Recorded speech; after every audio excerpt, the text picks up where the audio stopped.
As tension builds in the Indo-Pacific region and around the world, the U.S. military is training soldiers, sailors, Marines, and airmen to be ready for war. But there's more to the military than combat. From kitchens that make thousands of meals a day, mind you, on the ship, this pot is about 10 times this size, to a multi-million-dollar war games exercise. Boot camp finds out what it takes to join the ranks of the U.S. military.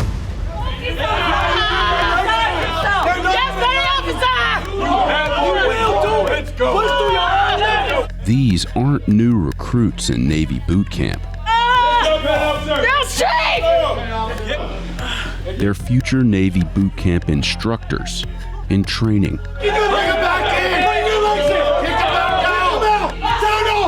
19, sir. Sound off. Soon, they'll be the ones doing the yelling. No. Known in the Navy as Recruit Division Commanders, or RDCs. They're training to be the equivalent of Army drill sergeants or Marine Corps drill instructors. Once we're fully straight, our block, make sure you extend. According to the Department of Defense, the U.S. military is struggling to meet its recruiting goals in every branch except the Marine Corps and Space Force. In 2023, the Navy missed its target by nearly 7,500 new recruits. You're a tough guy. Do something. The Army responded to its recruiting problems by changing its approach in basic training, ending a tradition known as the shark attack, and instructing drill sergeants not to yell at recruits as often. Drill sergeants aren't cussing at soldiers anymore. If you got to use that language to get somebody to do something, you are not relevant in our Army anymore. But the Navy is not dialing down the intensity during its training. Get off my deck now! Get off my deck now! We're not lowering the standard, we're bringing people up to the standard. That's where I think we have some really exciting opportunity that we can hopefully make even more ground in. Intense training like this remains at boot camp, but the Navy is giving recruits a new tool to teach them how to cope with it. Inhale, 2, 3, 4, 5. All future enlisted Navy sailors receive basic training here at Naval Station Great Lakes near Chicago. It's also where Navy boot camp instructors are trained.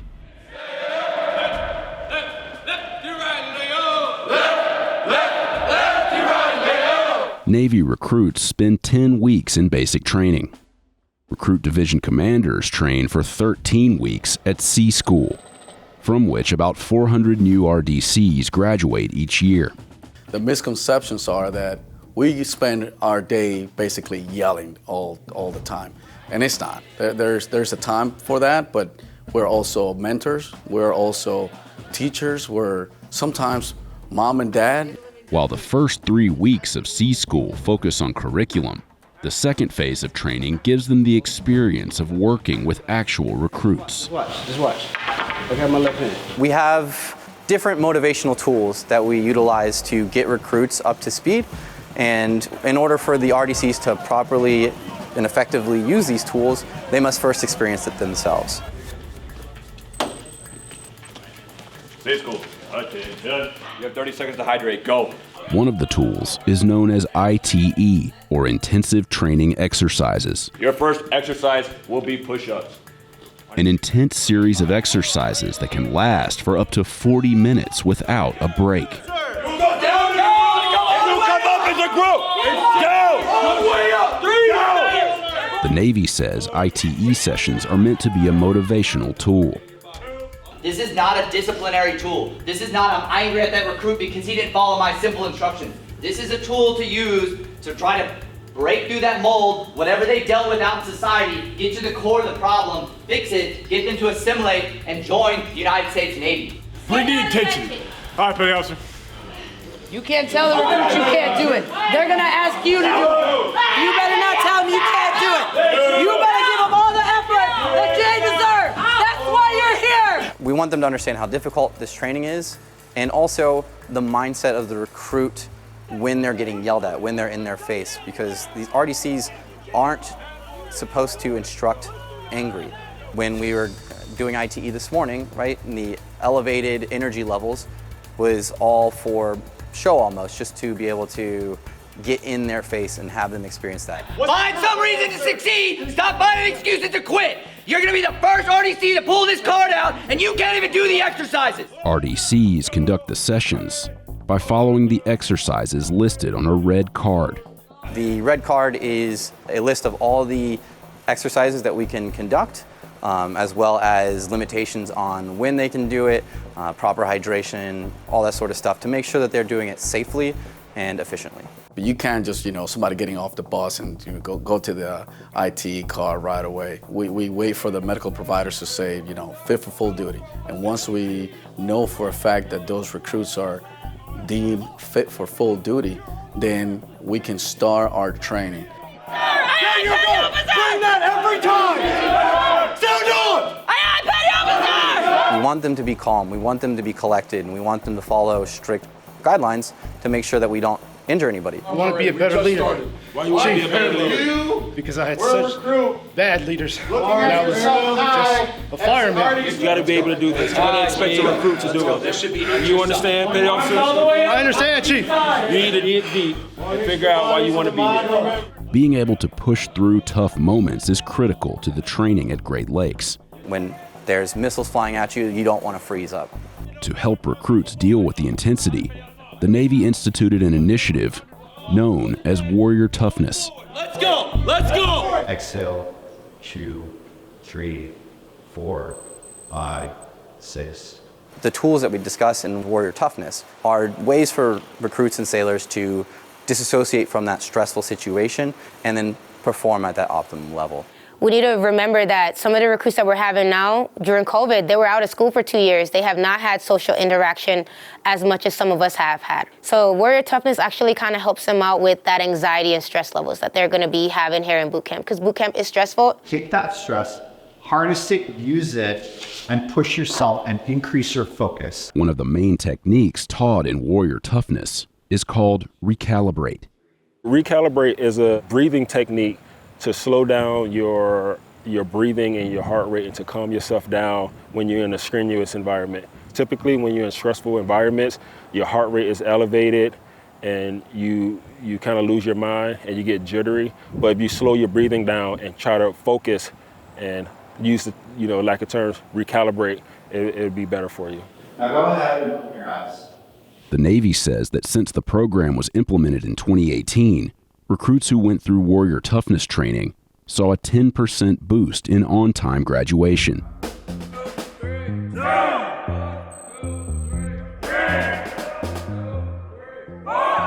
Future instructors are evaluated on their own physical fitness You'll lower your 2-pack. and on how well they teach PT, or physical training, where the RDCs are held to the same standards as recruits. It's really hard to motivate recruits that may not be in peak physical shape if you yourself cannot be that example or set that role for them. Yep. Drop. Exercise. 3, 2, 1. Hold. So RDCs coming here, we do have a standard for them in terms of physical fitness. When we assess them to a higher standard than is a normal assessment. RDC students take the Navy Physical Fitness Assessment 3 separate times during Sea School. So they're gonna do initial on week 1, then they're gonna do a mid-cycle in week 7, and then they're gonna do their graduation, which is gonna be week 12, a week prior to them graduating.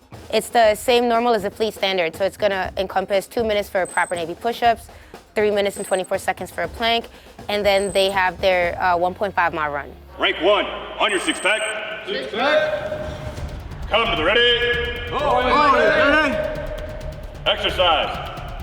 Break 90, petty officer. 1 minute 15 seconds at the last. Back on the team. Let's go. You always got one more in. Let's go. Sit up. Push it up. Sit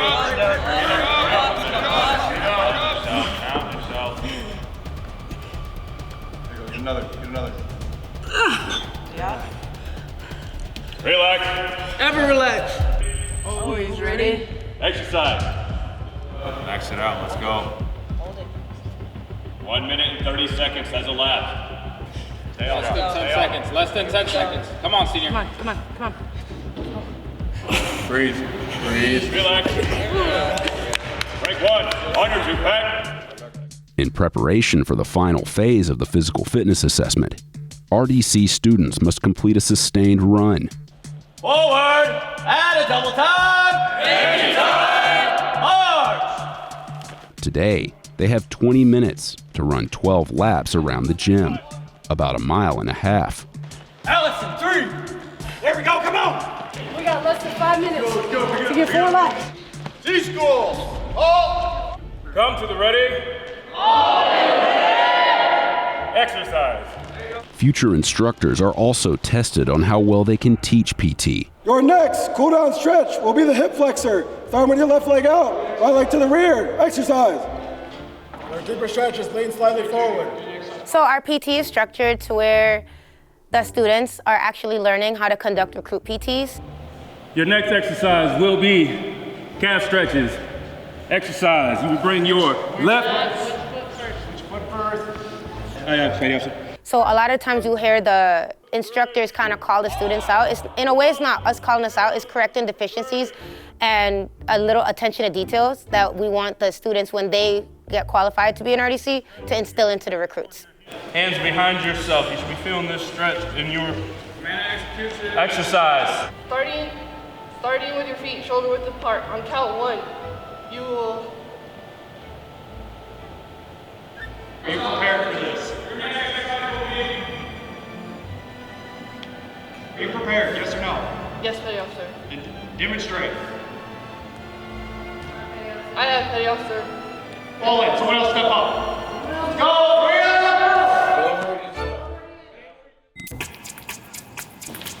2 minutes double laps.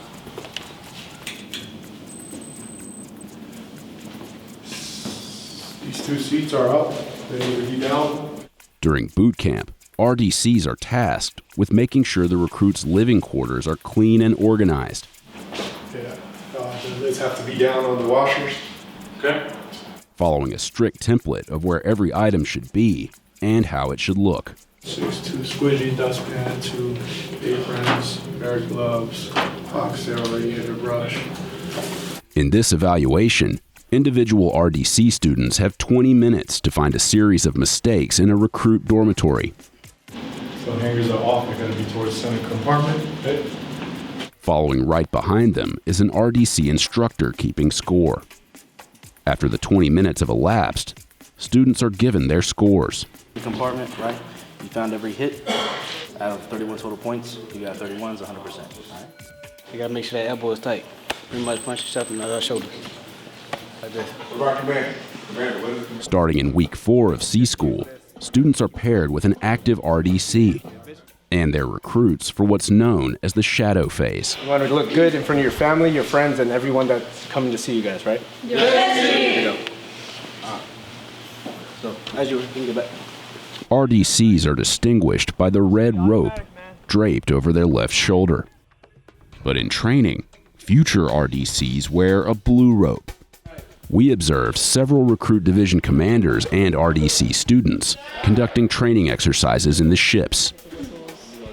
Today we were doing a drill inspection. That's essentially what they'll do for graduation. Well, yesterday when we were practicing with Petty Officer Santiago, he told us to do straight arms with our left. Yeah, you're gonna do, your arm is gonna be straight, but it's gonna be in. Oh, okay. Like you can move it. It's still straight. You see my arm is still straight. This also serves as an opportunity for RDC students to see how best to discipline recruits. This can either go smooth for you or it can go bad for you. Y'all pick and choose right now. Understand? Yes, Petty Officer! Please. Fall out and collect outer. I really don't see anything funny about that. You have to let them know that it's okay to mess up. There's going to be times where you mess up, and it's not always a moment where you have to yell at them or break their confidence. It's more so building their confidence up before you even go to that level. So I prefer the method of actually training talking points, going over that over and over again until they're getting comfortable. Then after that, maybe the yelling might begin a little bit. You want to be a flag bearer? Because I'm trying to figure it out. Right now, that ain't it. Let's do it. Go through it again. Right. Hey, let me know if you don't want to be a flag right now. Let me know if you don't want to be a flag. Because what I see, that ain't it. We didn't ask you what you thought. This ain't no thinking thing. We went over this play I don't know how many times. Across the hall, another RDC student teaches recruits the proper way to fold and stow the clothing in their racks. Fold each side towards the center. It's a challenging experience. It is. It's very eye-opening. It's very humbling. Coming up on my 22-year mark. I made chief in 2016, but when you come here and you have to really get back to the basics, it's a bit humbling to see how much those basics have shifted. So when you get back to the basics, they're not the same basics as they used to be. In the Navy, attention to detail is paramount. We'll go skivvies. In other words, underwear, undershorts, whatever you want to call them. As you're folding them, you lay it flat in front of you. Sometimes you will think it's not important to fold a shirt this way, but it is. If you don't secure valves a certain way, you can cause overpressurization and the piping can burst. So you have to know that the attention detail, by following the instruction in place, your attention detail is to shut each valve in sequence. Little mistakes can cause big accidents out there. Oh, I folded it to the left instead of the right. That's gonna cause maybe damage in equipment or loss of life. So we want to get them introduced to it right away before they make any major mistakes, because right here it's a low stress environment. We try to induce stress, but there's no real harm or fear of harm coming to them, and it's an opportunity for them to actually make those mistakes and learn. It's a bit of a challenge to feel like a recruit again, and then to remind yourself, oh, nope, I have to train. I can't just do the work, I have to show up and train to help others do the work next. Good morning, C School. Good morning, Petty Officer. Although C School says it hosts the top 10% of the Navy, not everyone who attends the course does so voluntarily. I was directed to come to Recruit Training Command. I will say that I'm very glad that I received these orders because it's been a blast so far. Some are ordered to attend the school. Hooray! But many volunteer. I volunteered. I volunteered to come here because I wanted to give back to the Navy. I would say I kind of volunteered because I wanted to be closer to my significant other, and also I knew that the detailers for RDC orders would work with me. So I ended up being here, and I'm excited about it. Admiral, United States Navy, arriving. During the curriculum phase, RDC students must relearn proper Navy drill techniques. Dress left. Dress. A skill many of them haven't used in years. Also, our hand should switch to here for about face change. Drill is mostly used for graduation. When families come and see graduation, it looks great to them, no matter what, right? But when we really focus on drill, it's because we want to put emphasis on attention to detail. What hand is it supposed to be in? The left hand. What are you supposed to do with your guard though? 8 weeks later, students are evaluated on their ability to lead drill in the hall used for graduation. Forward!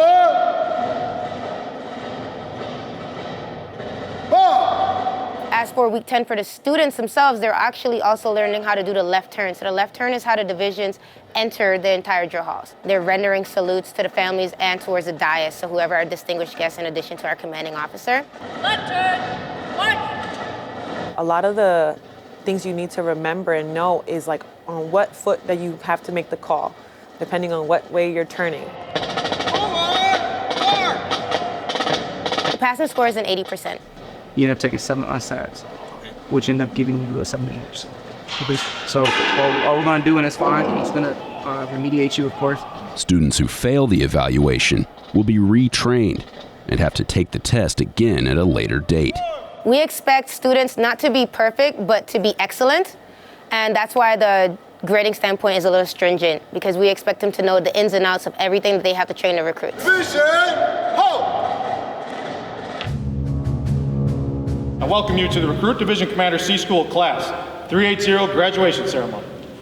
After completing 13 weeks of training at C School, today 4 students are graduating and beginning their 3-year tour. The graduation for RDCs is symbolic, changing from blue rope to red rope, and it's one of the few opportunities that their family has to come on board and support them through that process. Our newest RDCs will have their aiguillette pinned by their family members, staff, or guests. It marks the end of the blue rope phase where you're not saddled with a ton of responsibility to taking on that responsibility to train those recruits and to be in charge of their safety and welfare. Within the next week or two, after I graduate on Wednesday, I'll pick up my first division alongside 2 other RDCs, and I'll be able to implement everything that I have learned in C School and be able to apply it as an RDC. So I'm pretty excited about that. There are several perks that come with becoming an RDC in the U.S. Navy. On your next tour, you get a choice of coast. That may be important for some. I know that was a determining factor for myself. You also get free dry cleaning, which comes in really handy because we're always wearing uniforms all the time. RDCs also receive an extra $450 each month. It is very common for RDCs coming out of here to promote soon after they leave or while they're here. We have a colloquialism in the Navy that you get pain points for hard jobs. The days are long, and we ask a lot of our staff in this very critical mission. Quit putting on yourself! We tend to promote them more, not just because they're RDCs, but because of the body of work tends to be of a really high caliber. RDC C School is challenging, but it is rewarding towards the end. There's gonna be times when you're going through C School that you wanna quit, but you just have to remember that you came here for a reason, and no matter what, these recruits look up to you. You're the example of the Navy. Hold him up! Bring him up! We're giving in! We're giving up! How are you going to live? You cannot do it! Fix your back! Stand up straight! Stand up straight! Stand up straight! All the way up! All the way up! Hey, get him up!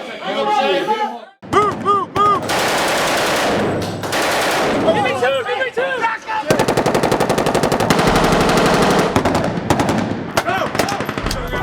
These Marine Corps officers are training in a simulated combat scenario. It's the culminating event of the basic school. Succeed or not! Succeed or not! Succeed or not!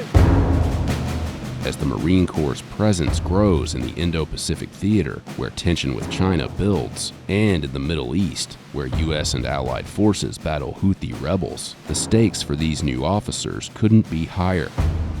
They're charged with making decisions that could make the difference between life and death. But at the basic school, these future leaders step into the shoes of the Marines they will be commanding, performing their roles in realistic combat exercises. It's critical to understand what you're asking your Marines to do, from a standpoint that you actually know what you're doing, what you're trying to ask to be accomplished.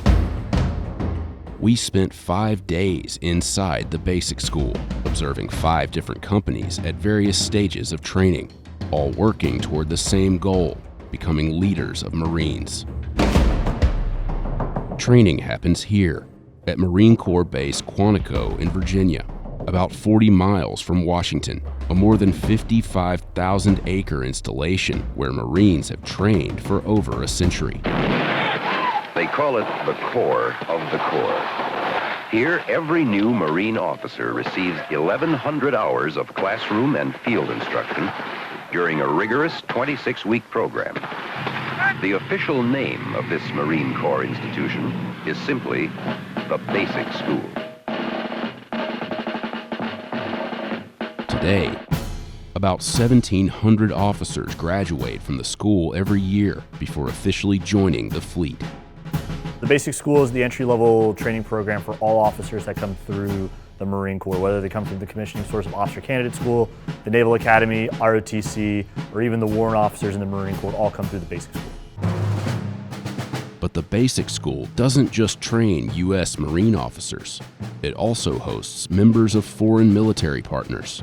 Having international officers here is so critical. To be perfectly clear, we may find ourselves serving with them. I'm from the Bahamas. I represent the Royal Bahamas Defense Force. How do you feel about getting the opportunity to come to TBS? I feel it's a great opportunity, especially for internationals.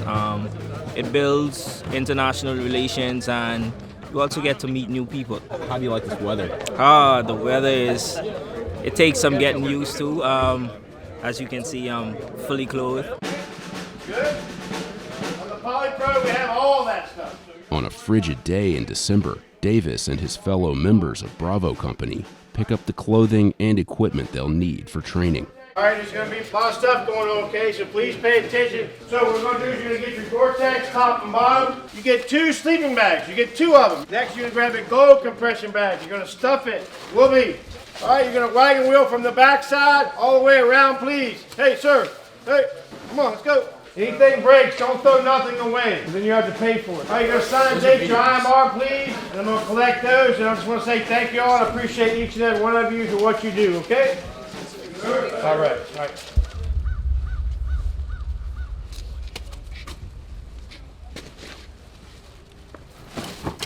Next thing is going to be your parka, your Apex parka, aka your Gore-Tex. Next up, we got our waffle tops and bottoms. I should have one of each, 1 top, 1 bottom. All right, next is going to be your camp stool. Hold out your camp stool. I think getting right back into it's going to be a good thing for all of us, coming from OCS. Most of us were coming off OCS, not with injuries, but most of us were pretty broken, like pretty tired. So it was good to have that week off with Thanksgiving, but it's good to keep that momentum going. I didn't want to sit in an office for 6 months and then come back and then lose all that momentum that we've built. So I'm not looking forward to the cold, but I mean, I think being surrounded by everybody, just getting through the suck together, I think is going to be what essentially builds our camaraderie, and it's going to help us get through it. So next up is going to be your neck gaiter. What about the Marine Corps made you want to sign up? My grandfather was a Marine, and that really meant a lot to me growing up. I had never really considered another branch ever. And so you look around and you see Marines, and the camaraderie is much more impressive than I've seen anywhere else. Is your grandfather still with us? No. He's not? No. Did you ever talk to him about how you wanted to pursue this? No, I didn't, but it was always in the back of my mind, so I just had to go for it, and here I am. He was really your inspiration. Absolutely. Next up is going to be your gold sleeping bag. How are you feeling about the physical fitness test tomorrow? It's nothing I haven't done before, so I'm ready for it, but it's gonna be cold, but that's about the only difference.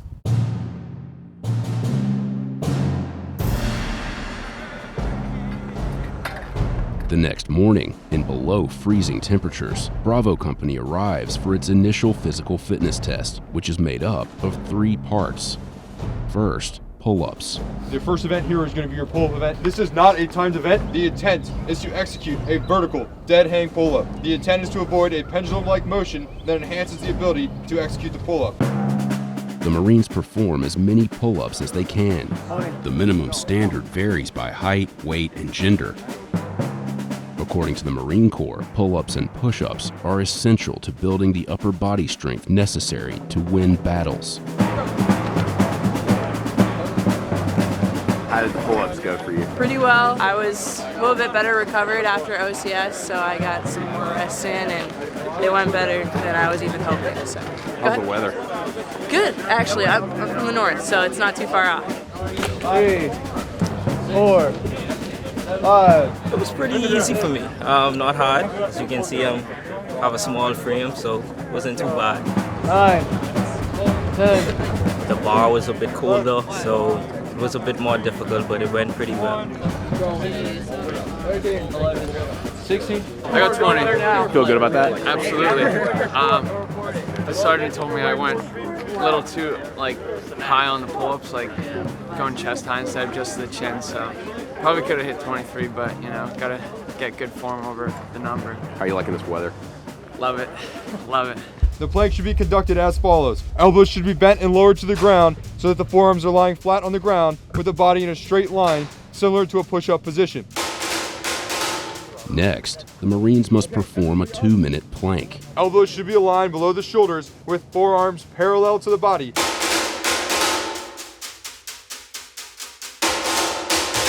Plank thinking it's usually pretty mental after the first minute, so you just kind of push through the rest, just get that max. How are you feeling about the run? Good. I know it's going to go well. I mean, once you go uphill, it's downhill, so just kind of take that in stride. This is going to be your 3-mile run portion of your PFT. This is a timed event. Finally, a 3-mile run. Do I have any questions? Ready? Go! Men have 28 minutes to complete the run. Women have 31 minutes. Padron, Prendergast, and Davis all finished the run in time. In fact, every member of Bravo Company passed the PFT. But this was the last we'd see of Bravo Company, the newest class of Marine Corps officers in training at the basic school. Proficiency is acquired in all weapons and explosives available to the rifle platoon in combat today. The platoon commander must have a working knowledge of the characteristics and capabilities of all weapons available to the infantry battalion and how to employ them, day or night.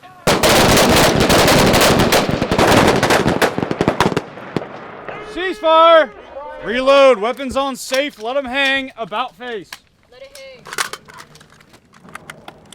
As the saying goes, every Marine is first and foremost a rifleman. At the basic school, 2 weeks are spent learning to handle and shoot firearms. Alpha Company is in week 8 of training. All the Marines are trained on the M16 service rifle, which has been around for quite a bit of time, but it's the standard weapon system that every Marine utilizes when they get out to the fleet.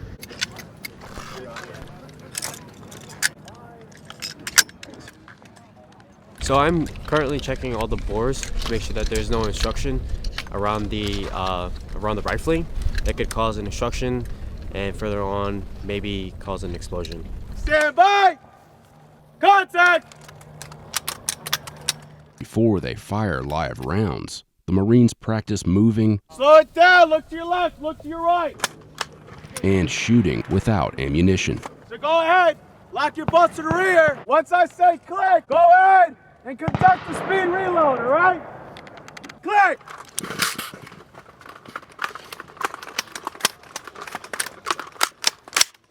Is what they're doing today something that the Marines in the basic school look forward to? It is definitely something that they look forward to. This is the first time with hands-on a weapon system, putting rounds down range and practicing those skills. Contact! You guys are good. You guys are comfortable with the dry runs? Yeah. All right, go ahead. Go to Sergeant Prosky at the red ammo table. Hey, here's 2 more. Almost a third of the way there. Hey, grab those. My hat. Not my hat. They carry a standard 6 magazines on them, the number of rounds that they'll be shooting. I'd probably put it somewhere around, probably close to 100, maybe 150 rounds. Face down range. Contact!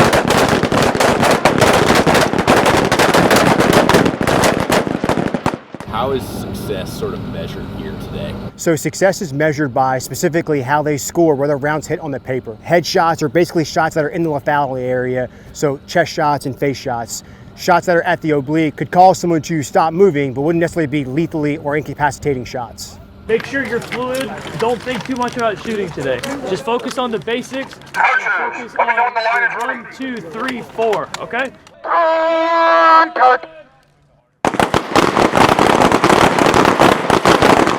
Every Marine may be first and foremost a rifleman, but they're also trained to fire pistols.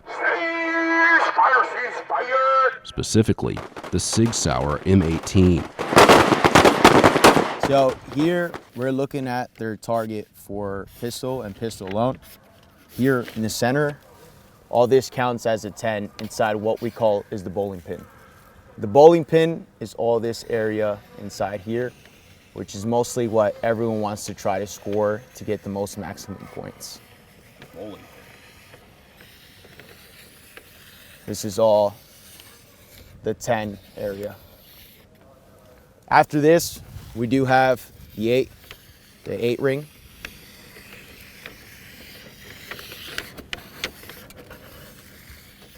All shots in here counted as 8. and then so on and so forth. So here is 6 after the 6th ring. And then anything on the body is 4. Anything outside, basically off the body here, is considered a miss. They had to at least hit the body in one of the drills in order to get some type of score. And here between 264 to 323, you're considered a marksman. A 324 to 363 out of 400, you are a sharpshooter. And then for expert is 364 between 400. Most of these lieutenants look forward to basically trying to get expert because they for some reason, they worry more about their little pistol badge than their rifle badge.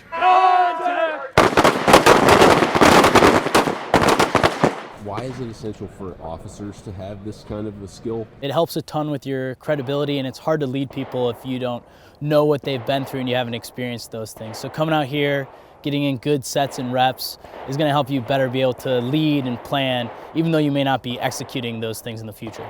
Well, why the Marines? You know, you could have chosen any other.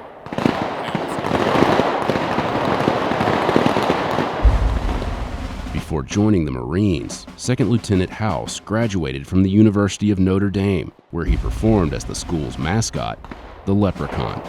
So yeah, why the Marines specifically? Well, sir, just in the Marine fashion, they got there first. The first recruiter to contact me and talk to me was a Marine recruiter, came in there, saw everything on the walls. I was a wrestler. They had a poster of some wrestlers up, and they told me it was going to be tough. You know, they didn't tell me it was going to be easy or it was going to be a scholarship. They almost dissuaded me from doing it, and that just makes you want to go all the more, see how far you can go and push yourself. Unlike every other U.S. military branch but the Space Force, the Marine Corps is succeeding in recruitment. It outperformed its goals in 2023. What attracts people to the Marine Corps? They're sold on all the things that our recruiters lay out for them, the travel and the camaraderie and the friendship. And if the nation calls, and it likely will, that they are trained properly to go out and do the nation's bidding. Officers compose about 12% of the Marine Corps, and with over 30,000 newly enlisted Marines, the basic school is where officers learn to command them. The role of a Marine Corps officer is to lead his or her platoon to accomplish a mission, and they're underpinned by 3 critical skills: a student's ability to do tactical planning, a student's ability to deliver a combat order, and then their ability to execute it. That's what kind of provides the framework. Takes it on back! Carry on. Colonel Reginald McClam serves as the basic school's commanding officer. A combat veteran with deployments in Iraq and Afghanistan, he graduated from the school in 1998. At the end of the day, you have the enormous responsibility and obligation to create an environment where they can thrive every day, and you can take their freaking talents and turn it into lethality against an adversary. All Marine Corps officers are required to have a bachelor's degree. Upon joining the fleet, a second lieutenant's starting monthly salary is about 90% higher than an enlisted private's. And these new officers are charged with leading and giving orders to Marines who are older and more experienced.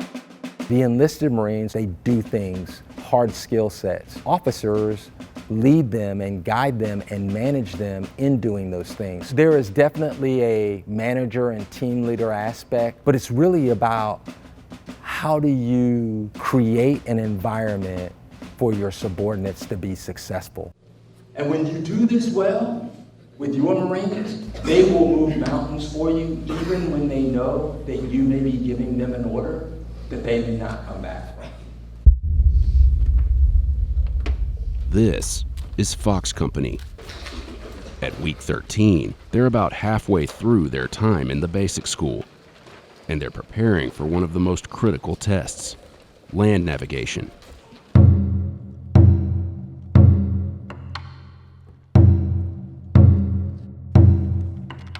So students are conducting their final land nav. It's their final daytime grade event. The whole goal is to ensure that students can understand MGRS, the military grid reference system, can navigate between points, and we use the metric of finding these red boxes in the tree line to do so. They've got 8 boxes to find ideally. They have 7 hours to do so, and they've got a minimum of 6 to pass. The main resources they're using are their protractor, military topographic map, their compass, map pens, but other than that, they're doing land nav without the use of a GPS. So this is really testing their ability to operate without a global positioning system.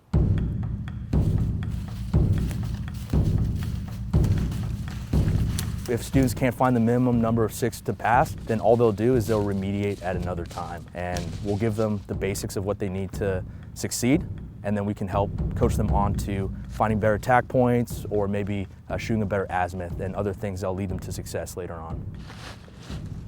With the land nav test, there's more at stake than passing or failing.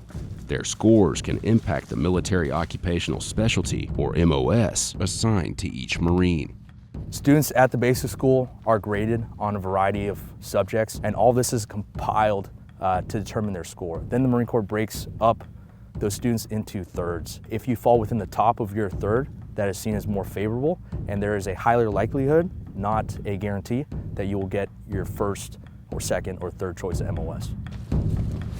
In 2018, 6 students at the basic school were expelled from the Marine Corps after they were accused of cheating on the land nav test. All right, 100% good job. Yep, that's it. Why are you in disbelief? Sorry, one of them, like, I was walking around and did not get that done. Thank you. How many points did you get? We were supposed to get 8 and I got all 8. How did it feel when you got the 8th point? It felt pretty good. I sat down, had a peanut butter and jelly after, so yeah, rewarded myself. Definitely, there was a lot of like pressure on this because it was the final one, and it's like 8 points. We've only done 6 before, but yeah, there's like a weight lifted almost because we've been doing other tests like to lead up to this, and they were only, like I said, 6 points. So this was the big one. Do you feel like you got your workout in for the day? For sure, yes sir. Definitely got a workout in today. They come from all over the United States, from the service academies, from colleges and universities, through their platoon leaders class, or from OCS. All are here because more than anything else, they want to be Marine officers. For Second Lieutenant Pigeon and the rest of Fox Company, their next test is the obstacle course. You guys nervous? No! Good, don't be. This is our classified one. And reverse it! This is on business side. The course begins with a jump over a low vault, followed by overcoming a single bar using one of 2 techniques, the college boy roll or the chicken wing.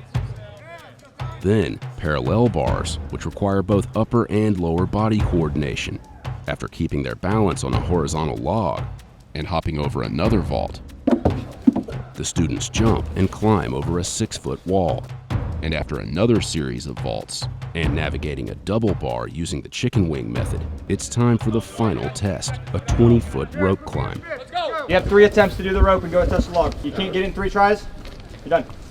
There you go. Just like that. Stand up straight. Go. Here we go, Lizzie. Move. Two legs. One more. Look at you. One more push. Let's go. Stand. Do it again. Touch. Stand up. Touch. There you go. But that's not the end. All Marines have to complete the course twice without a break.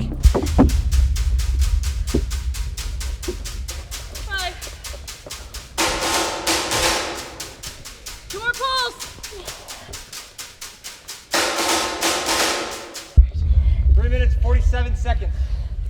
No assist. I just got over pneumonia. Yeah, it was a little rough, but hey, we got it over it. We did it. We killed it. Transition, let's go. Second Lieutenant Pigeon has to wait until the end for her turn.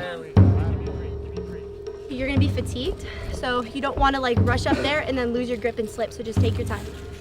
Go.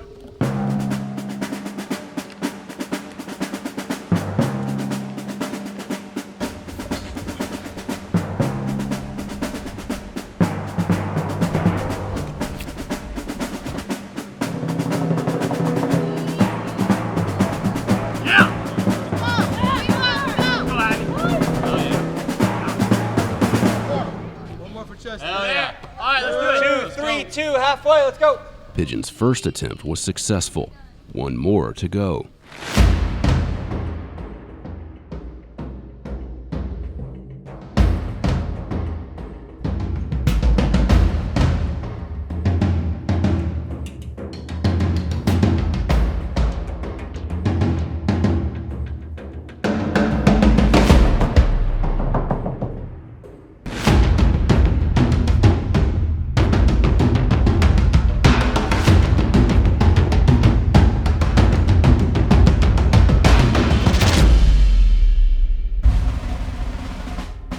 How you doing? I'm good. Pretty gassed, but got it done. Made that look pretty easy. Oh, it was tough, sir. But it was good. We all passed, so it matters. Team. You said you got some blisters on your hands? Yeah, just like they're baby ones. Yeah, they're baby ones. Right there. That's from the rope? Yeah. But it's, yeah, I gotta work on my rope technique. At the end, I was like all arms, but it was good. It felt good. It feels good to be done. After a while, I began to feel a change in myself. I was stronger, more sure of myself, more professional in everything I did. I could sense a tremendous change in him. He was different, more mature. He knew himself, what he could do, how much he could give. There were nights when he had to study. He'd lock himself up in the room and tell us all to stay away. And there were nights when he was gone, out on a field exercise or a tactical problem. I missed him. In a way, I envied him. He was really a part of something great.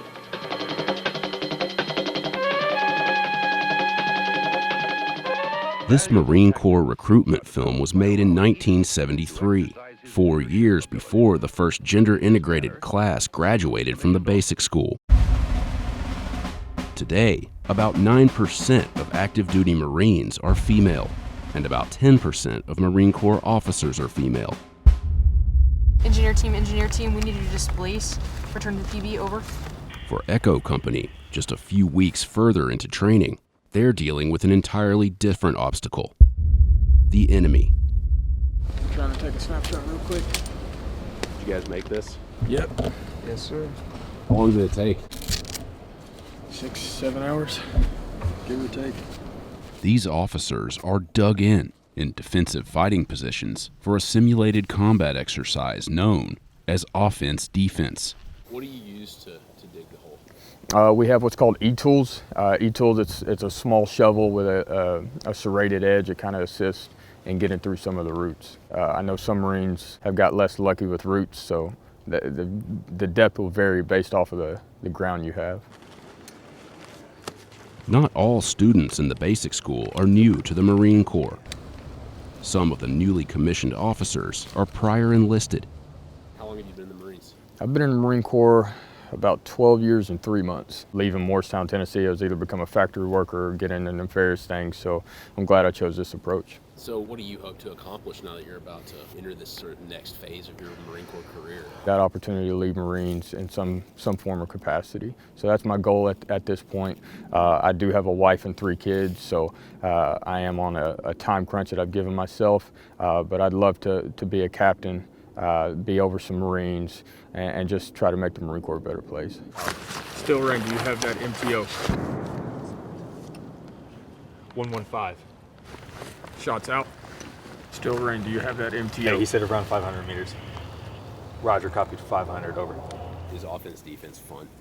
I think it is. Why? Because right now we're doing everything we learned in the classroom. So we've spent the last 2 or 3 weeks basically running through different scenarios and what we would do. So now we're actually out here and actually doing the thing. Hey, engineer team, send that grid again, over. Are you either of the targets, the one on the PB or? So for the first 2 days, I was just a rifleman, and then I switched to platoon commander. So really, from that rifleman position, I got to observe like all the little friction points. So you got a little more of that enlisted perspective. 5-3, 5-3, 5 actual, shots out. I say again, shots out, over. The Marines of Echo Company spent the rest of the night in relative peace.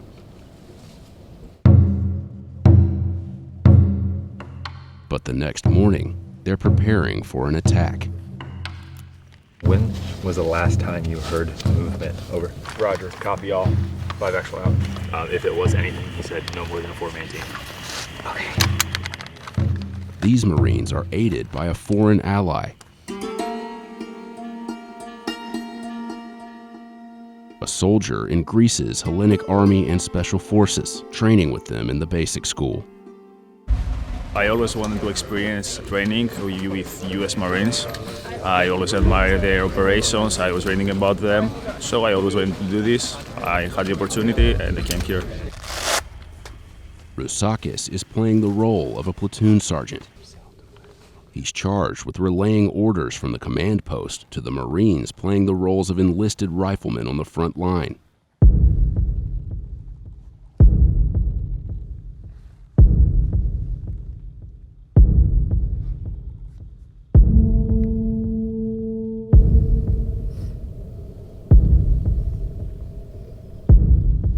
Instructors stand by to observe the action.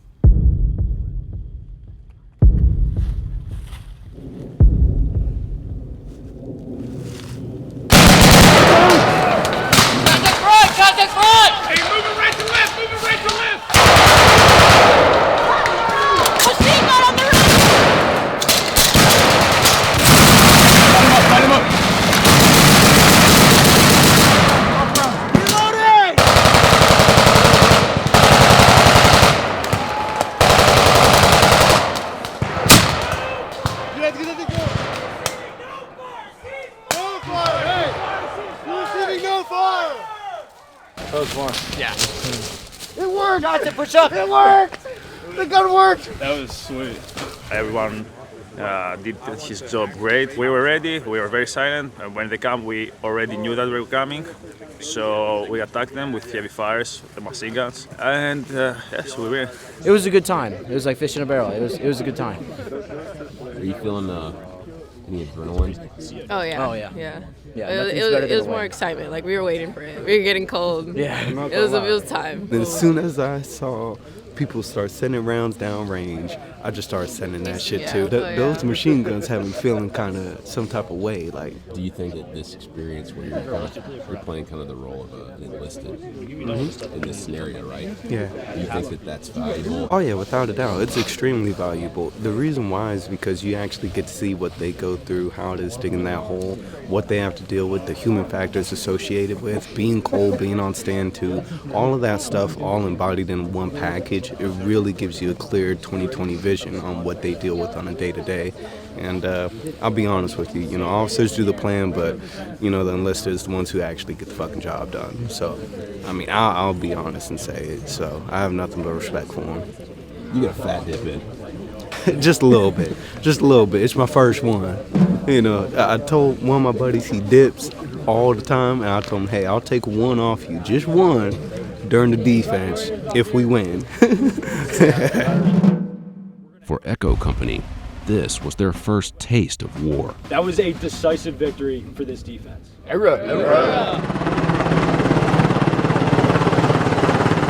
For Delta Company, in the final week of their training, it all comes down to the basic school's crucible, known as the war. So this is the last exercise that they'll do, where they'll do a company-on-company exercise, 150 students against 150 students, basically building up all the basic skills that they've learned here at the school. Recommend landing east to west. Break. We took a bunch of casualties due to an immediate suppression mission, so we've come back here to conduct a medevac with a UH-60 Black Hawk. The students will need to understand how to do a medevac because regardless of what MOS they get, they will possibly have to do this at a range in garrison where they need to work with higher echelons of care to get individuals out.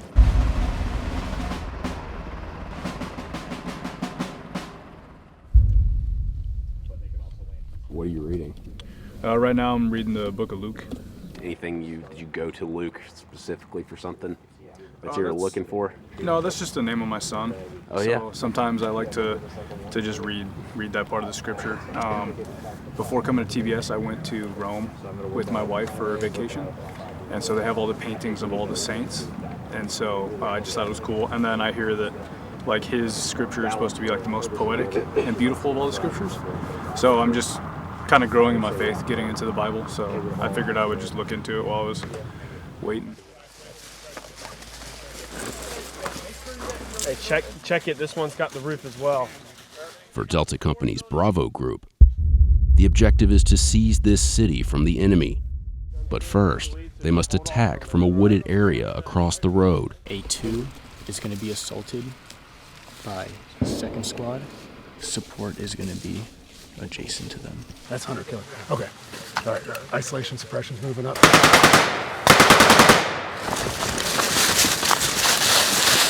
One more! Go, go, go, go, go!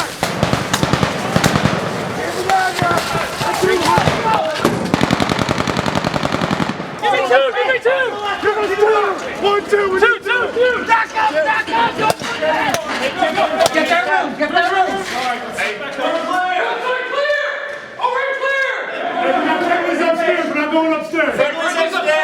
Amid the chaos, the Marines must distinguish between the enemy and friendlies to avoid firing on their own teammates. Are there friendlies in A1? Don't need to shoot if you don't see an enemy.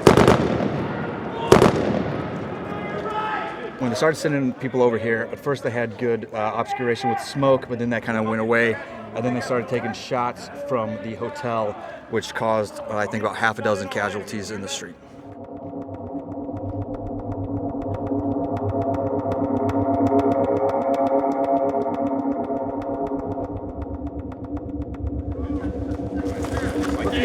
Hey, turn it in. We got it. I've been shot. Hey, hold her head, hold her head, hold her head. All right, going down. I didn't want to be over the top to where like it was almost too dramatic. I wanted to make it as realistic as possible, being the casualty, because I knew the more realistic I was, it would just reflect for realistic training.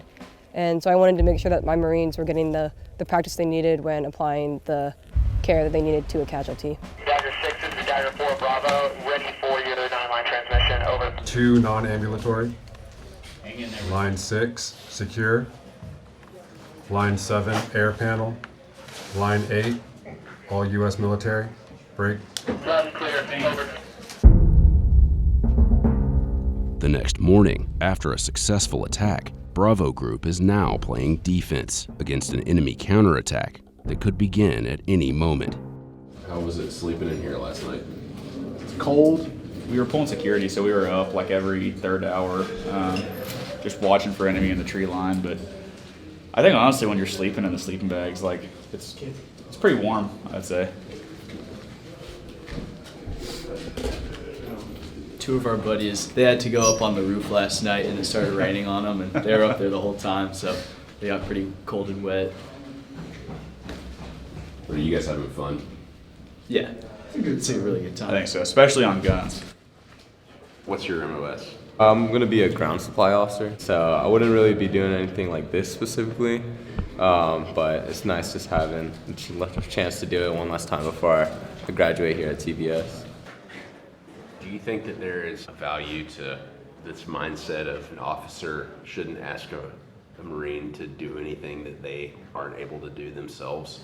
Absolutely. You shouldn't even sit down, let alone eat, let alone smoke a cigarette if that's what you do. You shouldn't do those things until you've ensured that your Marines have had that opportunity to do that themselves. If I see more than 4, I'm shooting. Okay. What side of the road was that? Who's yelling? You hear that? Yeah. I don't see anything yet. There might only be a single platoon over there. It sounds like there's 2 other platoons still moving down the trail. Down the trail? Just so you're tracking. So you have to keep coming that way? How many? Greco! How many? Hey Jeff, you might need to move the gun over here. Oh my. Go! Go! Go, go! Hey, C4!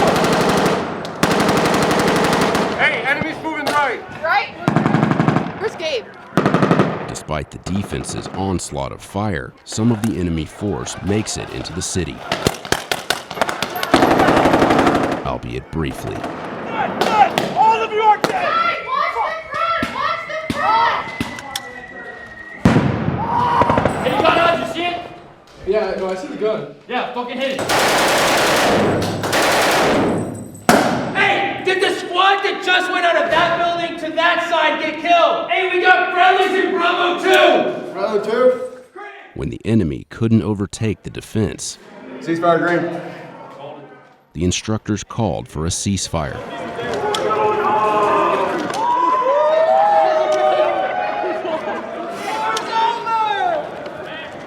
So what's all this hooping and hollering? It's probably us just telling the other team how badly we beat them, sir. So the defense won? Yes, sir. Hey, good job, boys. Good job. Woo! Spoils of war. Spoils of war. You're feeling better now after yesterday? Yes, yeah, I'm feeling better. Feels good to win the war. I mean, both sides were doing a great job, but it was good training. Yes, sir. We won! Done. Fun time. Got the guns up. Living my dream. You're going to intermingle with the group over there and everything. Be humble and be respectful because they did put in a lot of hard work. And they put in a lot of good hours out here, had some good actions, just as you have as well. With that being said, ladies and gentlemen, what's our motto? Succeed or not. Succeed or not. Succeed or not. Succeed or not. For this new class of second lieutenants, that motto will be put to the test after graduating from the basic school and joining the fleet. A lot of them will be put on Marine Expeditionary units, and those are forward deployed units on ships floating around different areas in the world, waiting for a crisis to happen so that they can respond. The basic school never closes. While one class graduates, another continues through the course. They know why they're here, to become one of the few good men who will lead. When I got to the basic school, I was right where I wanted to be. The Marine officers I'd met had always impressed me by their professionalism, by the self-confidence they expressed, their pride in the Corps. To me, it was a challenge.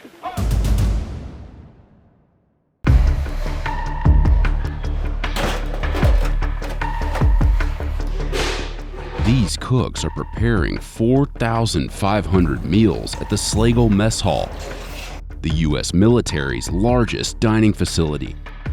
At 60,000 square feet, it serves Army soldiers, Air Force airmen, and Navy sailors who train at Fort Sam Houston in San Antonio, Texas.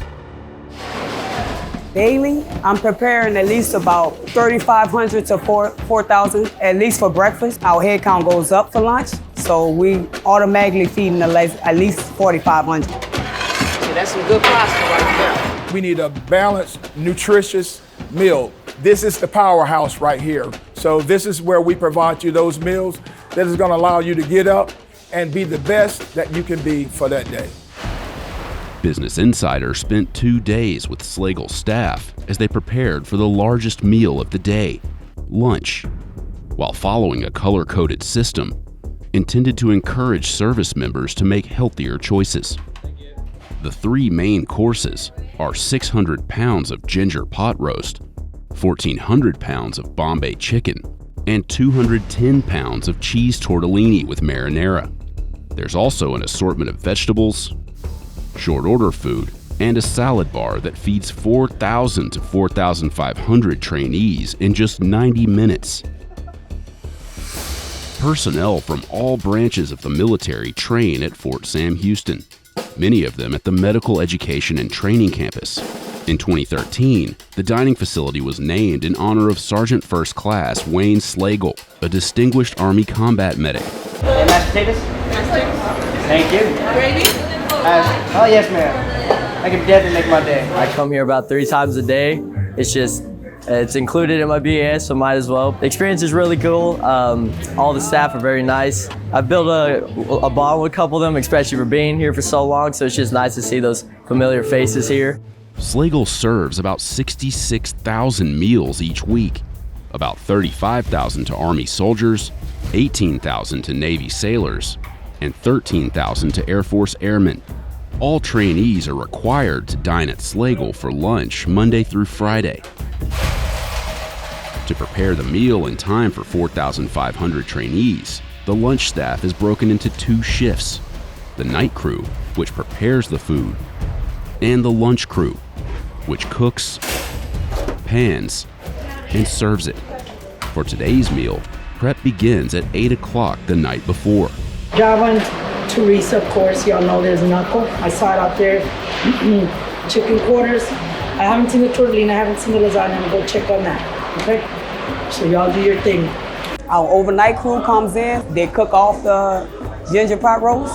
It's not fully cooked, but they brown it and cook it off. That way, when I come in, that makes it easier to slice once it's cooled and everything from what they did. And then once we slice it, we go back into the oven. So it's like a whole process.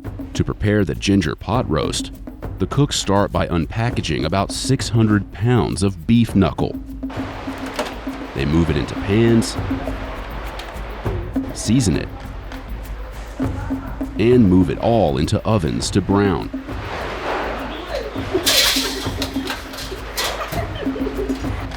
While the beef knuckle browns in the oven, the cooks begin placing the chicken quarters on pans, so they're ready to hit the oven when the lunch crew arrives the next morning. You got what chicken this is?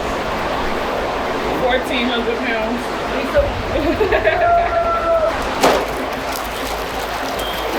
It's kind of a workout. Yes.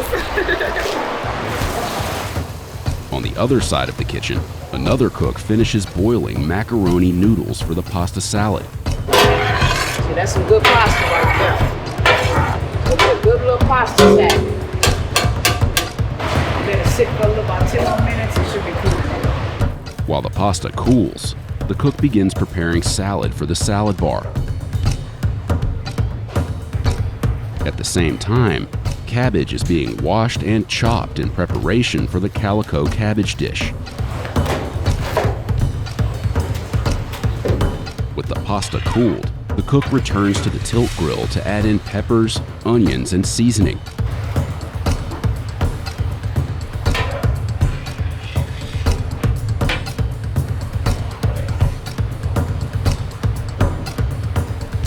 It's then scooped into a pan and stored in the fridge. After just 3 hours of prep, the cooks move all of the food into the refrigerator for the next shift. Okay. Well, no, I might need that for my folks. The next day, lunch prep begins at 6 a.m. A cook seasons the chicken quarters before sticking them in the oven.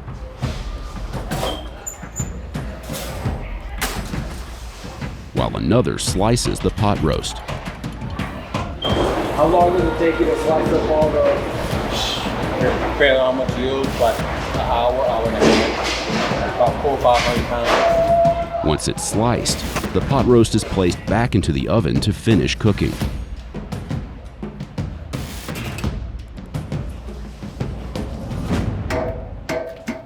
In a 60-gallon kettle, the marinara sauce is made with 114 pounds of pizza sauce, vegetable oil, and an assortment of seasonings.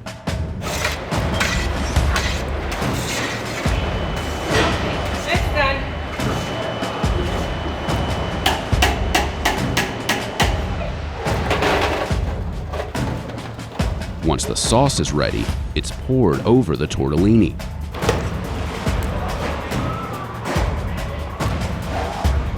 And placed in the oven to cook. With the main courses underway, 450 pounds of peas, carrots, and cabbage are added to the tilt grill and boiled.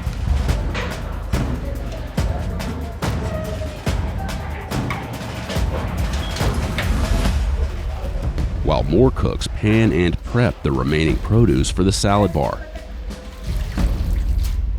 It's not really a challenge, or it's not too hard for us, because most of us have been here 10 to 15 and 20 years plus. So it's like we're in the motion of doing this already. We kind of already have this idea of, I know how many soldiers I'm gonna feed. They told me we fed this much last night, so I know to project this head count for the next day.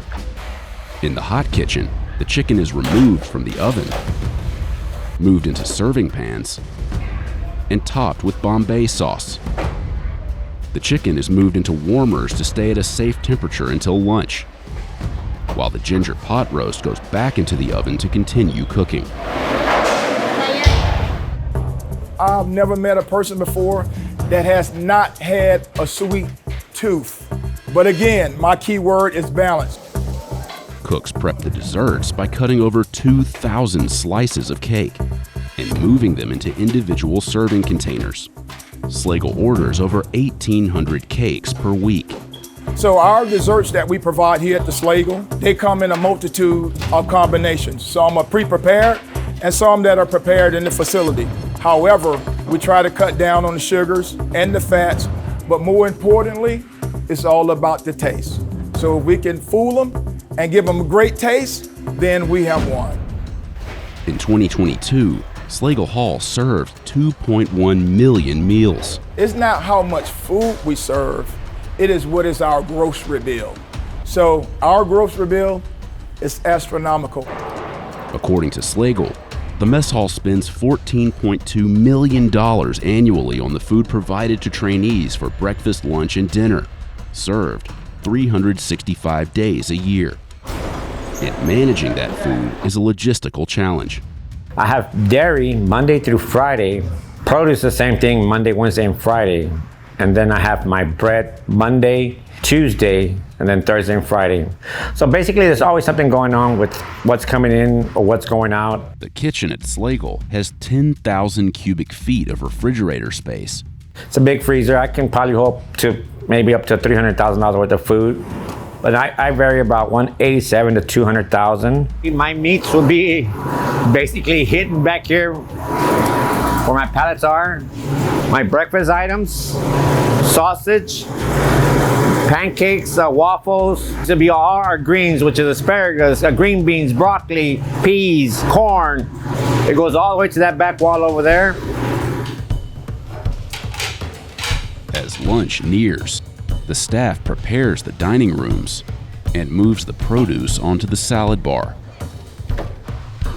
An elevator helps them move the food between the two dining room floors.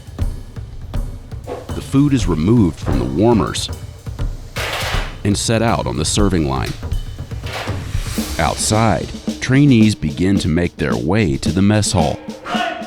Typically, trainees are required to march into lunch in formation.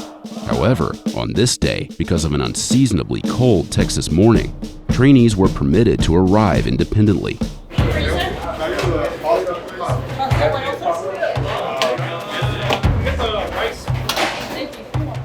Instead of limiting us to just one item, it's cool to have a variety, especially throughout the week. It's not the same thing every week. For me personally, it takes me a little longer to try and figure out what I want to eat for today. But just going through the line, they offer us, I believe it's 2 proteins and then 2 sides. So there's just a different variety of sides. So sometimes it's hard to pick. You want to try it? You got to try it. I always do stop at the salad bar as well. Usually to try and add a little bit of extra protein, so maybe some eggs or some ham cubes to my meal. Serving 4,500 trainees in 90 minutes is no small task. Slagel is broken into 2 floors, each with its own serving lines and dining room that feeds 1,100 at a time each, meaning trainees must eat quickly so everyone can be fed in the allotted time. Most of the companies we have anywhere between 200 to 300 people. If you're closer to the front of the line, you get a little bit more time. If you're near the end, you don't get as much, but roughly 15, 20 minutes or so for everybody at least. And then, they want you outside ready to go so we can go back to class and, focus on our primary studies and everything. There's no specific calorie count that we're trying to hit because we do not tell an individual that you can't come through the line again. However, it has to be balanced. The menu follows a DoD-implemented program known as Go for Green, which encourages service members to make healthier choices. On the serving line, the food is categorized into 3 groups, each represented by a different color. Green for healthy foods trainees should eat often, such as steamed brown rice. Yellow for foods trainees should eat occasionally, like hot rolls. And red for foods trainees should eat rarely, like gravy. If you was to ask me why trainees need so much food and why we have to provide the balanced meal that we do, it's because they're not at home anymore. They are not on the couch. They are out here training, getting it in, defending the country that we all love. And in order to do that, you got to have the spirit. We don't provide that, but what we do provide is the fuel and the energy that you need in your body. As lunch comes to an end, trainees leave the mess hall to return to their training, while Slagel staff cleans the dining room and prepares for dinner, which is now only 4 hours away. And that's when they could probably escape, go to some restaurants that I'm not gonna name, and they're not looking for love, but they are just looking for a little bit more fat. You know what I'm saying?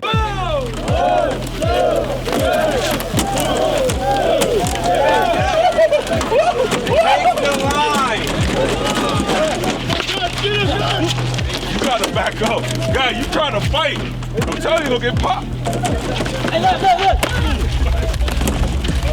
These future military police soldiers are participating in a riot control drill, a vital skill many hope they'll never have to use. We don't have riots all the time. It doesn't happen often. However, when it does call for them to experience a riot or have to deal with it, they're able to answer to it and do the things that they need to do.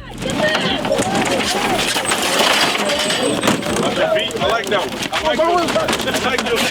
I'd rather them stressed out here than be stressed out at the correctional facility. And it's the small things that can turn into the big things. He get hit, this shield can cut your hand, or break your hand, or pinch your hand, and you're out of the fight. You're focused now on that hand, and then you're gonna get vulnerable, the shield's gonna go down, and then they're gonna shake your ass in the neck. You got me? They're in the middle of their 10-week training program to become military police soldiers, or MPs.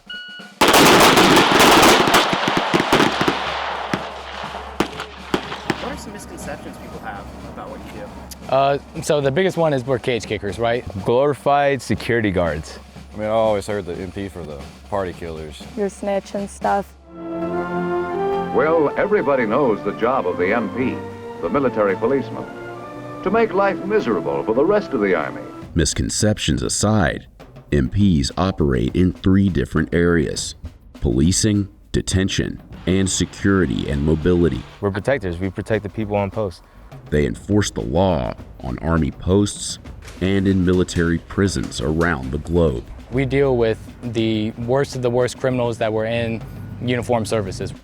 In 2022, the Army reported an average of 661 daily prisoners in its facilities, former soldiers who have committed crimes under military jurisdiction. Business Insider spent 4 days at Fort Leonard Wood in Missouri's Ozark region, where about 1,300 future military police soldiers are training to protect Army posts in the U.S. and around the world.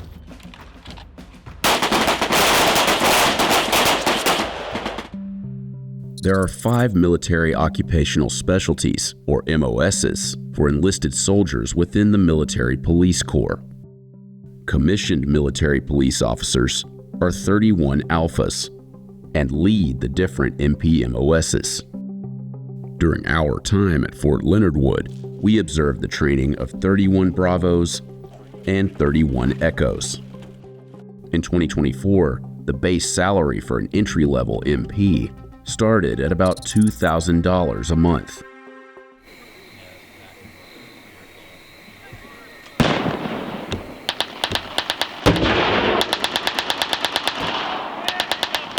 Before becoming soldiers and starting their MP Advanced Individual Training, trainees participate in a night infiltration event known as Nick at Night. We are coming in, we're sneaking up on the enemy because of course we're crawling, right? Kind of like the D-Day kind of thing, storming the beach. Trainees can only crawl through the course and toward the finish line under the cover of complete darkness. Occasionally, parachute flares fly into the sky and illuminate the course. During this time, trainees freeze and remain still until darkness returns.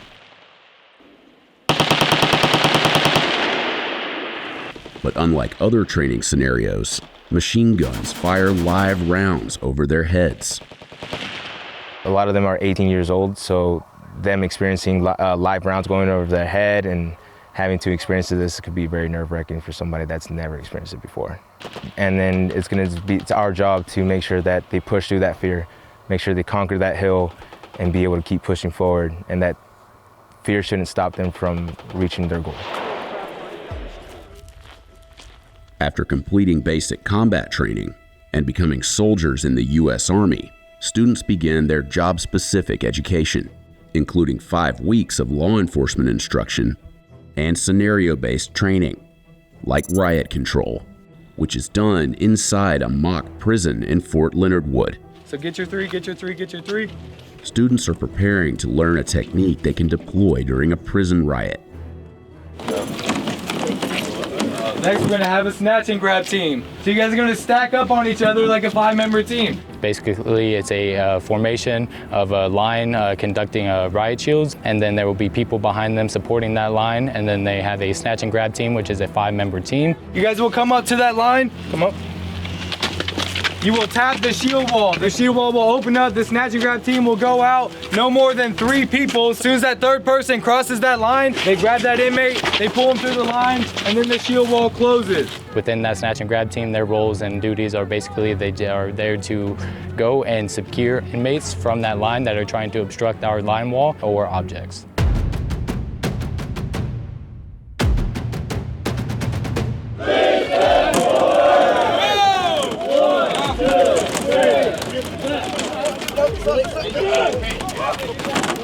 After learning the technique, it's time to put it into action. Get back! Get back! Get back! Get back! The riot shield serves as their main point of protection.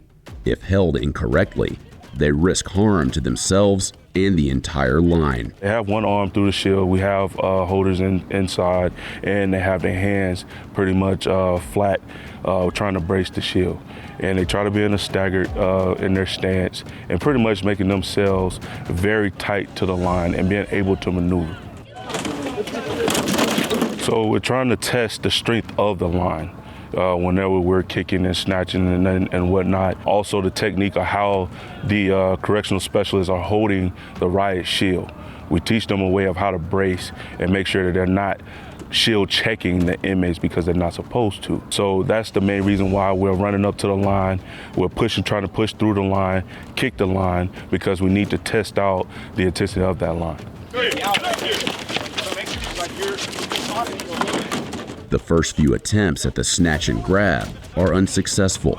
It's really intense, but like you're all there, you're giggling a little bit, and then I had one of my battle buddies, he was beside me. He's like 4'11", so he's really short, and he got grabbed over his riot shield, and me and the girl beside me were like staring at each other, we're like, oh my God, what just happened? But you have to be able to think on your feet. Students are not only attempting to remove inmates from the riot, but also trying to clear large items that may be used against them. So the riot control training is more or less a training that we use for the worst case scenarios, right? We haven't had a riot within our facility since 2010, but we would rather train up on these scenarios so we are ready for when that scenario may or may not happen. The riot he's referring to happened at the U.S. Disciplinary Barracks in Fort Leavenworth, Kansas in August 2010. 2 prisoners overtook a guard, stole his keys, and released 11 other inmates into the unit. They flooded it and made weapons from brooms and table legs. The riot ended when a special reaction team entered and subdued the rioters. There are 6 U.S. Army correctional facilities around the globe.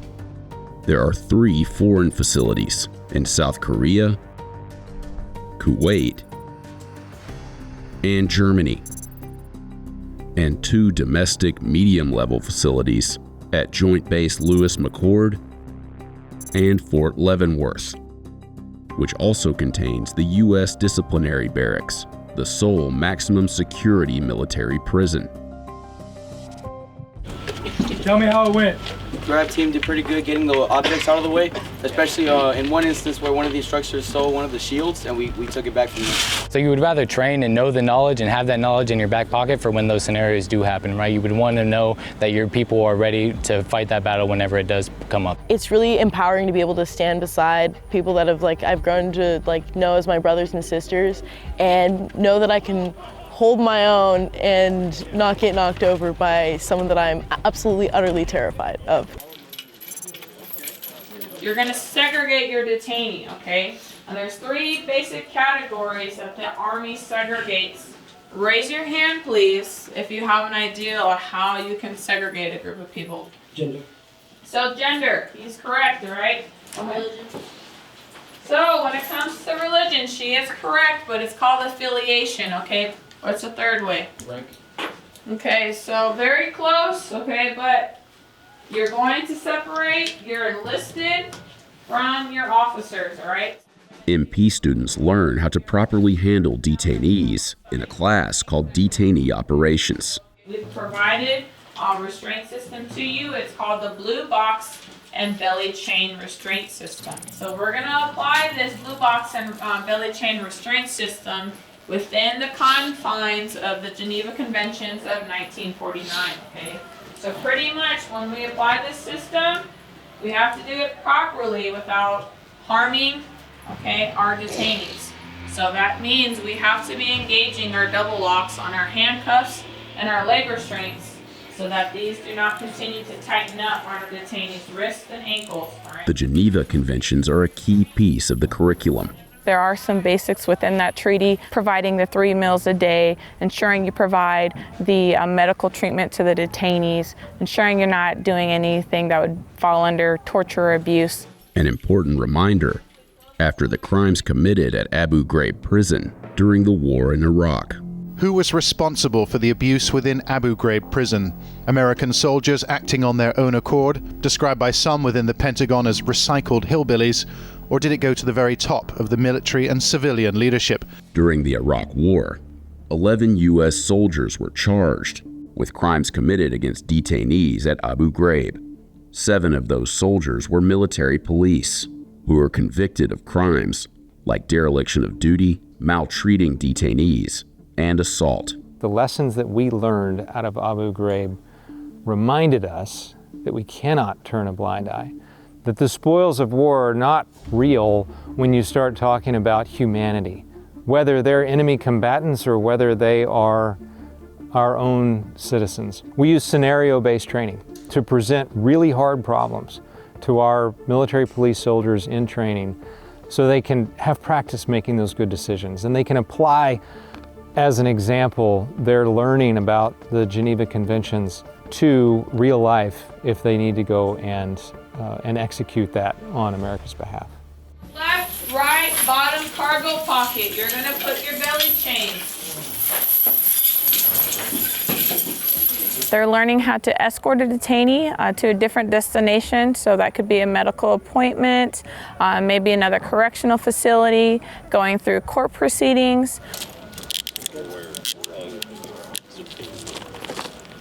So they're going to apply what's known as a blue box and belly chain restraint system. They put that on, ensuring they do the double locks, and then we go through how to actively escort that detainee to the new location that they need to be at. Students pat down the detainees, checking for any weapons or contraband. What are some of the issues they run into doing this for the first time? So the first time, it just depends on the comfortability they have with handcuffing. I would say that's one of the biggest things, because it's sometimes one of the first times they're coming into close contact with somebody who is role-playing as a detainee. So we try to practice several times before they apply that system, because that is one of the most dangerous parts, is applying the handcuffs. What makes it so, what's dangerous about it? Just because at the time prior to applying, that individual is unhandcuffed. You don't know the prior training or experience of your detainee, so you always want to ensure, for the safety of the guard, that you're applying it correctly. You're showing and displaying that you're confident in your abilities. Handcuffs are a little confusing sometimes. Hold on, it's not closing all the way. While some students struggle using handcuffs for the first time, other students are more familiar with the restraints. Does it feel weird to be getting cuffed? My family's in corrections. Yeah, it's pretty weird. It's a weird feeling. What if I told you it wasn't my first? No, I'm playing. Does it feel weird getting cuffed? Like, No, I've had it happen before. Wait a second. when you joined the Army, is this the image that you had of yourself in full restraints that you want to send to your mom? Honestly, yeah, I would say so, probably. I signed up for 31 Bravo, something like that. Like, I asked him, like, can you show me how to do it? And he showed me. Step forward. Yeah. See if you can walk. My cousin, you know, he was an MP. My father, he was an MP before me. My grandfather was a sheriff, actually, in LA County. Long time ago. My mom, she's a corrections officer, actually, or she was. Now she's a counselor for juvenile delinquents. So it's kind of like a lot of people in my family did, things of this nature. So I thought it would be, when I joined the Army, it would be a good choice. We have a number of soldiers who go on to have local law enforcement, state law enforcement, federal law enforcement careers. This legacy of what we often refer to as a family business. But their long game is to be a law enforcement professional. Many of our soldiers go on to serve their communities.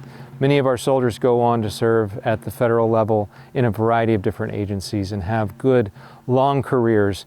And most look back and remember their time in training as a military police soldier as being the foundation of what made them a professional in the civilian law enforcement world.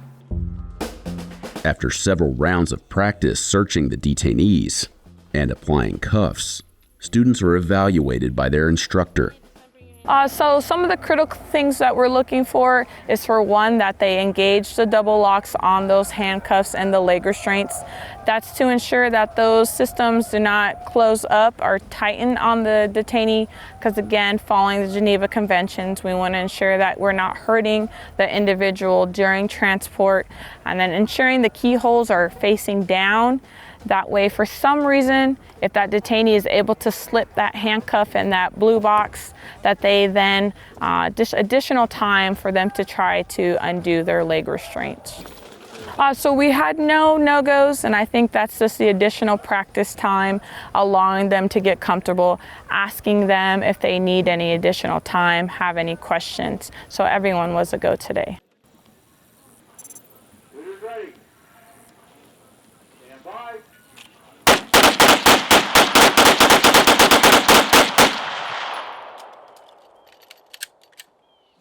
Military police soldiers trained to fire the M17 Sig Sauer 9mm handgun.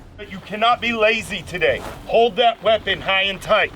So today we're just going over firing familiarization. It's just trying to get repetition for the trainees to get used to the handgun. Majority of them have never shot before or used a handgun or any type of weapon before. Have you guys shot a 9mm before? I'm probably law enforcement. I've shot a 9mm before. Oh yeah? So will this be easy then? Yeah, it's pretty easy. The only thing that's not easy, like for law enforcement, we never shot so far. Normally every interaction we're up close and personal. Firing weapons from farther away isn't the only difference between military police soldiers and civilian law enforcement. We cannot do certain things that civilian cops can do. I say one of the biggest ones is the escalation of force, how you could put your hands on somebody so very quickly. You kind of have to analyze and see the initial threat first before even trying to, attempt to take the escalation level a bit. Why is that? Why can you not do that here as a military police officer? Well, UCMJ mostly. The UCMJ, or the Uniform Code of Military Justice, is the set of laws that members of the U.S. military must abide by and enforce. A different legal framework than the laws that civilians follow at the state, local, and federal level. We feel safe to kind of approach just anybody, but the difference is in the civilian world, you have to approach with caution.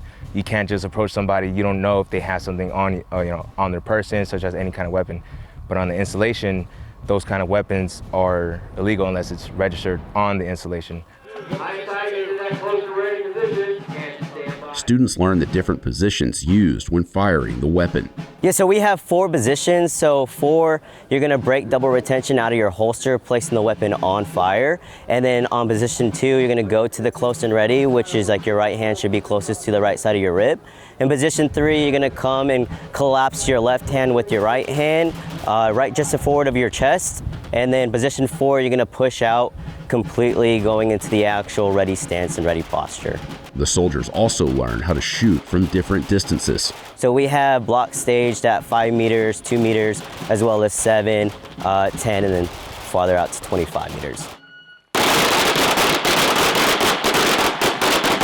We understand majority of the time that you're pulling out your M17, you're probably closer than a threat. It's just trying to help them with their accuracy, getting that sight picture, taking their time, and then easy trigger squeeze, because at the 25 meter, it's a lot easier to pull your shots than you would be if you're closest to the target. With many students firing a handgun for the very first time, some struggle with anticipating the recoil. When you fire, what you're doing is you're flexing and you're forcing the weapon to do this whether you realize it or not. When you only use that trigger finger, again, just the trigger finger, the weapon's gonna go up, reacquire the sights, come back down. The only part of my body moving is that trigger finger, then the weapon fires straight. If it's okay if it goes up and down, that's recoil. Turn around, face the tower. If the trainee grips too hard on the right hand, usually they end up like jerking the trigger to the right side. It's all about reaction time. So getting the trainees to go ahead and do repetition over and over and over helps their reaction time when it comes to actual road work. So if an incident did happen and they have to pull their M17 out of the holster and engage at a threat, is if their reaction time is a lot faster than it would be if they didn't have repetition. Once trainees are familiar with the 9mm, instructors introduce a new challenge, firing it in complete darkness. Tonight, it's the limited visibility familiarization, and they'll conduct it under the limited visibility hours, utilizing flashlights, different techniques that they're taught to hold the flashlights engaged. Flashlight comes on, engagement, conduct their post-engagement, flashlight comes off, they holster, and then we continue, we move on from there.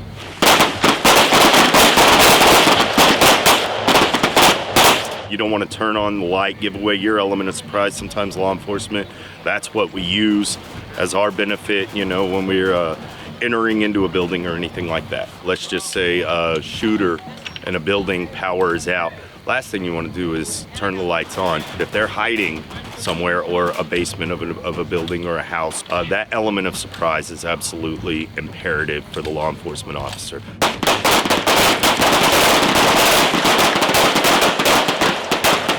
You got to remember, as law enforcement, we only draw our weapons when the threat is presented to us. That means we're already at that disadvantage.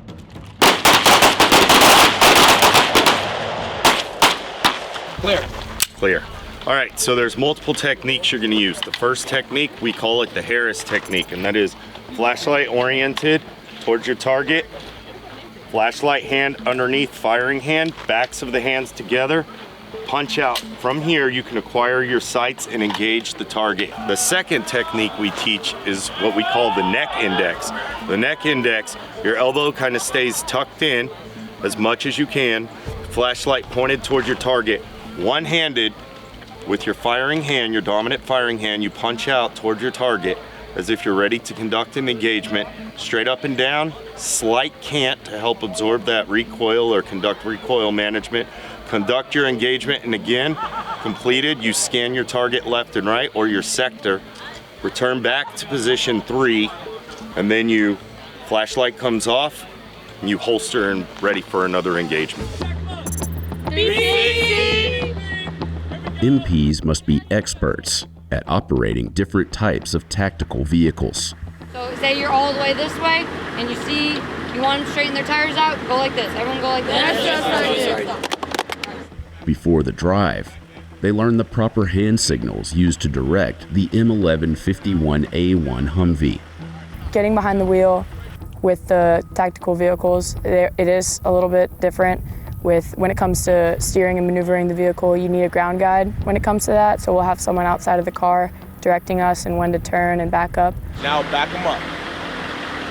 Back them up. Walk with them so you can see. So we learn how to actually drive the vehicle, and then we go on a convoy and do all that practical exercise and stuff like that, really getting hands-on with all the vehicles. Students load up in the Humvees and practice driving in a convoy. All right, you ready? Yes. We're going to take that part, we're going to put it in drive. How is it different from driving a regular car? For the most part, it's honestly kind of similar. This practice comes into play when we're out in the field in real life, knowing the basics, knowing how to trust yourself, and knowing that everyone else that may be in your squad, you'll be able to trust them when it comes to, like, if anything were to break down, you know how to fix it, stuff like that. Law enforcement has been scrutinized over numerous civilian deaths at the hands of police officers. There is a lot of controversy today surrounding just police officers in general, law enforcement, anything like that. Although there are many differences between military and civilian police, we asked the 14th Military Police Brigade how this has affected their curriculum for future MPs. 14th Military Police Brigade adheres to the Peace Officer Standardization and Training. And from the post curriculum, a lot of different recent, perhaps lessons learned from how our civilian counterparts have handled certain situations are tied to that training.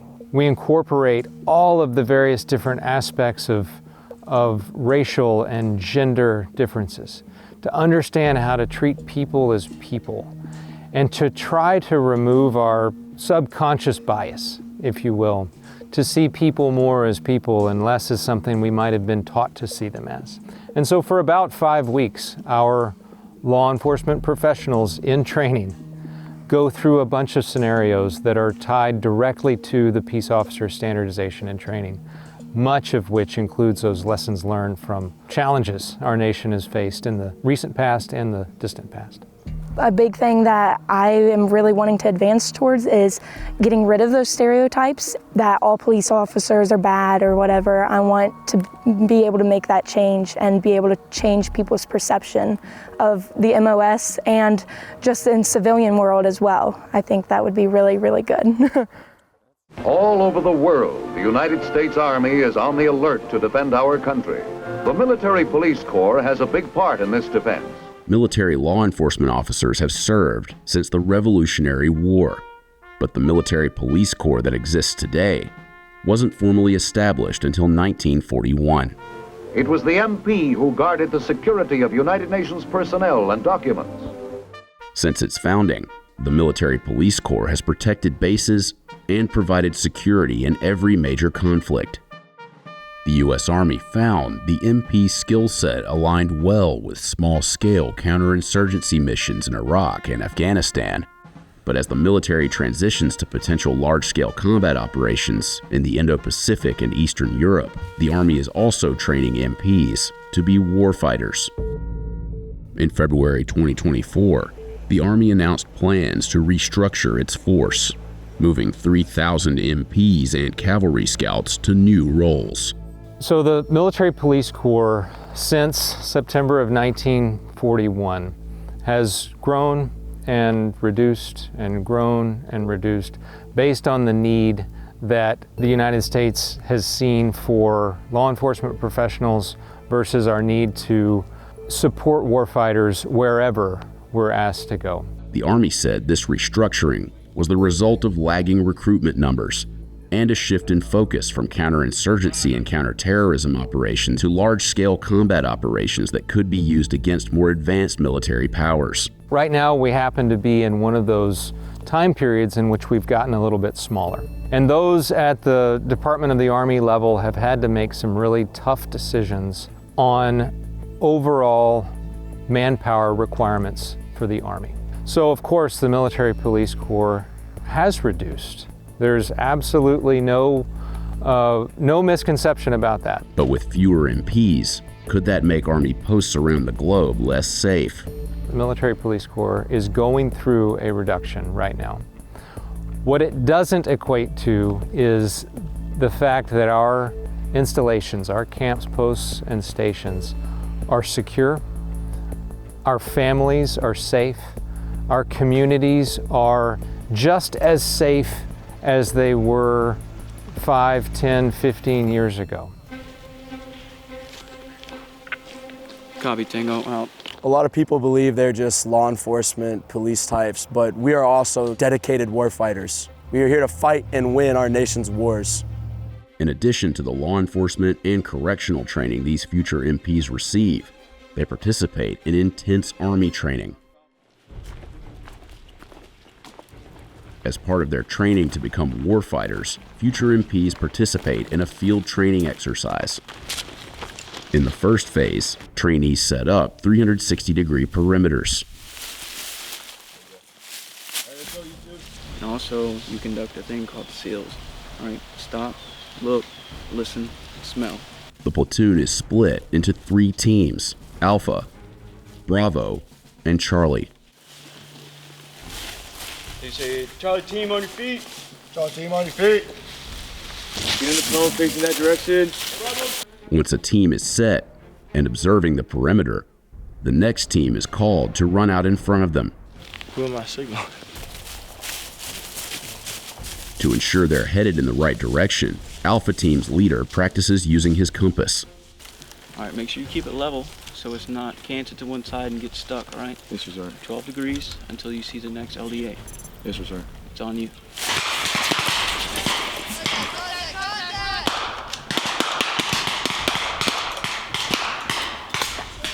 The 2 enemy soldiers are subdued, but then What happened? drill sergeants yell "real world," which means an actual emergency is occurring, and this training scenario is put on hold.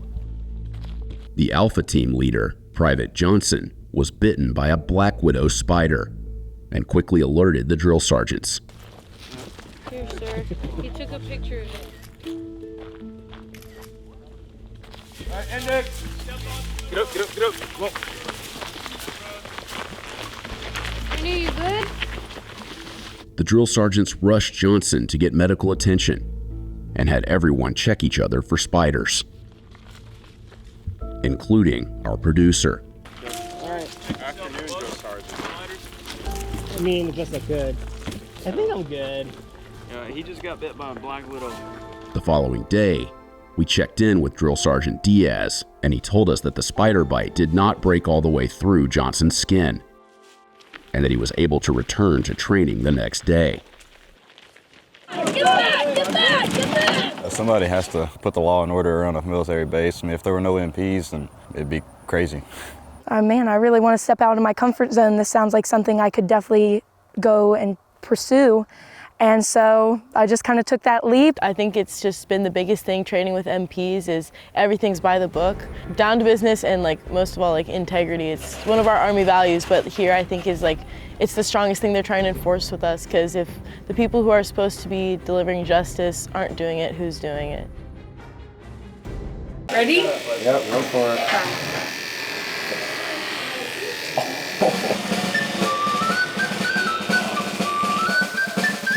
What are you majoring? I'm going to be a psych major. On a rainy day in August, 371 new recruits arrive at Norwich University in Northfield, Vermont, for day 0 of their 4-year journey at the historic school.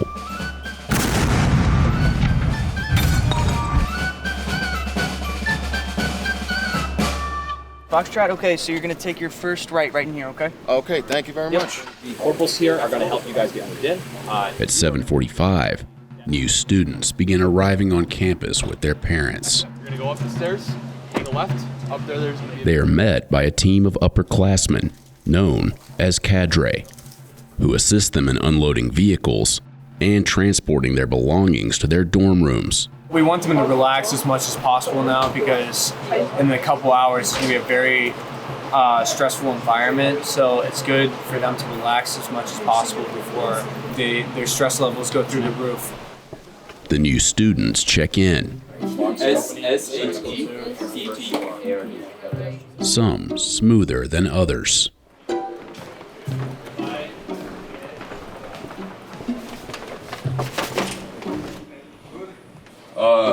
I think it's my rope. It wasn't. Make sure the key is the right key. If it's the wrong key, then come right back up here and we'll switch it up. Wrong key? Yeah, probably. On the third try, recruit Shepard was able to get into his dorm room. How's it feel getting to your dorm? It's good. It's good. It feels really good. No. I've been waiting for this, honestly. Something new, something to experience. At Norwich University, tuition is about $47,000 a year, with an additional $15,000 for room and board for students who live on campus. Bishop! Here! First-year students at Norwich are referred to as rooks, short for recruits. So Rook is a first-year student who arrives. They go through an initial entry training program to become a Norwich cadet. The nickname also relates to a particular chess piece. Rumors are that we call them rooks because they move like chess pieces on the chessboard. They have to move in straight lines, and they make all their turns at the corners. The period of initial entry training, or rookdom, typically concludes at the end of the first semester. Day 0 marks the beginning of Rook Week. 7 days of intense training meant to push rooks out of their comfort zones. What's your plan to survive Rook Week? I don't have any other choice, you know. This is my only option, and I'm going to go forward with it. My plan to survive Rook Week is to do as I'm told, try to retain all the information that my cadre are giving me, and try my best to follow through with those orders. Don't look at the big picture, take a look at the small picture, just go, say, meal to meal, maybe even hour to hour. Just take like small bites of it and work your way through one step at a time. Don't get too far ahead of yourself, place too big expectations on yourself. Just focus on getting through this next little bit, and then you can worry about what's after that. March time, march! Left, left! What are your plans for after graduation? Are you going military at all? I am not. I'm on the non-pursuing side of the Corps. Unlike service academies like West Point and the Naval Academy, graduates of Norwich are not required to commit to military service, although 50 to 55% typically do. I plan on going into the Army after Norwich. I have a ROTC 4-year scholarship with the Army, so by the time I'm in my senior year and graduate, I will be commissioned as an officer. We produce leaders for America. We do it through a means of a military environment, stressing academics first. We offer that training experience, that value-added experience that the Corps cadets offer. All men at Norwich and women who elect to join become members of the Norwich University Corps of Cadets. Norwich is our nation's oldest private military college, one of 6 senior military schools. Norwich University is known as the birthplace of the ROTC, or Reserve Officers Training Corps, a college program that trains students to become commissioned officers in the U.S. military. But our founding father, Alden Partridge, is what he brought to America. So the idea of being a citizen soldier is what Alden Partridge introduced to our country. And the ROTC concept came in is that we had a full-time Corps of cadets, and then we eventually commissioned into the military. Since its founding, over 130 Norwich graduates have become generals in the U.S. military. Army, ROTC, are you doing? Navy, sir. That should be simple. You know how to swim? Yes, sir. Upon arriving at Norwich, rooks wear uniforms known as Rookie Storms, which consist of khaki pants, a black belt, and a white short-sleeve collared dress shirt. A tradition at Norwich since the early 1970s. Once they check in, men are given a black tie, women a black neck tab, and everyone gets the iconic Rook baseball cap. Chest 40.5.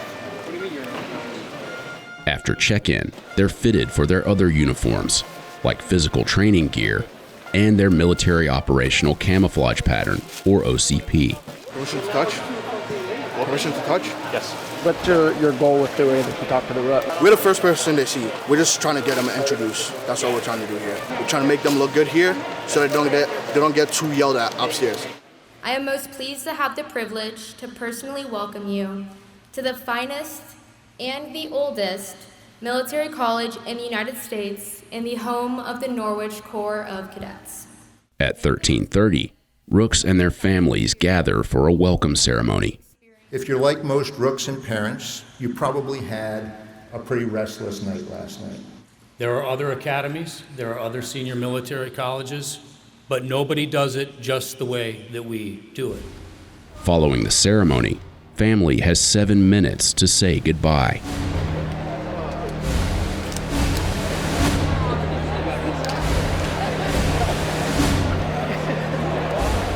It's sad. It's tough to leave my parents, but it's time to move on. It's kind of hard, but it's also like a breath of fresh air, you know? I kind of get to be on my own, my independence, but I'm going to miss like being home and spending time with family and stuff like that. 2 columns, follow me! For the first time, Rooks file out and get into formation and march to the upper parade grounds. Right turn. March. Other students watch as the Rooks begin their journey. Company! Ho!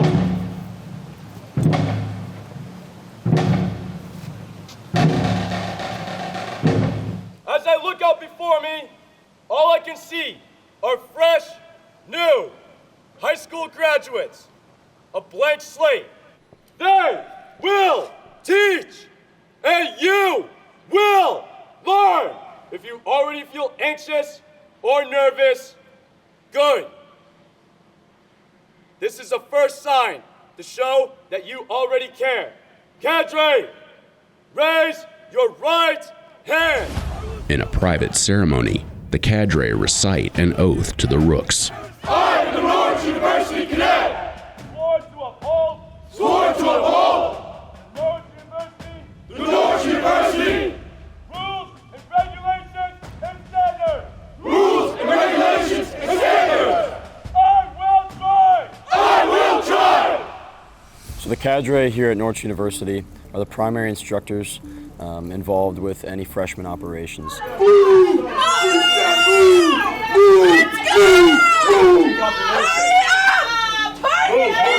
In recent years, Norwich University has been scrutinized for allegations of hazing. Just a show of hands. Anybody know what the last time a hazing incident in this institution actually happened? The women's rugby team? That's the one I was thinking of. Good job. In 2022, several cadets on the Norwich women's rugby team were accused in a Vermont criminal court of waterboarding and branding other students, resulting in tickets and fines. When's the last time a hazing event happened in the Corps? Not to an athletic team.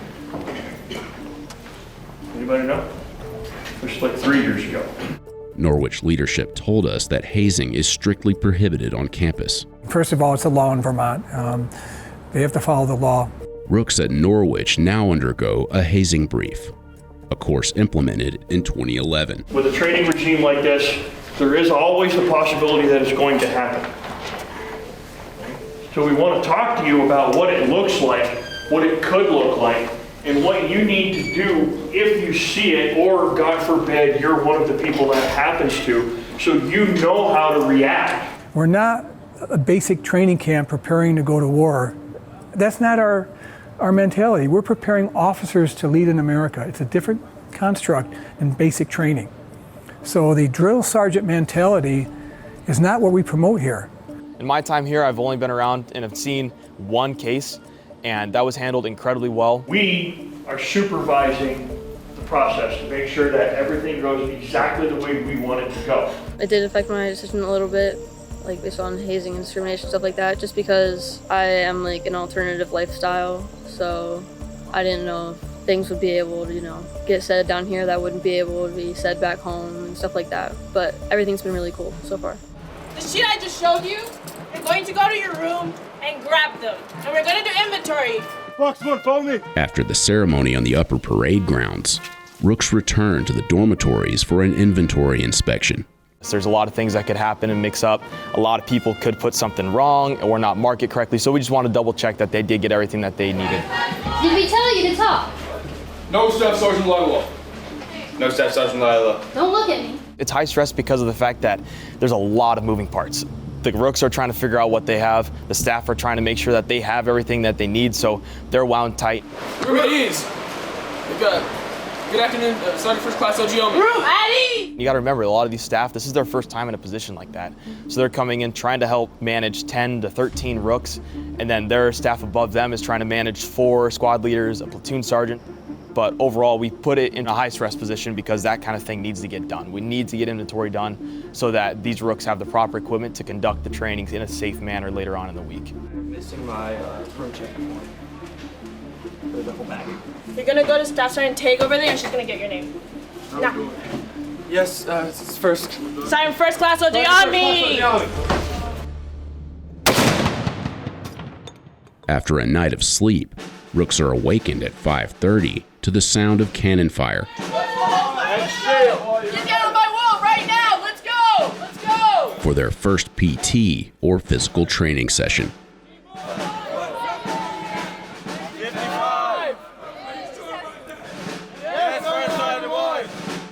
How was the PT for you this morning?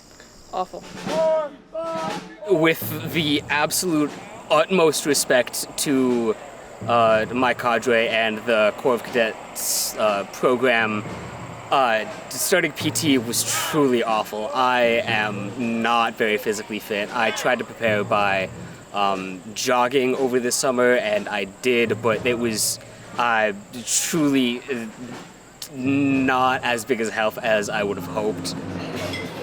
Among the privileges rooks have at Norwich are the unique rules of etiquette they must follow in the dining hall. They have to essentially bring their fork up to their mouth, put it down, and that's when they can start chewing. Your spoon goes on your left, your fork on your right, and your knife should be pointing away from our PL. Is that understood? Yes, Sergeant Sanchez. Thank you. So the dining procedures are very professional. We also want the dining procedures to hold more discipline, so they can't look around. They have to look down at their plate, grab their food, set everything down, put their hands in their lap. They can talk to their cadre if they have a question, but that is all that they can say. Or they can tell them, I'm going to go to the bathroom, or I'm going to get more food. Make sure you greet the first sergeant. He's done a lot of work for you and myself. He's done a lot for his company. Good evening, sir. But our main focus during dining is having that discipline and then them being focused on getting the food into their system so that they can be fueled for the next day. Once rooks are done eating, they must read Rook Knowledge, which is the booklet that describes Rook privileges, expectations, the school mission statement, and the cadet's creed. You will not have your hair poking out from under your cover. Yes, Staff Sergeant Burke. You won't have that problem anymore. Soon, all your hairs will go away. Male rooks are required to shave their heads. Female rooks are not required to cut their hair, but they must follow the U.S. Army hair guidelines. Norwich began accepting female students in 1974.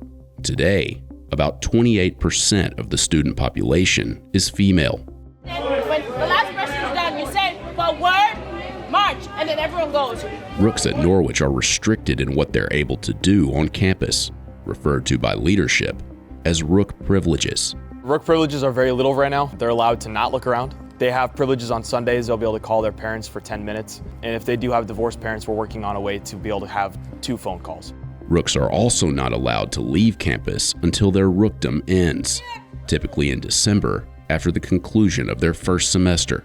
They are not allowed to utilize certain things on campus, such as Dunkin' or the restaurants on campus. They are not allowed to use their phones, and they are not allowed to just walk around campus. They have to actually square around the campus. Squaring essentially is a facing movement. It is not normal walking, so they have to walk in the gutter, which is on the side of the sidewalk, and every time they hit a corner, they have to do a facing movement instead of just walking around that corner. When you address my cadre members, you will speak to them with volume and respect. If you don't understand that now, you will understand that very soon. We're a private school, military college in Vermont. That premium that you're going to pay to invest yourself in the Corps of Cadets is what's going to propel you forward when you leave here. There's other military schools I looked at, and I came here. I talked to all the cadets and rooks when I was here. I felt like this is where I needed to be. I don't have a plan, but keep an open mind, good mentality. I know it's gonna be hard. I know I'm gonna be pushed. I'm just gonna stick with it because I know at the end it's gonna be worth it. I'm a little nervous that I won't make it through, but I'm sure that I will. I feel like they've got some tough moments in store for us. I'm most nervous about letting the doubt creep in and trying to not let the doubt overtake me and to keep pushing further. You tell me things I already know. Why don't you actually do your job and actually choose to represent me the way you're supposed to? Go away! Before these Air Force military training instructors can do this,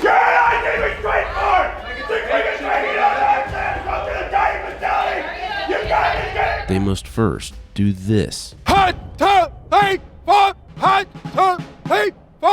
They're practicing what's called the command voice. And once they master it, they'll be able to lead a flight of Air Force recruits. And we'll use it specifically as a way to grab the trainee's attention and to notify them that it's time to move in whatever direction that is so that way we can communicate with the entire flight at once. If you're not given specific, clear directions, then the task is not going to get done, or is going to get done in a way that it's not supposed to be. Forward!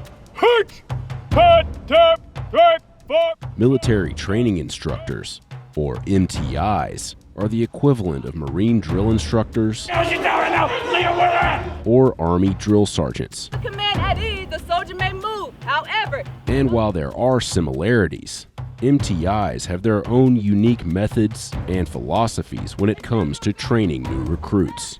Left, face, left. We spent 4 days at Lackland Air Force Base observing future military training instructors during their 8.5-week course as they learn to lead new recruits in drill and train them to meet the Air Force's physical requirements. But it all starts with learning how to use their voice. Except for my guide, element leader, storm chief, if you're taller than training, produce a 10 forward now. Don't run. Just go with a sense of urgency. Raising our voice, what we call command voice, is just one of the many tools that we have as military training instructors in order to get that desired outcome from our recruits. Military training instructors use the command voice during drill when they order a group of 40 to 50 recruits, known as a flight, to move to different locations during the day. In their first week of military training instructor school, or MTIS, students practice exercises that help them tap into their volume and their ability to sustain it. Hot, top, 3, 4, hot, top, 3, 4. We repeat expelling our air from our diaphragm, and it is just a matter of repeating ha, ha, ha. And that is used so that we can practice using our diaphragm and also getting as loud as possible with our command voice. Hot, top, 3, 4, hot, top, 3, 4. So you gotta get that diaphragm for real active so that you get it like it sounds stronger. Exercises include hunching over and hanging from a pull-up bar while shouting, Hot, 2, 3, 4, hot, 2, 3, 4. forcing them to use their diaphragm to achieve the necessary volume. 1, 2, 3, 4. It doesn't sound throaty like nasally because that would be your nose, but you need to get down here. Like that whole, somebody's punching you. But volume is just one element of the command voice. We focus on distinction, loudness, inflection, projection, and snap of that command voice. Come left, punch. Right, hey! So the reason why a lot of the words sound differently than what a lot of people are accustomed to is to be able to provide the enunciation of the word itself. You can hear it clearly in the way military training instructors deliver cadence. Hot, top, trip, pop, hot, top, trip, pop. The added P or H helps keep the command distinct and at a high volume. The way you get the distinction in your voice is by making sure you pronounce every letter when you are using your command voice. Let's say you are saying 1, 2, 3 to keep everybody in step, or left, right, left. You have to enunciate so that way it is distinct when it comes out as a command voice. Light, halt, get your cover, get your dress. The command voice is also used to give corrections. This is what it looks like when an MTI uses their command voice during actual boot camp. Everyone's waiting at you, but you're taking your time. It feels very empowering to use the command voice. It's almost like a battle cry, and so you kind of get to get that lion's roar out to get command and control of your flights. While every branch of the military has its own version of the command voice, Air Force MTIs have a reputation for being less aggressive than some of their counterparts in the Army and Marine Corps. In 2018, the Air Force ranked 4th among the armed services branches for the number of hazing complaints. We're very firm, definitely demanding, but before everything, we're fair. Left foot, left, right, left. Air Force MTIs will use everything they learned about command voice when they lead new recruits in drill. Left, peace. Forward, punch, hut, tap, right, fork, hut. But learning how to lead drill requires its own training. Left flank. I would say it's more challenging than it is exhausting. It's just constantly focusing on being precise with every single movement you make. MTI students spend 85 hours practicing the movements, relearning how to march in step and make precise turns on command. That carries throughout when you're doing left face, left flank, collar movements. You gotta understand where your head needs to be, where your arms gotta be. Learning drill at basic training, it was all new, it was foreign. However, as I learned those movements, all I had to do was apply. There's a huge difference between learning and applying versus learning, applying, and teaching. So now I have to come back, break down each one of those movements into individual steps, and now share that and teach these trainees how to actually perform the movements. We're just gonna be out here on this pad, practicing until 0900. This is the go command or the execution command. This student is in week 6 of training.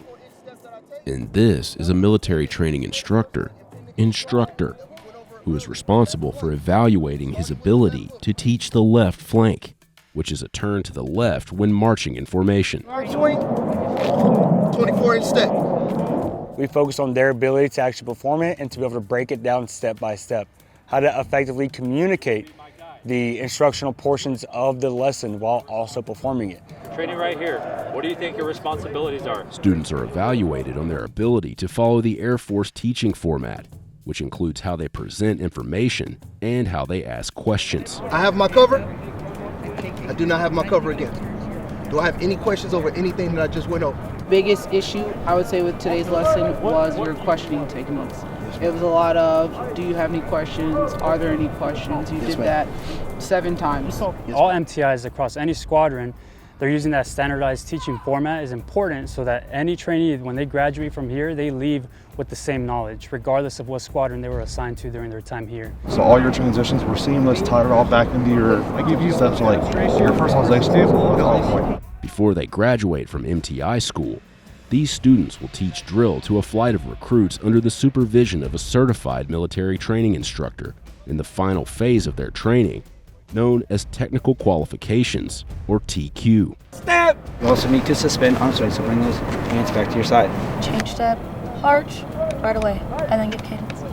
Change step, arch! It is a slight pause, you are not stopping. At the end of the day, we are realistically training not just our replacements, but our upgrade. Height, hut, distance. Out! Out! Out! I think what drives the physical aspect of being a military training instructor is you are constantly on the move. You're going to be constantly marching all over base, taking your trainees to various appointments. 1, 2, 3, 9. 1, 2, 3, 4. And then also in the mornings during PT, you're going to be out there not just showing them how to do PT, you're going to be performing PT and setting that example for them. Every morning, MTI students perform PT, or physical training, as if they are commanding a flight of recruits. Students take turns leading PT from a distance, where they practice the lessons learned in their command voice training, projecting their voice across the drill pad to call out the exercises. Next exercise is in and out. Session of exercise, right up. Begin. 1, 2, 3. And call cadence. 3. 1, 2, 3. Another student observes from the sidelines and corrects their classmates as if they are recruits. Arms are fully extended, back straight. Hips out of the air. So PT is set up that way for the MTI school, so that way it gives the students an opportunity to truly understand how to be able to lead organized PT, and so that way they understand what are the key points for each part before they step out to the line squadron and they're standing in front of 200, 600, 800 trainees and leading them in organized PT. Military training instructors must pass a physical assessment outlined by the Air Force based on age and gender. To get into the training course, students must be recommended by their leadership and pass a psychological evaluation. Military training instructors receive a special duty pay of $450 per month on top of their base salary. 10, 9, 8, 7. Basic military training, or BMT, also includes teaching recruits how to meticulously make a bed and fold clothes. Pretty good. It can be a little bit tighter. And again, these MTI students are expected to perform these tasks to perfection. For some of these students, they haven't potentially made a bed since they were last at BMT. In week 5 of their training, students practice making beds, rolling shirts, and other dormitory procedures to the Air Force standards. And they inspect each other's work, practicing the corrections they will be giving recruits in just a few months. Pick it up, you kind of want it to snap back a little bit. See the difference? So we teach them the current standards, and then we evaluate them on their ability to organize those items. And then immediately following that, we evaluate them on their ability to teach those standards. So the lesson we're going to be going over today is the end of bed display. They have exact words they need to say, so the trainees know the exact details of what these lessons consist of. So the level of corrections that we're looking for with the students teaching this evaluation, is this their overall stage presence, how comfortable they are with teaching this lesson, how comfortable they are with the actual lesson plans themselves. To ensure it is draped evenly, we can pinch at the bottom to ensure that they're flush. Give it a little tug. These instructors are kind of talking to the wall, talking to their water bottle in some instances, but they are going by the format. This is essentially the dry runs that they're running here at MTIS, to where they actually get to the line and then figure out how to master what we're teaching here at MTIS. If I look down at this shoe from the top, I should be able to see any of your shoelaces. Can you see your shoelaces? Yes, Sergeant. In their final phase of training, they will be responsible for instructing a flight of recruits on the dorm lessons they learned at MTI school. It is important for us to learn how to teach this to trainees because they need to know our standards and they need to learn as well to practice their attention to detail. The last 60 seconds, there's about easily probably 90 seconds. But honestly though, do you think trainees are probably going to do the same thing? Whether it's you loading missiles, loading bombs, whatever the case may be, the attention to detail of you putting the correct amount into everything is the importance that we are teaching here at BMT. At this time, Captain Cole and Senior Master Sergeant Morrell will present the class their graduation certificates. This class is graduating from the basic MTI training, but they won't receive their campaign cover until they've completed the final phase of training.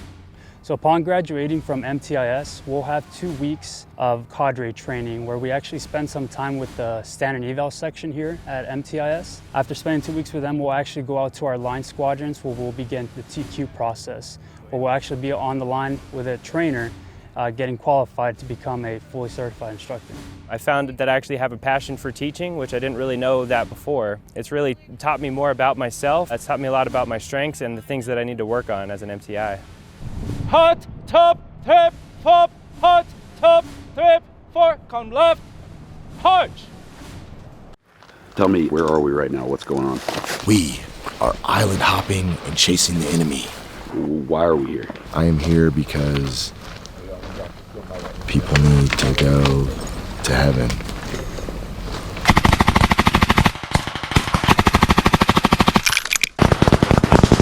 Yeah, let me get one mag. Hey, cover me, cover me, cover me. You dead as fuck, bro.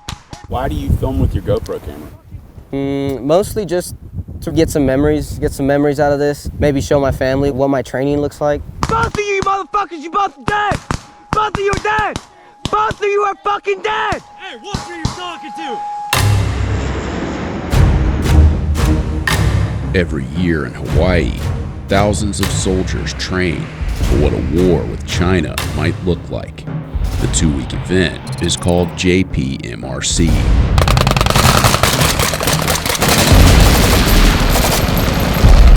It's a force-on-force training exercise. The side representing the U.S. Army and its partners is known as Blue 4, and the enemy is Op 4, or opposing force. The two sides fight in a series of engagements on Oahu and the Big Island of Hawaii. Over 5,000 people participate, including soldiers from foreign military allies like Thailand, New Zealand, and the United Kingdom. But the massive event tests one man in particular, Colonel Rob Shaw, commander of the 25th Infantry Division's 3rd Infantry Brigade Combat Team, also known as the Bronco Brigade. This event is the culmination of about 16 months of work. This is the one time about every 2 years that the entire team comes together. So we've got about 14 days to generate readiness, so we're ready in the event that we're called to do something. So I'm happy to talk to y'all anytime. Okay. If I don't know, I know Graham, you're out here for a hot minute. Yeah. So we'll just check in with you. Yeah. I'll take that mic from you. Yeah. That's me. Jungle. In February of 2023, I embedded for 10 days inside the U.S. Army's Jungle Operations Training Course. It's where I met 1st Sergeant Stuart Fletcher, known in Jungle School as Number 23. Peace is a good thing, but I joined the military to go to war, so. A combat veteran with a big personality. Everybody gotta die sometime, Red. Who I hope to one day meet again. After that story was published, the Army invited me to come back to Hawaii in November to cover JPMRC. It promised me there would be plenty of action, but what I actually saw was much different from what I expected. The type of fight that we're preparing for, we can imagine it, but none of us have actually done it. What it's really about for me is to get this team as ready as possible to do hard things on behalf of the country in the event that we get asked to do that. Start pushing into the tree line. It signals a credibility so we don't have to fight. I'm working it right now, sir. All right. Everything we're doing out here is to deter a war from happening. Our goal is no war. I have been watching very closely the path that the PRC has been following since 2014. It's insidious and it's irresponsible. They're violating the territorial integrity and the national sovereignty of many of the countries in this region, but they also have global aspirations. Let's get it. What we're doing here is training They don't want no smoke. at the very high end of the tactical echelon so that we can provide that confidence, provide that joint readiness to keep the region safe, stable, secure.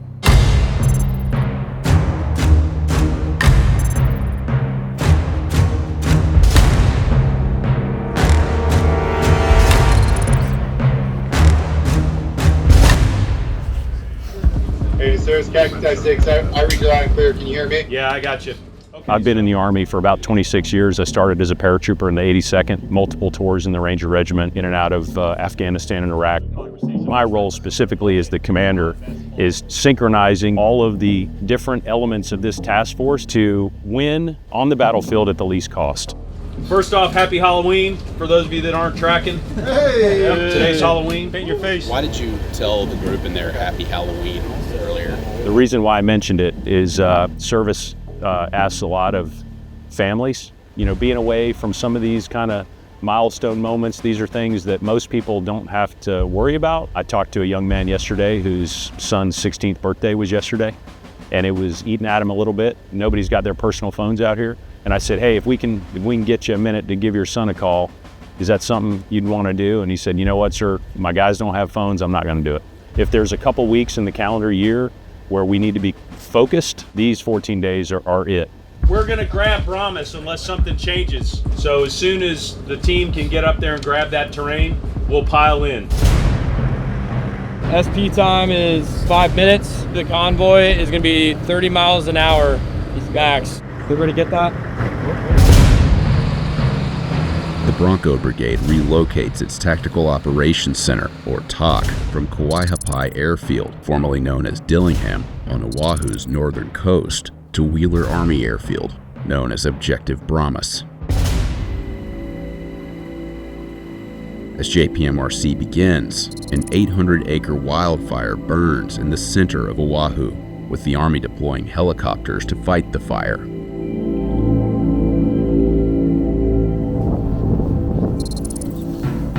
A few miles north, the Bronco Brigade battles OPFOR for control of Objective Blaze. But our cameras are late to the fight. We show up right after Charlie Company tells us they defeated OPFOR in a firefight that lasted for hours. You should better fucking die, bro. No way. Although we missed the action, Specialist Angel Morales from Charlie Company recorded part of the engagement with his GoPro camera. Friendly's pushing forward to our left! I've been in the Army for about 2 years now. When I was just starting out, it seemed all chaotic and I didn't really know what was going on. I would just follow my team leader, whatever they told me to do. Hey, Sutter, you still got one alive down there! But now it's like, I actually know what's going on. We're about to push into them. In the moment of battle, you kind of see where you might need to reinforce. I'm reloading! Or where they might even try and flank you. Hey, Sarkay! They're still right there! It's just moments like that, like learning experiences that I really like. You're fucking dead, bro! No fucking way. Cap is shit, bro. Both of you motherfuckers, you both dead! Both of you are dead! Both of you are fucking dead! Hey, what are you talking to? There was like 2-3 guys that we ended up shooting like point blank, and I essentially dumped a mag on them and they still didn't die. So that's when I started arguing with one of them. They're both fucking dead! We're out here supporting your training. You think we want to be out here? No! So fucking take it down a notch. Maybe you shouldn't have signed the fucking contract then. Hey, stop it! Hey, don't argue. Just take your headgear off and go down. Let them keep pushing. How come you get so heated? You know, it's a training scenario. It's a training scenario, but I clearly shot them a couple of times, and in real life, they would have been done for. They would have been gone. We want to take this serious. We want to treat it like real life as much as we can, because there's no do-overs. There's no do-overs in real life. As simple as that. Yeah, I know. Super. Yeah, I knew you'd be out here eventually. We found him. Number 23. Why are you so late to the fight? Man, I killed like 48 people myself last night. Myself. First Sergeant Stuart Fletcher. What else do you want to know? The ranking non-commissioned officer in Charlie Company, known as Charlie Rock. 240, I want it right here, on the right side. Watch the goddamn goal. Watch out, RTO. After spending 10 days with Fletcher at jungle school, Slow it down if you're gonna fuck it up. the idea of linking up with him during a training exercise like this was a big reason for making the trip. How many people we killed this last 2 days? 200 plus. A veteran of multiple combat deployments during the wars in Iraq and Afghanistan, Fletcher now leads a new generation of soldiers as Charlie Rock's first sergeant. First Sergeant Fletcher is a special and supremely competent and gifted leader. Our structure with guys like Fletcher as the first sergeant can help folks kind of navigate and stay on a good path and turn into really, really capable, productive leaders. Roach, hey, this is the hero of the battle for Rock Company. Roach, he is the finest mortarman, but he also flies a DJI drone better than anyone you ever met in your life. If there was NASCAR for DJI drones, he would win it. Yeah, these are the best soldiers in the world right here. Trained by Alistair Keys himself. Charlie Rock's company commander is Captain Alistair Keys. Like Fletcher, he deployed to the Middle East with the 75th Ranger Regiment, and he's co-winner of the 2021 Best Ranger competition. Cap Mal Keys, one of the most humble and selfless leaders that I've seen. So here you have this really smart and focused officer paired with, a seasoned and highly proficient non-commissioned officer. So they're kind of a pair to be reckoned with. rock company. I like to look at it as the best in the Bronco Brigade. They can send us anywhere and we'll make sure it gets done. Stay strapped to get clapped. Call her up. 9395, get to a grid for those trucks, over. Although Charlie Rock defeated OPFOR at Objective Blaze, they also suffered simulated casualties. Each injured soldier gets a casualty card describing the nature of their injury, which has to be communicated before a medical evacuation. So I got my left leg blown off, so I'm an urgent surgical. I'm in priority. We got attacked from the back. There's not really much I could have done in the situation. So you just gotta kind of take the L and keep moving forward. I'll be back in the fight in 24 hours, so. The OC was just rekeying left and right. He was like rekeying all his dudes over and over. I'm like, it doesn't matter, man. It doesn't matter. You're going to die. What's rekeying, man? Rekeying, so you're wearing these and then your lasers. What are you wearing? They call it Miles gear. During JPMRC, all participants wear sensors known as Miles gear, which detects lasers attached to the weapons on the battlefield, all of which shoot blank rounds. When a laser hits the sensor, it makes an electronic sound that means they've been shot. The Miles gear is like militarized laser tag, if you will. I'm dead. You dead? I'm dead. Before they get back into the action, a soldier's Miles gear must be reactivated or rekeyed by an observer controller. According to the Department of Defense, the Miles gear costs about $1,500 per soldier. It's one piece of the cost required to run an event like JPMRC. You know, the American taxpayers invested an enormous amount of resources into this event, and we want to put our best foot forward. A $300 million exercise. America gave us this gift of $300 million. The entire division focused on our success, so let's make sure we maximize the most out of it. During a leadership meeting, Shaw said the event cost about $300 million, but the Army later told us that number was not accurate. So we went to the Pentagon to get clarity on the budget. Costing data for the Army is complicated. For me to tell you how much an exercise costs, we could be here all day parsing out the particular things that go into an exercise. For example, certainly the number of soldiers times their salary for the amount of time that they're there in the exercise. There's various things that add into each of the rotations that make it a little bit difficult to calculate. Ryan would not discuss specific figures related to the Hawaii JPMRC training rotation on camera, but U.S. Army Pacific confirmed that its budget for the Hawaii JPMRC rotation was about $15.5 million. Responding to our Freedom of Information Act request, the Air Force said it spent $3 million on aircraft operations during JPMRC. We have to believe that the training we do, the alliances we build, the readiness we build serves a deterrent effect, and if that helps us protect our country and our way of life and the American people, those are dollars well spent. In West Germany, 175,000 American, Belgian, French, and British troops participate in Europe's first simulated atomic military maneuvers. For decades, the U.S. has participated with foreign allies in large-scale military training exercises. แจ้งภารกิจต่อไปหลังจากการเคลื่อนที่ออกจากพื้นที่นี้เราจะได้รับภารกิจในการเคลื่อนย้ายด้วยอากาศยาน Of the more than 5,000 people participating in JPMRC, about 735 are from international military partners. The Royal Thai Army sent about 100 soldiers. On day 2, they arrive on Oahu's South Range to link up with U.S. Army soldiers. After here, we'll go get an update from the Battalion XO, or the Battalion Operations Officer.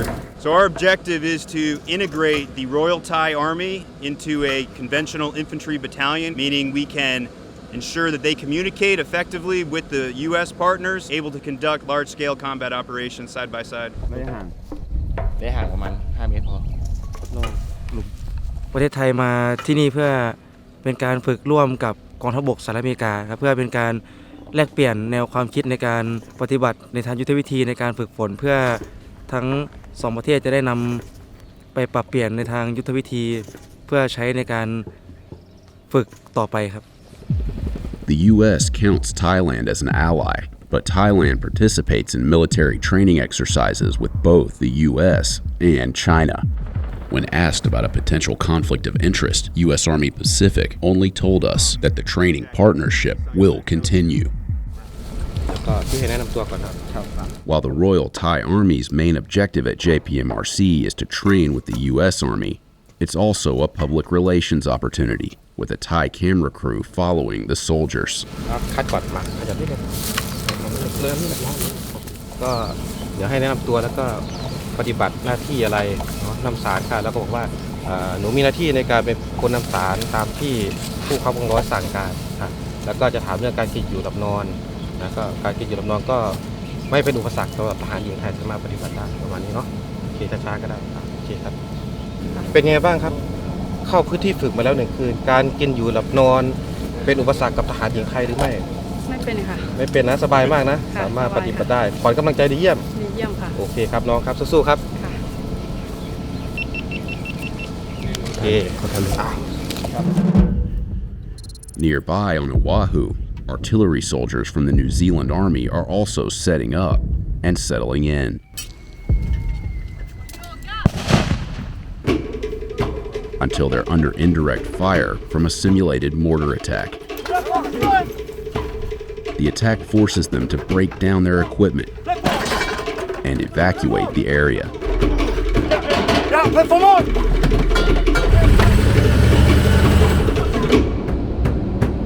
So the threat of indirect coming in like that, rockets and mortars, they have a wide splinter pad and a wide blast area. If they've acquired your target area, you need to get away from that target area as quick as you can. Yo, stay clear! The simulated attack destroyed one of the battery's 6 howitzers, along with a full gun crew. Pull back on the front side! Now the remaining soldiers have to set up a new location and put it all back together. On the adversary's priority list, indirect fire assets are very high up on the list. As soon as they find them, they want to strike them so that we can't do the same their way. The Kiwis are getting a chance to train on a much bigger stage than they're used to. The New Zealand Defence Force is composed of about 15,000 people, including reserves, compared to the U.S. Army, with about 450,000 active duty soldiers. We don't get big army experience unless we come on these activities. A whole spectrum of capabilities that we wouldn't get to otherwise. Afterwards, we generally have a few days to enjoy the sights and sounds of the island, which we're going to take full advantage of. After winning the battle at Objective Blaze, Charlie Rock moves to bolster security at Kawahapai, where the Bronco Brigade is completing its transfer of the TOC. How many bodies you stack up last night? How many are they going to give me credit for? Yeah, credit. I think 200. My man. So yesterday, the brigade needed us to go help another battalion secure their objective, right? Immediately, the brigade needed us to get back here. They thought that the TOC was going to get overrun, so we jumped here. Now that the TOC and everybody are about to be out of here, I'm sure that it won't be long before we get called to the next thing. The enemy knows where we are, and it's time to get out of Dodge. We've kind of been sitting on this area, and it's become a hot spot. The Bronco Brigade arrives at Wheeler Airfield and quickly sets up shop. It's a time to rest and refuel. What are you eating right now? We're eating chicken breast fillet and barbecue sauce. It's good stuff. It's good stuff. Like the best Army could offer. So what's your guys' job? We have 88 mics here, drivers, and 92 Foxes, the fuelers, patrol and supply specialists. What's your accent? Germany. Germany? Yeah, born and raised there. Why'd you move to the U.S.? Needed a new start in life from Germany because everything went downhill. School went downhill. Friends all moved away. Family kind of split apart, and I just needed something new.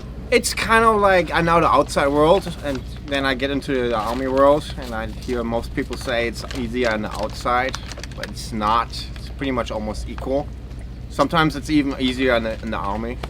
For me, it's easier in the Army. While the Broncos replenish at Wheeler Airfield, members of OPFOR do the same at a stronghold a few miles away they've named Fortress Eagle.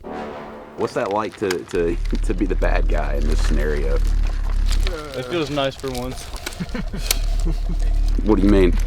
Because last year, JPMRC, we were on their side, we were getting fucked up, and now we're the one fucking them up.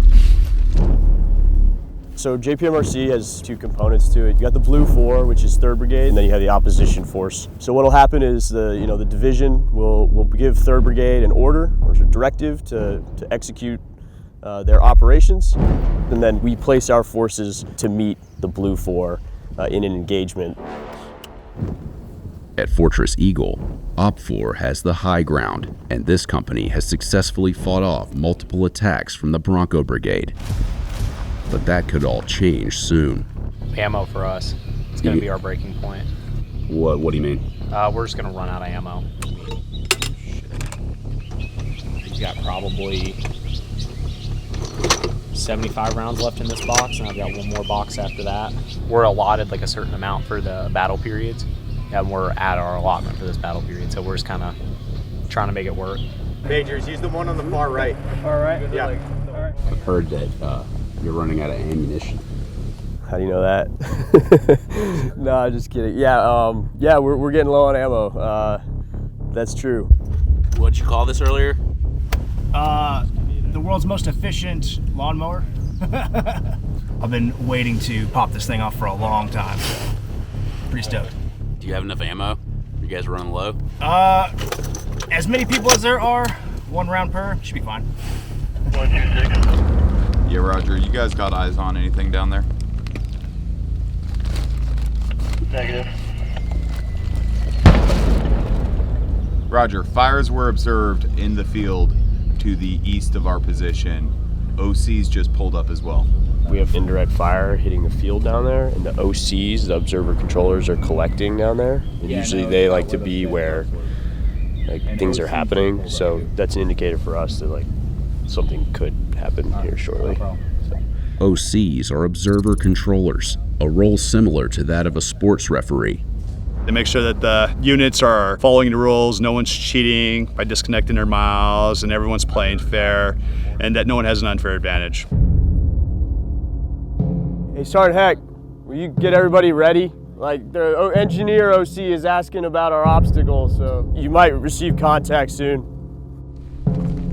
We identified 3 enemy gun trucks, engineer squad, just sort of staging beyond our first defensive obstacle.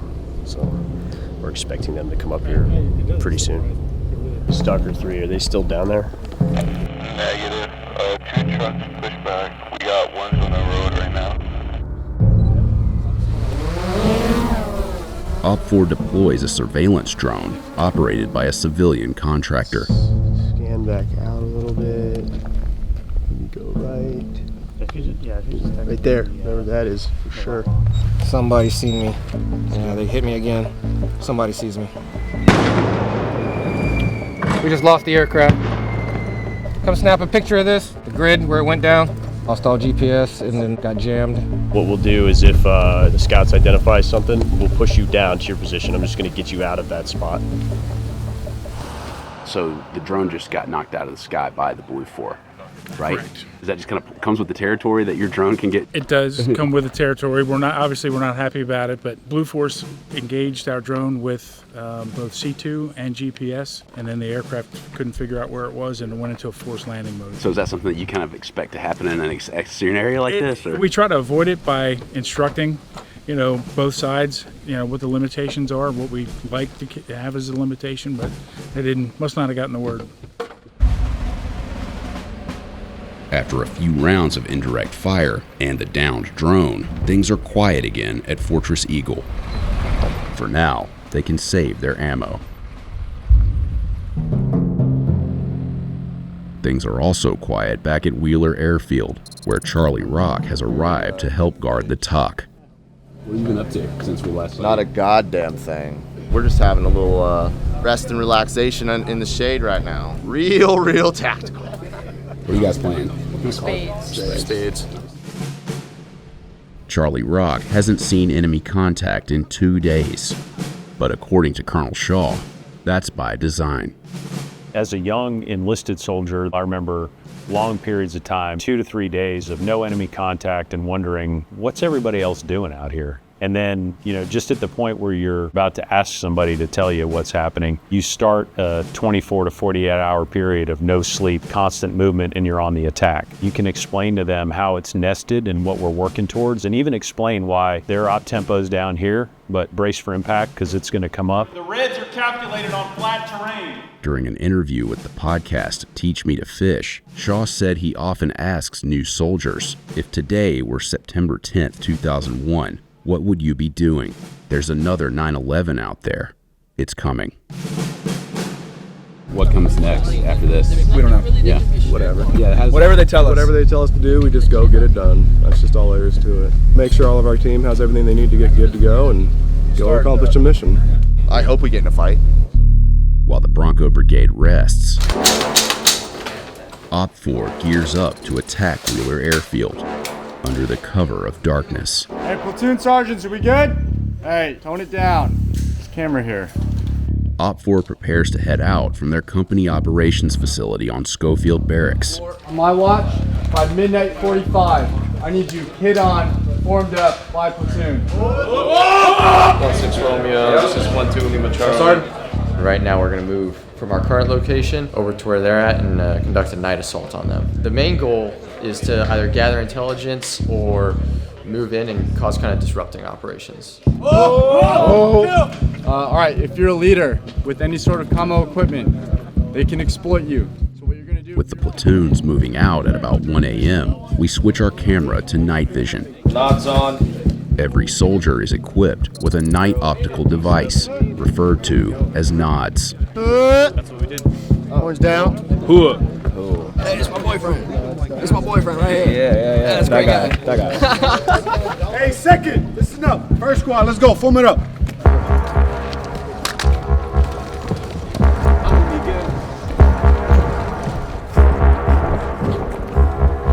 Once you get on that back side of that parking lot, put them in hold and pull security.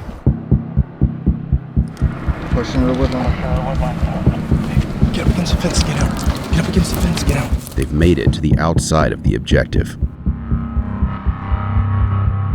and call for indirect fire before they attack.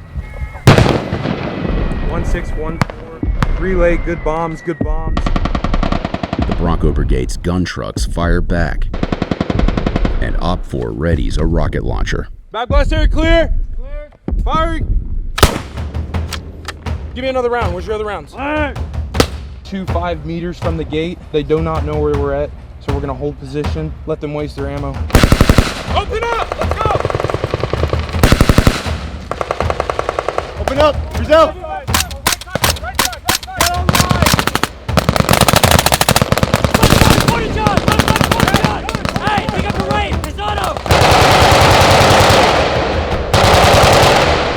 When there's a break in this wall of fire, you're gonna set up on this side right here as good as you can. Wait for their next burst. After the next burst, then you can move over there, right? Hey, gun truck swinging around! Open up on it! Open up!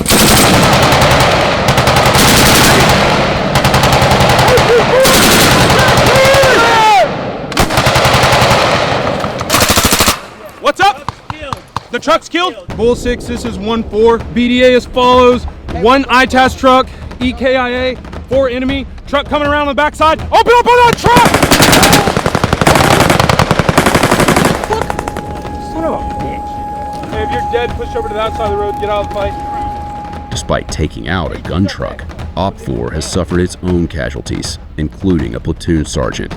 Hey, Cena, you're the A1 Day 1. Bull 6 is online. You need to get with him. Bull 6, be advised we have 2 mags per, almost black. How copy, over? Op 4 had just enough firepower to knock out some of Bronco Brigade's gun trucks. And this guy's online right there on the left. But as they make their final push toward the enemy, they're dangerously low on ammo.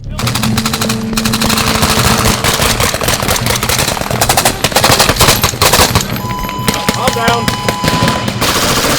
Hey, 84! over here!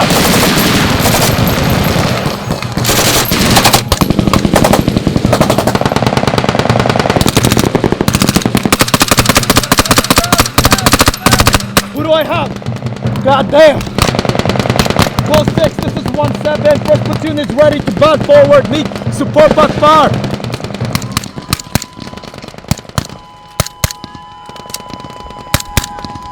Like, how did we die? How the fuck did we die, dude? Yeah! Fuck, dude, that fucking pisses me off, bro. We were literally behind you. Like, I'm not even dead. This is fucking horseshit, dude. I mean, I signed up to do awesome shit, but I didn't sign up to do BS. With most of Op 4 killed by Bronco Brigade gun trucks, we follow what appears to be their last soldier.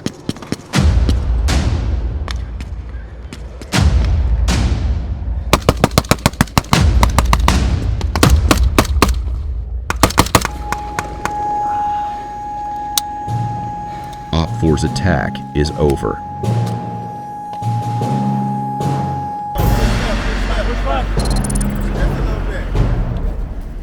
And Bronco Brigade soldiers approach to recover weapons and intelligence. Our goal was to try to start making them scramble and kind of like give us an opening to come in with our machine guns. What ended up happening was they were able to get their vehicles up and start engaging us earlier than what we expected. So a lot of us got eliminated throughout that movement, but overall, great training. At the end of the day, we're out here to train them, and that's all that matters. We're just gonna get back together with the whole entire battalion, get resurrected, and just continue on from there.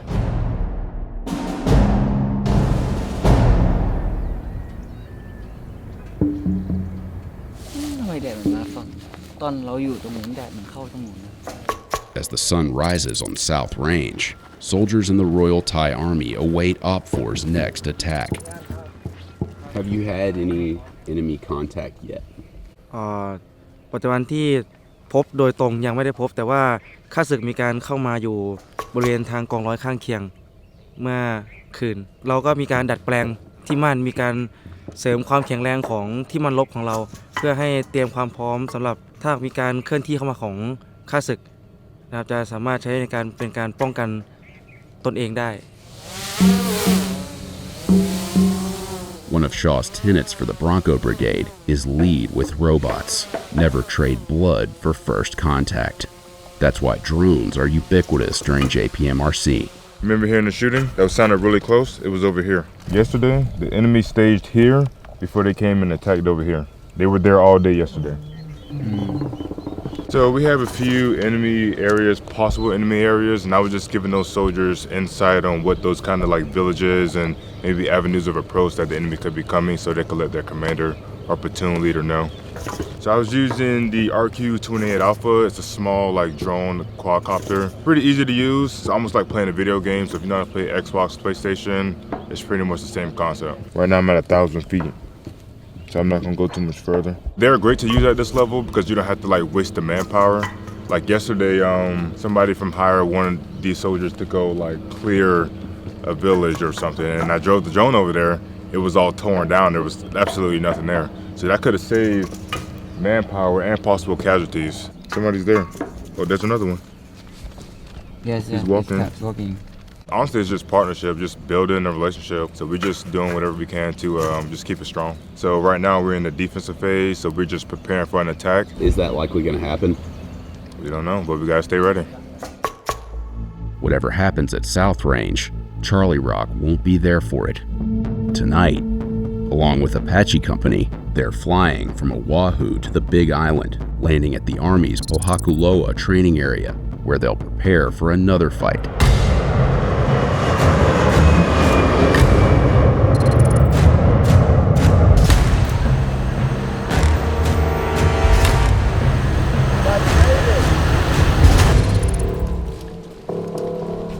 Start pushing them off the road near this fucking water tank. Hey, first sergeant, we're up. Second's up. 58 on that bird, plus 6 drivers, 64. But I don't know who those drivers were. 58 Seco. I'm just giving you, I'm the chalk leader, giving you the total. There's 40, then there's 58, plus 6 drivers. 40. Confusing the hell out of me. Yeah, man. How many from your company? You want to know how fucking confused I am? In action. Hang on, let me fix my shutter speed. I got like a... Damn it, Jesus Christ. I cannot work in these conditions. Why are we here? To kill people. I know that I am here because people need to go to heaven. Cacti 6, Rock 6, negative. We don't have 100%. We are sitting at 73 right now. We still have people coming in with the LMTV and Humvee, as well as our deco platoon that's attached. Over. We're posted up here at a grid to follow for the next likely 24. I'll check back in with you around 08 if that works for you. Over. Say that over. With delays and miscommunication, the Bronco Brigade's arrival at PTA isn't going smoothly. All the while, the 25th Infantry Division's commanding General Marcus Evans observes from an air traffic control tower.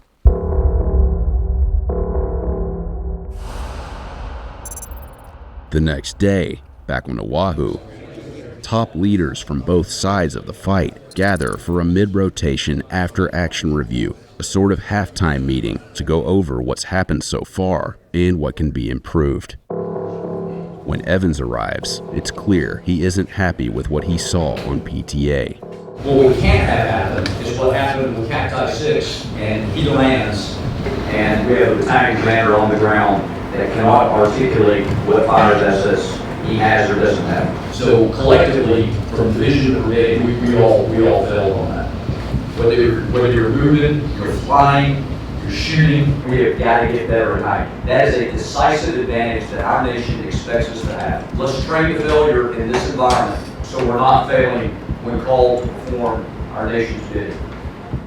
That night, there was a bit of a stutter step. We were having challenges assembling and building combat power, ensuring overall understanding and awareness. There were things at the basic soldier level that we can improve on. 10,000 repetitions to develop one reflexive competence. Just drill it, and you drill it, and you drill it, and you drill it, and you drill it, and then you do it again under different conditions. I'm glad we experienced it, because I've got a whole bunch of young officers and NCOs that haven't had much operational experience, and for them to be exposed moving forward now, they're going to be better at anticipating the friction that's going to come naturally when we do these kinds of complex operations.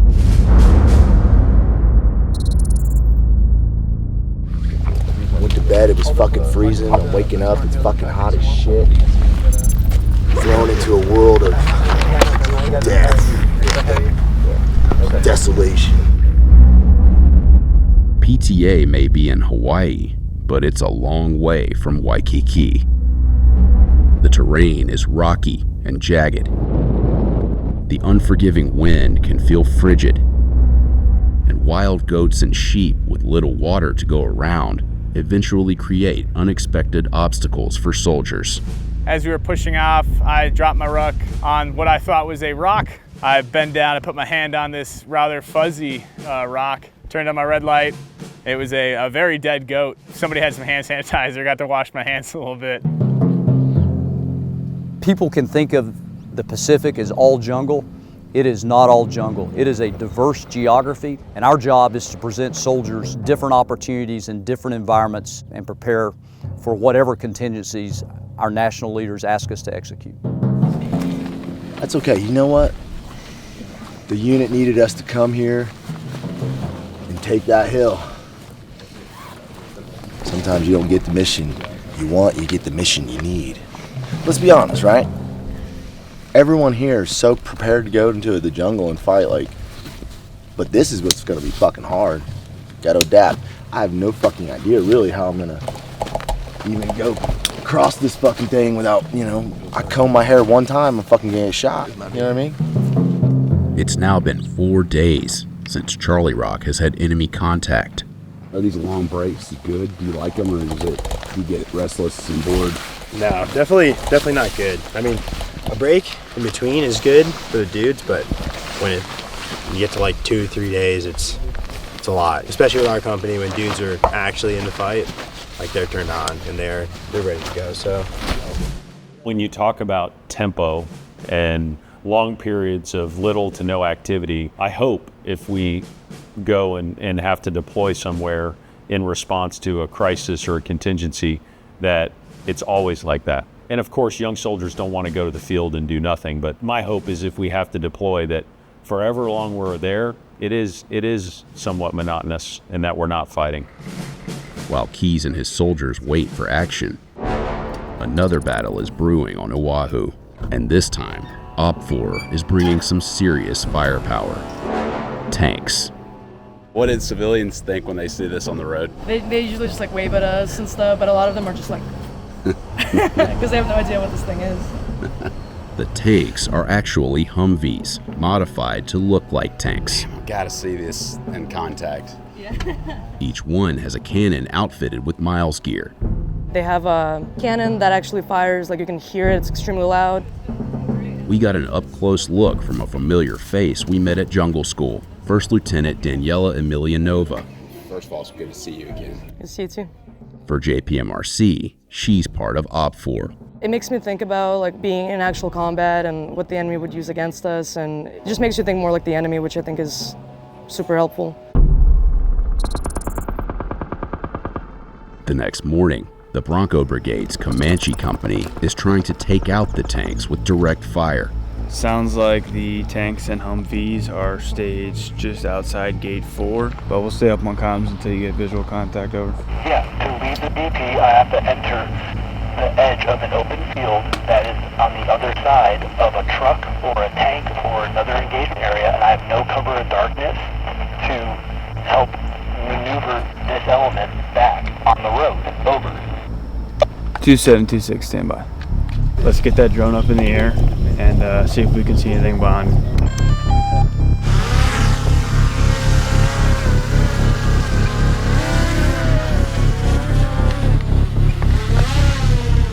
(626) got a grid for 2 up-armored Humvees. Probably will contact 9-5 so we can call for fire. Over. 2226, we sent the drone up and got a grid on where the enemy mechanized company / tank company is. Break. We are going to break down and move back to BCO to defend. Break. Hey boys, we're breaking down. We're going to move back. With the drone's surveillance of the enemy complete, these Comanche Company soldiers leave to link up with Bravo Company at South Range, where they'll defend against an OPFOR attack. Start pushing into the tree line. They've reached the area of operation on South Range. I saw 2 tanks, I'm sure there's more. But they still haven't called in the strike on the vehicles spotted with the drone. Get the drone in the area, tell them that's the observer. That's 4 vehicles, so 2 back there and 2 right here. Are we observing? Yeah. Send it. But it's not that simple. Hey, there's no way those are 3/4 Cav Humvees, right? They still have to make sure they're not putting their own team members in danger. Hey, Havoc 6, hold, cancel, Kilo Golf 3780, over. After calling for fire, the soldiers realize they may be firing on friendly vehicles. Canceled. And canceled the order. Gotta make sure. We don't want to commit fratricide. That was one of my battalion commanders' key tasks. We need to be methodical with our movements and calling for fire because there's no rush. But if we rush and then end up shooting our guys, then we didn't meet the key task and we're making it harder for ourselves to ultimately achieve the objective. I've been doing these for 13 years. Sometimes you're in the spot where the fight is, sometimes you're not. It's just kind of the way it goes. So how do you sort of keep your momentum up and your discipline up? You just keep the boys happy, that's it. How's that? How do you do that? Make sure they have water, you make sure they get some sleep, and then when they start getting poopy, you just yell at them a little bit. How are they now? They're great. They're not poopy? No. Okay, cool. No, they just want them to come this way so that way they can go do something. They're bored. Campbell! Norland, what I tell you, you're pointing towards the village, this way! OPFOR is heading to Comanche Company's position. Let's go!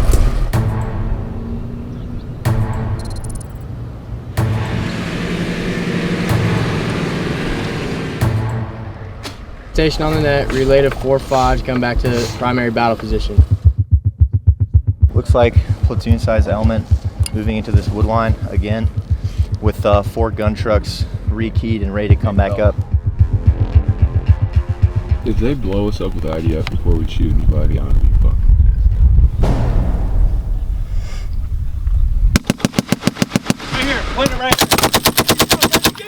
God damn!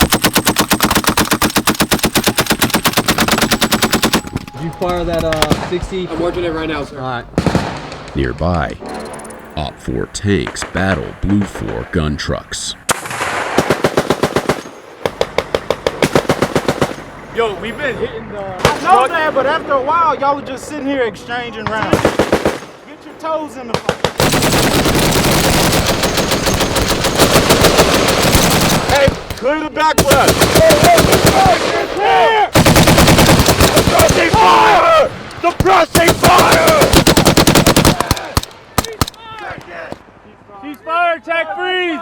Fire! Oh, brother, that was fun. This is the most fun I had all week. You know what I mean? Oh, it felt good. Was that fun? That was exhilarating. It was the best time. Why? Because God loves the infantry. That was exhilarating. Let's run it back. Let's run it back. How was that? That was fun. The boys love it. It made me happy to see them shooting. I knew they wanted that. That made them feel good, so worth the wait. The battle is also over for Milianova, whose Op 4 tank crew is running on little to no sleep. So yeah, I think we're kind of all having a similar experience with the lack of sleep and just being restless and wanting to actually see enemy. How are some ways that you deal with that exhaustion? This is one way. It's got like 300 milligrams of caffeine in it. So we do that. We do Zins because it's got nicotine in it. Yeah, keeps you awake, keeps you a little more focused. Do you have Xenon now? I do. You do? Where is it? Right here, upper decky. Upper decky? Gotta have it, that's the only way you stay up. The Mililani Malka wildfire is now 90% contained. As the action dies down on Oahu, the final battle of JPMRC is brewing on the Big Island. As Op 4 plans an attack on the Bronco Brigade.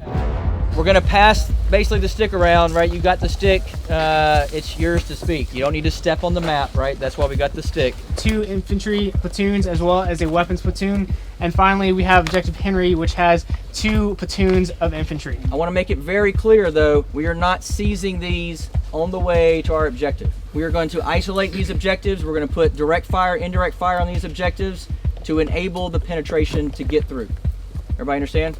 So once we're back here... Among the Op 4 officers, another familiar face from jungle school, Lieutenant Annie Tanner. So you're a bad guy. Bad guy, yes. Bad guy right now. It's good, it's fun. Definitely different experience from being a Blue 4. You have a little bit more freedom, which is kind of nice. So once you stuff you don't really get to. Hey, you guys are kicking ass out there and doing an incredible job. All right, let's end on a good note. All right, this is the last fight before we kind of head in. All right, I want everybody focused. Op 4's objective is to seize PTA's airfield, but first, they'll have to get through Charlie Rock. Divided into 3 platoons in 3 strategic locations. 1st platoon in the rear on this hill. 2nd platoon, also elevated, farther down the road. And 3rd platoon in between them, at ground level. Yeah, if they try to come in our sector, in our area, they're not going to make it far. We have the entire place pretty locked down.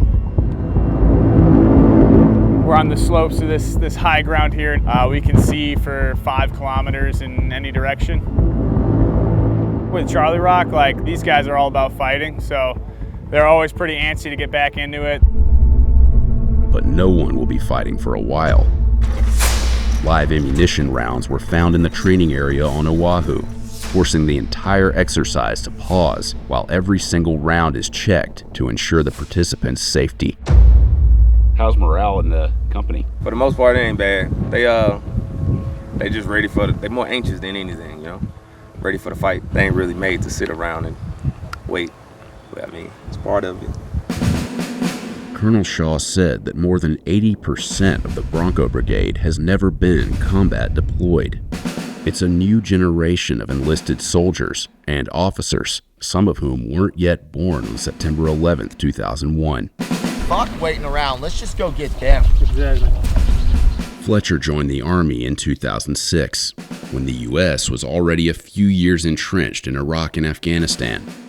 When I got there, all my leaders had already been, they were already combat veterans. I went from private all the way to squad leader in the Ranger Regiment, and I was an RI, and then I was platoon sergeant in the 82nd, a first sergeant in the 82nd, and then I'm a first sergeant here. I've deployed to Syria, Iraq, Afghanistan. And you've been in real combat, right? What's real combat? Like have you drinking the fucking blood of my enemies from their skull, or like, you know, Conan style, or like, you know, putting bullets in fucking humans? I mean, what is real combat to you? What is defined real combat? You just wear a patch on your shoulder? I mean, you go out there and you lose friends on target? I mean, I'm just naming a few of the things that have happened, but yeah, sure. I don't mean to qualify that with the word real. Yeah. No, I mean, yes, I've been in real combat. Nothing compared to like Vietnam or like, you know, the heroes of World War II or World War I, nothing like that. Go get in position. I gotta grab our murders first. And so we got positions that are, as soon as they enter the box again, we're gonna just fucking start lighting them up again. How would you describe your camo job here? My soul. It's a representation of my soul. This style of face paint may be personal to Fletcher, but many of the soldiers in 3rd Platoon have followed his lead. So First Sergeant Fletcher got us all doing the Punisher face paint for the last night in the box. What do you think? I'm a fan. I think it's a good look, especially for the goons down here in the low ground. It may or may not be the most expert soldier badge or E3B camo paint, but it's a raise morale, we're ready to fight. I wish I had a better spit. How do you feel that we're coming to the end of JPMRC? It's time to go home, I think, sir. I would like the conditions here at PTA. They suck. I think yesterday they asked me if this is gonna set you up to be successful in Indonesia, and no, it's not. This would set you up to fight in Helm's Deep. You were the Knights of Rohan and freaking fighting orcs and shit like that. Look at it. Look at this shit. They come with the mist. You seen that shit?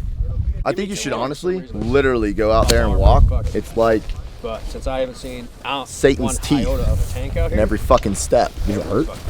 I don't know. Go jump on it and see.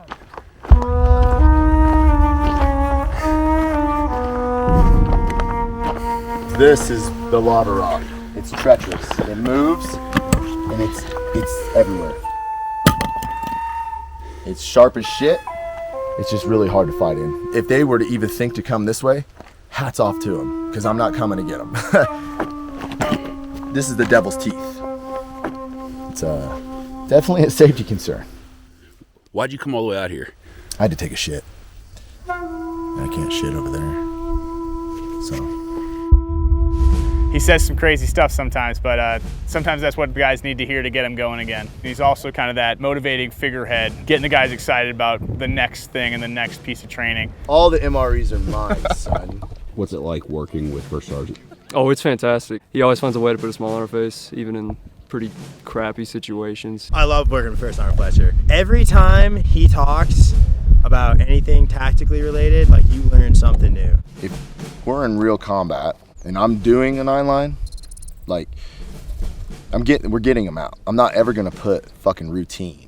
Like, I don't care what else is going on in the world. I don't owe anybody anything. The only person I owe at that point in time is my wounded. So it's gonna be whatever it's gonna be to get them out. We have 3 platoon medics for each platoon, or 1 in each platoon, and then me, the senior medic.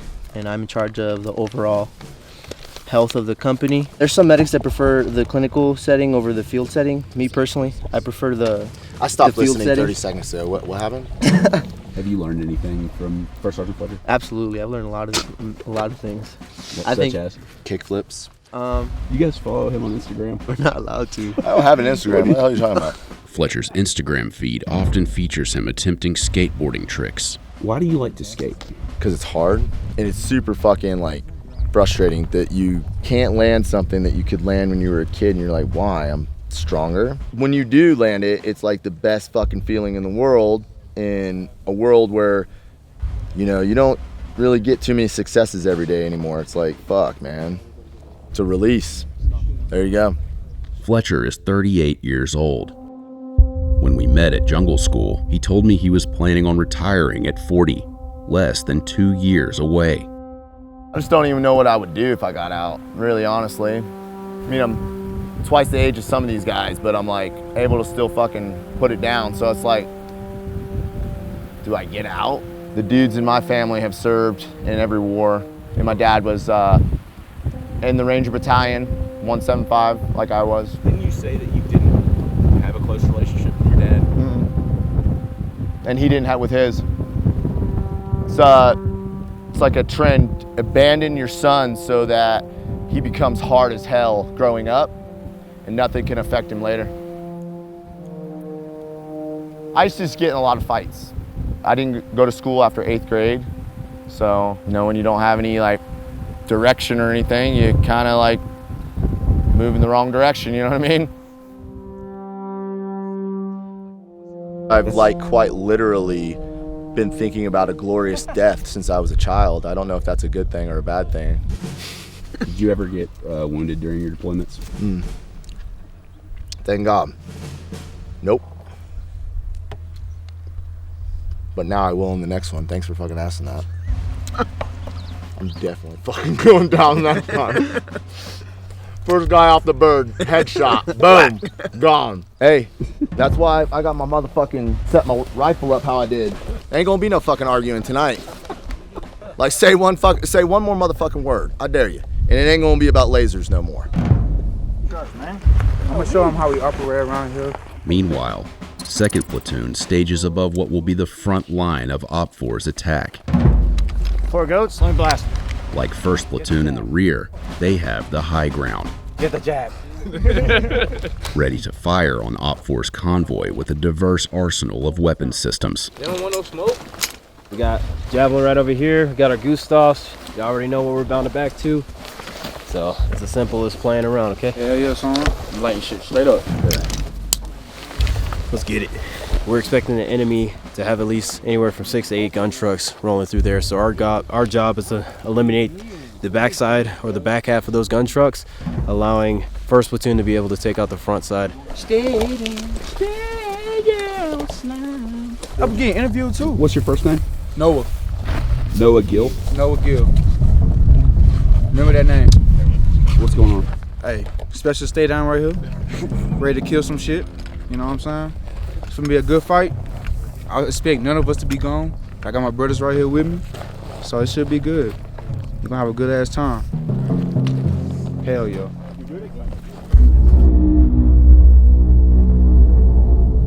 Are you not entertained? Is this not why you are here? We leave 2nd Platoon to join Fletcher and his so-called goons for OPFOR's attack. Yeah, I hope their gunners know how to fucking drive with a green ass laser in their fucking eyes. Think I'm fucking playing safe? I'll blind every one of them. I didn't get dressed up for nothing. We got enough javelins, AT-4, and goose rounds to fucking stop Napoleon's fucking army, so let's fucking go. Well, the cloud's beautiful though. Like, look over there. Like, that shit is fucking beautiful, bro. Like, as the sun's going down. Yeah. Like, if you think about it, here we go.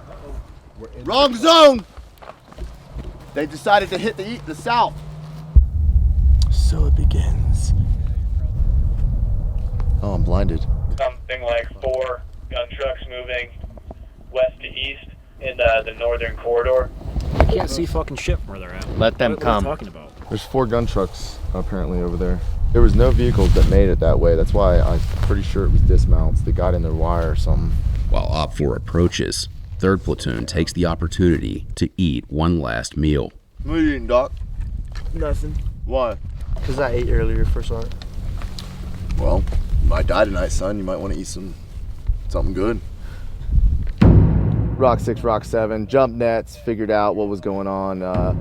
Battalion's about to drop a 500-pound bomb on a convoy of enemy vehicles. At 3rd, disperse. Drone. OPFOR dispatches a drone to look for Bronco Brigade soldiers. Did they not see those motherfuckers, man? Don't give away your position. Engage with the smallest weapon possible. Unless they are advancing on your position, then open up over. Hours pass with no contact.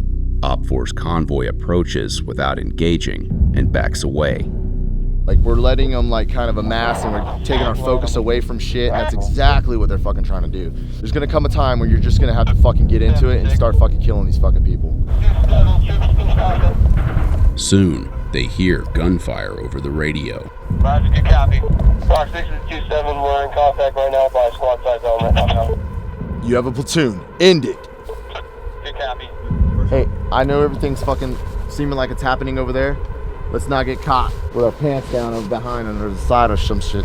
All rock stations, we're firing battery 3, 105 on the right side, or the east side, sorry. 3rd Platoon can only stand by for radio updates as 2nd Platoon engages Op 4.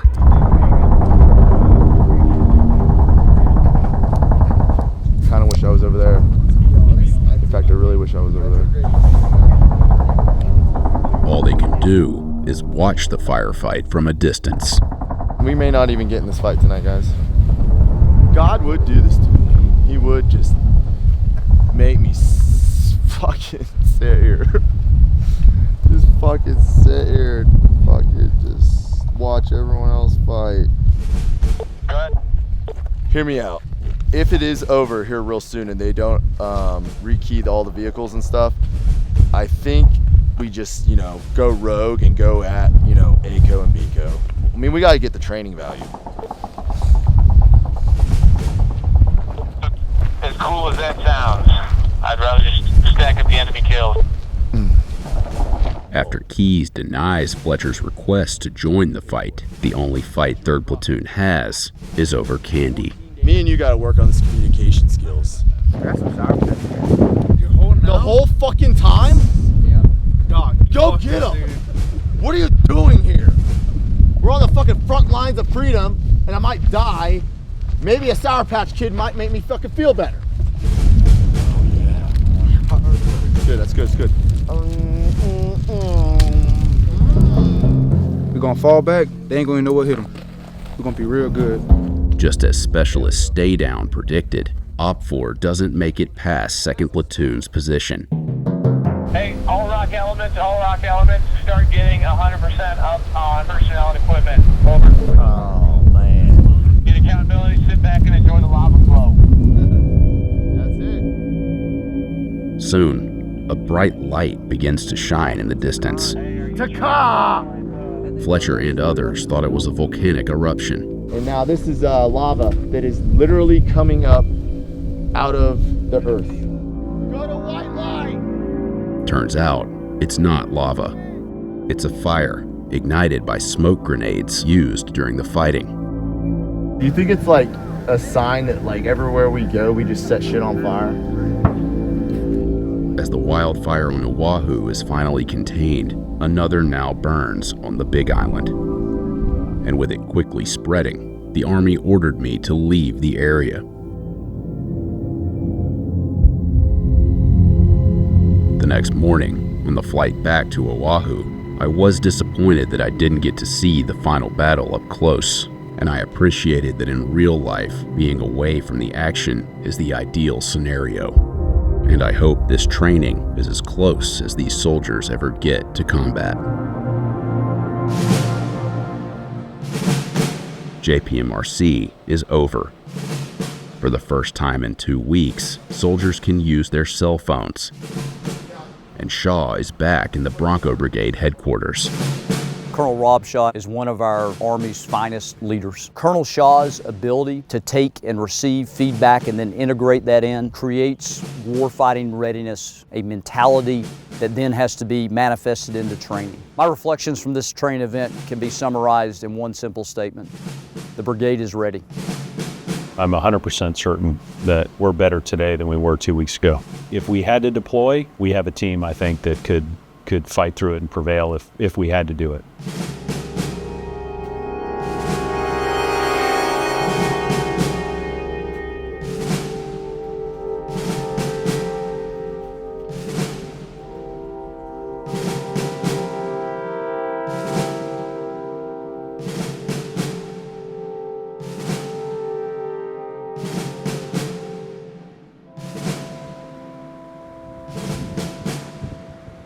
What is your plan to retire? Oh, I don't have a plan. I'll probably work at like Home Depot or something until I get fired. I'm asking like how much longer do you plan to be in the Army? Well, I think I'm just gonna stay in and like get demoted. That way, like I'm at a good rank to go to this next war. But yeah, I definitely, you know, with all the heat coming on in Israel and all that, like, yeah, I've definitely gotten the goosebumps spiking up again. So.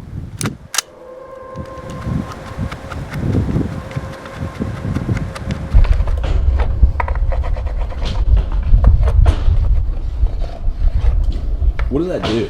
I was waxing it so I don't get caught on a ledge or anything. You don't want any kind of like grab when you're trying to do any kind of like trick that makes you scoop. It'll also tear the board up and you'll start getting a razor tail pretty quick.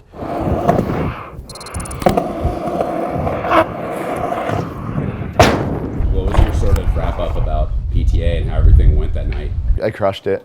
They crushed it. We only had one platoon basically destroying an entire company. Staff Sergeant Davies, I just kind of told him, hey, just think about fucking killing them, because that is what you're gonna do overseas when it's gonna really fucking matter. Because this game is a game for fucking keeps, and ain't fucking playing around with it.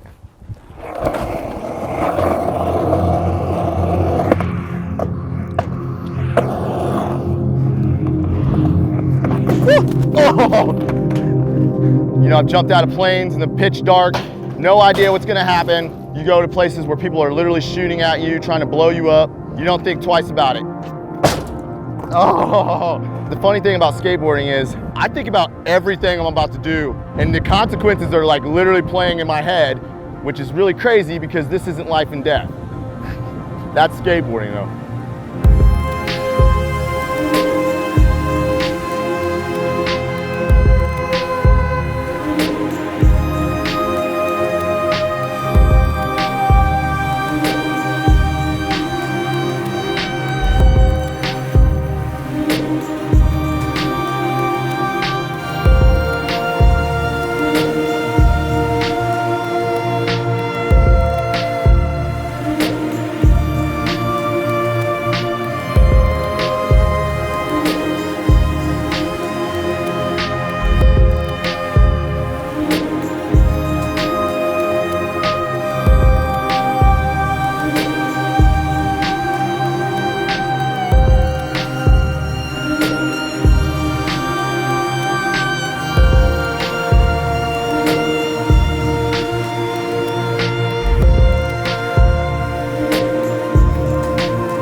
You have no flavor on this plate, none whatsoever.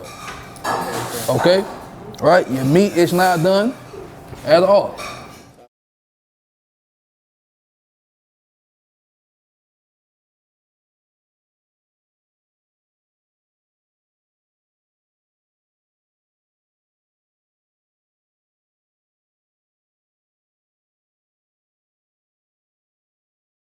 Everybody's got to eat, and it's either going to make people happy or make them upset.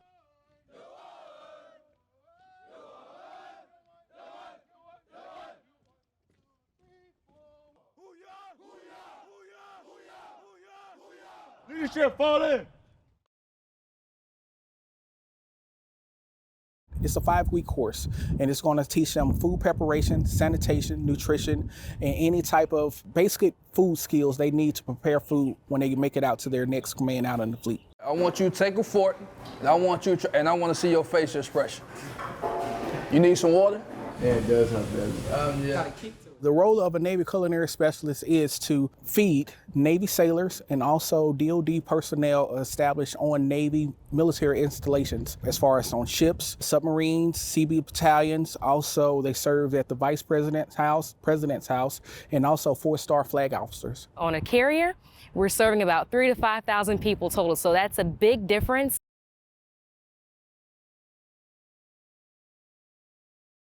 I have really never had any experience cooking before I came here. I went to the Culinary Institute of America. I love to cook. My passion is cooking. Taco Bell, Applebee's, AMC, and Chipotle. Some of them have minimal experience working in restaurants, but most of them do not have any experience. And we prefer some without any type of experience so we can train them the right way, the way that it should be done. They're getting me ready for the fleet, and I'm not gonna be cooking for 20 to 30 people. I'm cooking for 1,000 to 3,000.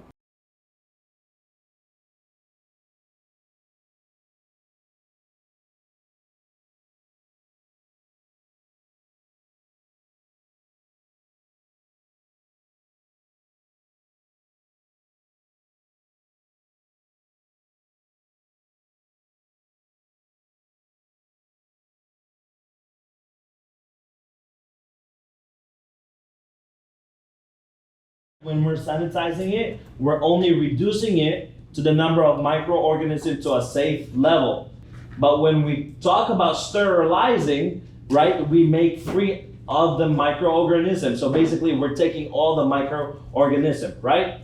Know the difference? Yes.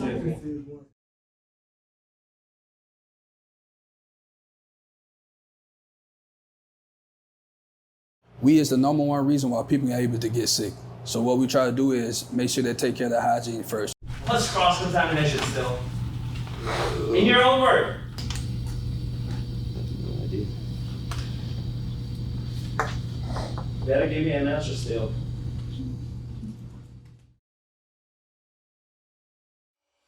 You gotta read the instruction. That's what it's there for.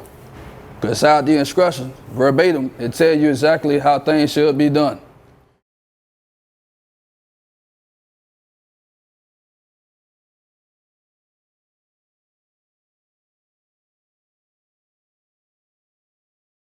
We go with a knife safety training, which is 4 safety rules when it comes to a carry. A knife. From there, we go with the different types of chops, right? Cube chop, dice, so forth and so on. If I say cube, what type of cut is that? Cube? Cube. What's cube? How many inches? 1 inch. You got it right there. What does it say? Class 180. Attention.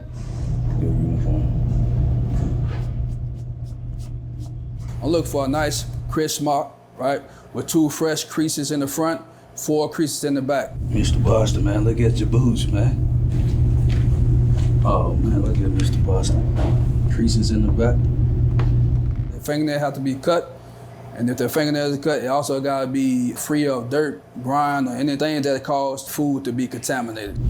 Tell me what's wrong with this picture. There's dirt in it. Mm-hmm. What you need to do before you start looking at this. Wash some dirt. Wash some dirt. Look. If they haven't saved and they don't have any type of no save document, then they need to go do the proper save. You get that no save shit like I said? You ever set it up? I give you my ribs. Look at me. It's okay. I ain't gonna do nothing to you. Then from there, I'm just looking for a nice, clean uniform. Nothing on the uniform at all. Father.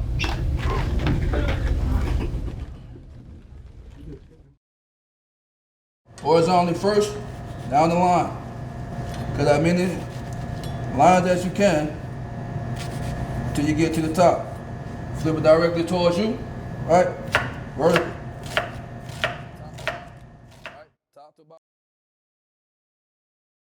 All right, so at this time, right, let's make our beef stew and rice.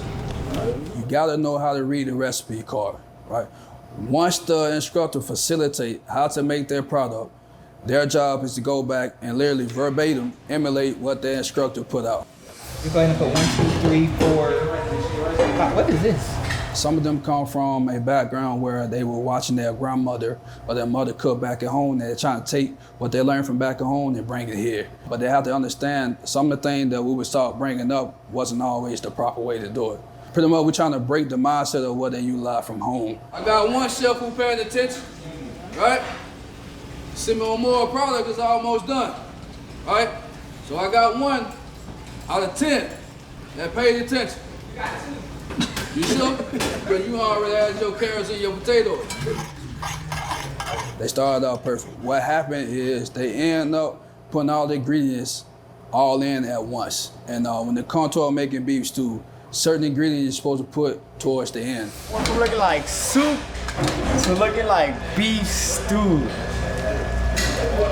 That don't look good. Yeah.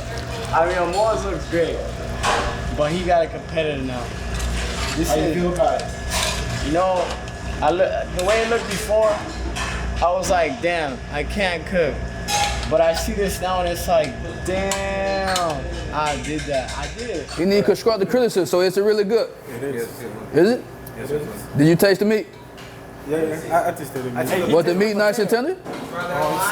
It's good. You keep saying it's good. I don't even trust your word, man. Put some more water in here. We have to be honest with the person that we are selecting to eat their food, because in order for them to learn, they gotta know their mistakes. And if we're not able to tell them the mistake, then we're doing them a disservice. He's not wrong though. It's good. It tastes like ravioli. No, it does not.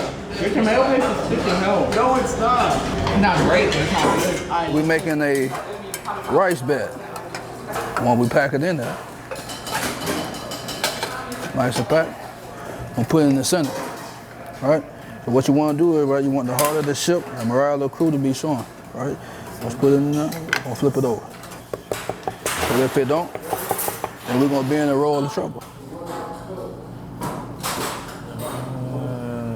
All right. Come on. All the way around. All about presentation. All right. Take your paper towel, right? And try to get close to the edge as possible, right? We eat with our eyes, so if their plate don't look pleasant, then we're not gonna eat it. I have this thing where at the end of the meal, once they get done with their product, I give them an opportunity to come up with their own restaurant. I sit down and I treat them as a restaurant manager or CEO, and I am the customer. Good morning, sir. Good morning. Welcome to Polaris. And I do constructive criticism back to them so they get an idea of what it feel like once they get to the fleet. Because once you get to the fleet, there's gonna be a lot of constructive criticism out there. And you gotta be able to learn how to take that. May I present to you my meal? Okay. Before you serve me that, sir, I would like to know what is on this plate. It has potatoes, beef. It has limited edition sauce, only created by us. I'll make sure we get a little carrots. All right. Get a little bit of potatoes in there. All right, here we go. Sir, you want to make $2 off this plate. All right? You want to make a dime off this plate. One, presentation. Okay? Presentation. Two, you have no flavor on this plate, none whatsoever. He said that it wasn't so good, that it was probably like $2, not $10. What you did to boost up my cholesterol. Look at all that oil. You understand what I'm saying? It was my first time going off a recipe. I got some very good commentary on my food. It wasn't the best. Okay, that's fine. We're gonna keep striving for greatness. Good afternoon, sir. Working at JT's. JT's, okay. We want you to try our newest beef ragu. Beef ragu, okay. Beef ragu, all right.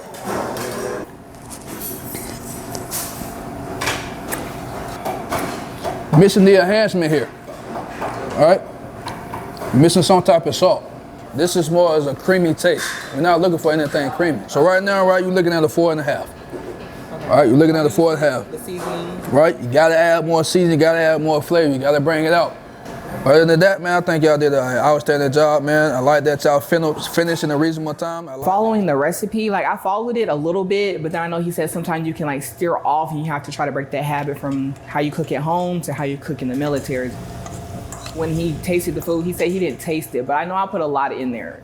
Getting a 4.5 was a little bit of like of a shock, but I mean, he has to keep it real with us and let us know like, hey, you know, you did this pretty well, but you need to work on this and you could do this better.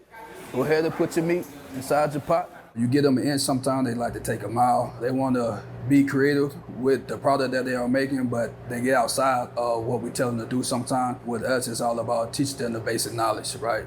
Because by teaching the basic knowledge, that give them an opportunity, right, to take that mile when that mile is presented to them.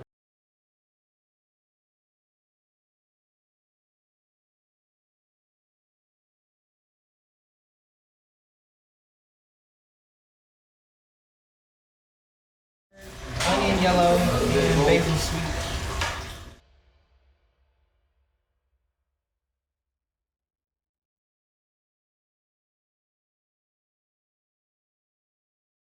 test? I'm excited for the test. I've been studying about. I've actually made spaghetti before, so this is actually going to be pretty good. Hopefully, Ciasmo likes it. In order for you to pass it probably, you just have to do the basic. You gotta know how to read the recipe card. Oh, this doesn't look normal now that I see it.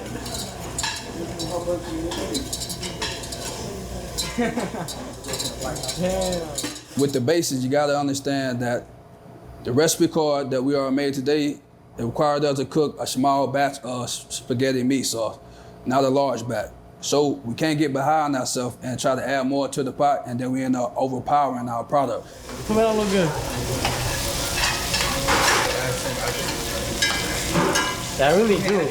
You see how good that smells? You can literally smell the seasoning, can't you? See how like theirs, it just smells like. What is that? If you don't smell the aroma, bro, then you're not cooking. You're not cooking, bro. Get out the kitchen. Listen, It's got no taste, no Burp flavor. has no scent. Hey, do you smell? It smells great. Great. We're always going back and forth. Bro, you don't do this, you don't do this. And bringing it in the kitchen, it's more just like a motivation, like, all right, my food is gonna be better than yours.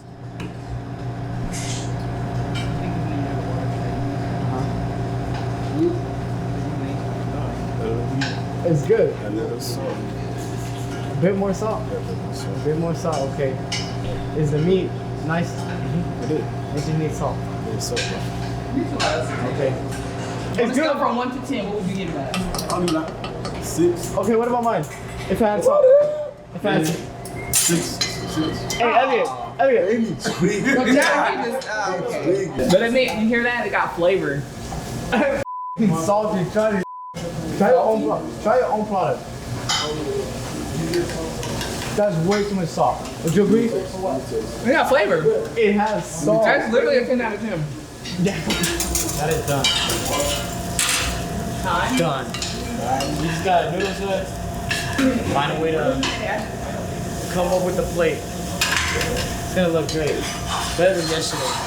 Yesterday was not great.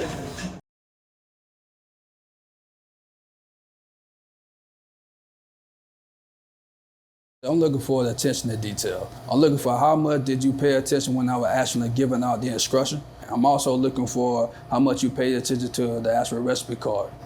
What I'm looking for is plate presentation. I'm looking for that nice flavor. Let's go. If he says my noodles are bad, I understand. If he says the meat is great, I would understand too, because I tried it. It's great.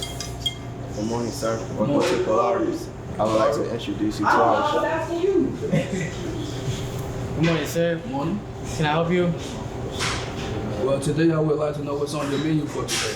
Today we have spaghetti. As soon as I gave him my plate, you can see the oil, and I saw it too.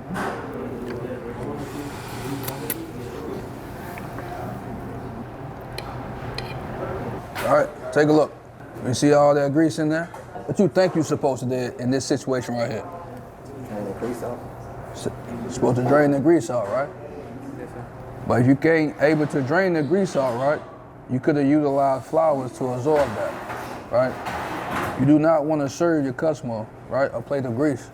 He gave me some good feedback. Again, it was too oily. He said it was good. It was just too greasy. And the noodles was, I from the start, I already knew my noodles weren't gonna be so great. They were pretty dry. But then it do have a good taste. As far as in sauce-wise though, I'm looking more for that, right? I didn't really get a good taste of the sauce, right? It tastes more like ground beef and noodles. So make sure, right, you focus more on the sauce, right? Tracking?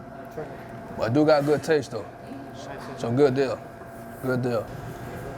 There you have it. Personally, my dish to me, it was good. I kept retasting it. Amoa said that it had no salt. So I kept adding salt to it. I kept adding water or tomato paste. And slowly it kept changing the flavor. And my result was good.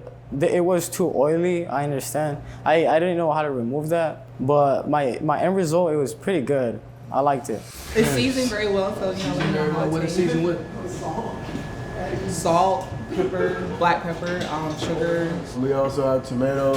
We have tomato paste. I'm actually kind of nervous.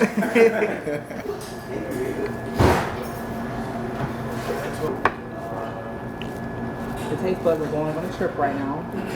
You literally taste every season, right?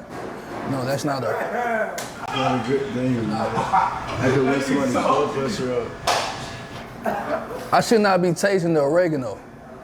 I should not be tasting the thyme. I taste both of them. Why? Why? Why do I taste that? Because it's heavily seasoned, so your taste buds are going on a trip. Why would you over season it with basil? You know what oregano and thyme is? It's one of those exquisite tastes that you don't want to overpower with. Because they give a bad taste in your mouth after, right? But that's all I taste though. What's the other flavor? By tasting that part right there, now it's over salted. So that means that you went heavy with the salt? For me, it was hard to tell the difference between the salt and the sugar because they're both white. So why would you put them side by side, man? I wasn't thinking. I had them all on a plate and they were all just decorated very. Did you follow the recipe card? That recipe card said half a teaspoon of oregano and thyme, right? No more than 1/4.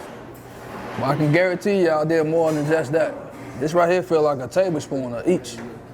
I want you to take a fork, and I want you to, and I want to see your facial expression. You want to eat just me? That's what you need to taste.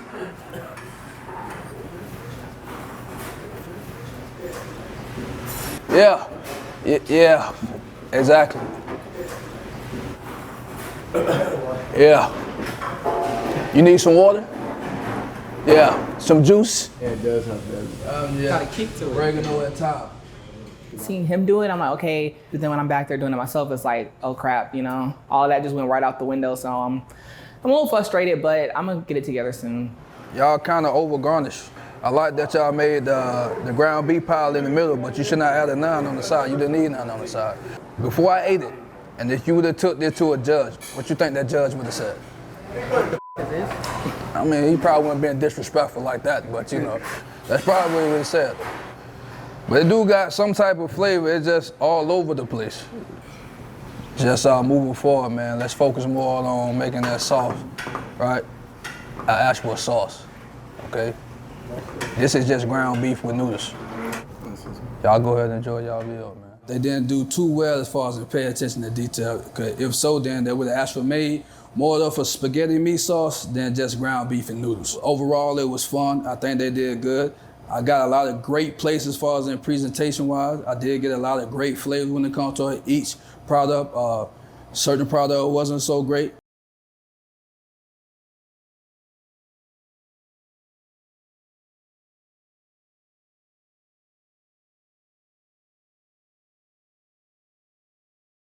As far as in the DDG, a smaller platform, those are the type of CS that put in a lot of work because they don't have that many CS in the galley. It's a lot of things that they have to pick up at a quick, timely manner in order for them to be able to run the galley by themselves. Weekly, we purchase around $5,000 to $7,000 of food. All depends on our class size. And yearly, I mean, you name it, it can go up to $180,000.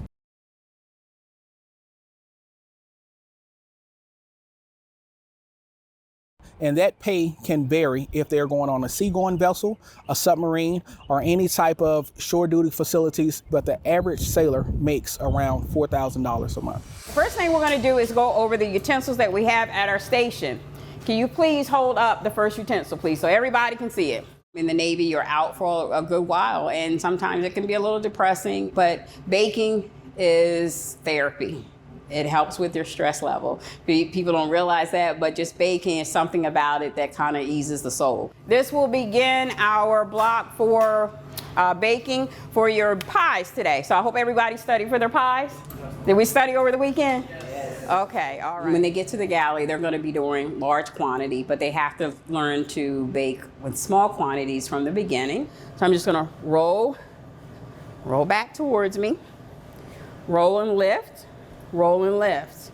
If you do it the same way I do it, you'll get the same results, okay? Usually with pie, that is a difficult day. It's rolling the pie crust and getting the thickness that they need, or thinness, I like to say. Making sure that they have enough coverage for it to actually fit in the pie pan, and then actually putting it in the pie pan without it tearing, breaking, and so forth. So they really have to pay attention to the instruction during the demo for that. That looks good. You all can turn your oven off once you pull your pie out. One fault when it comes to making quick breads is over mixing.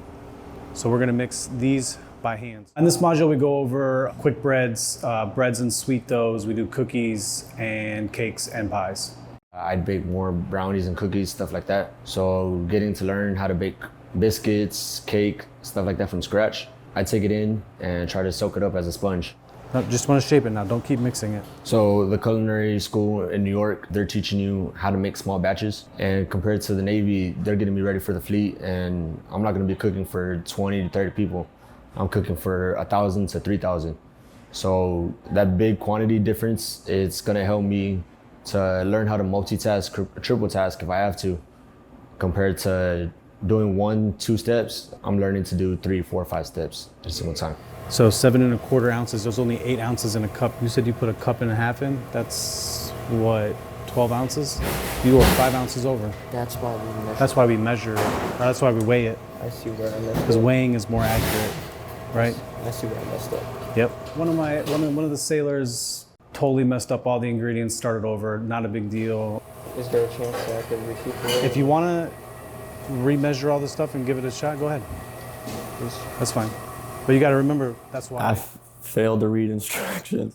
Simply, I got nervous. I got locked up. I normally never do that, but it was because of that and not following instructions. Yeah, way too much. I realized when I poured the water in there because I didn't weigh it. What they teach you, basics, measurements, and reading, and I never followed the instructions. Baking is, like they say, is like an art and a science. So I think unlike cooking where you can kind of miss a step here, miss a step there, add a little bit too much or take some away there, you really got to follow the recipe here and be precise, and time, temperature, and ingredients all play a big role in baking. Let's see what you got, Reynolds. No, yes? They're almost there, they just don't like very much. There you go, golden brown color.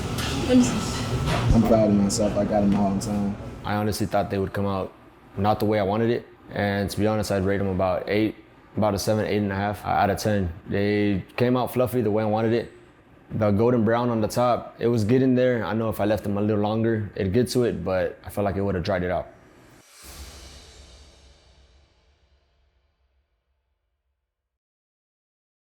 We do a practical, which is a muffin, basically giving them the recipe card based off of everything that they've learned since they've been in small quantity baking. They're just let loose to see how the product turns out.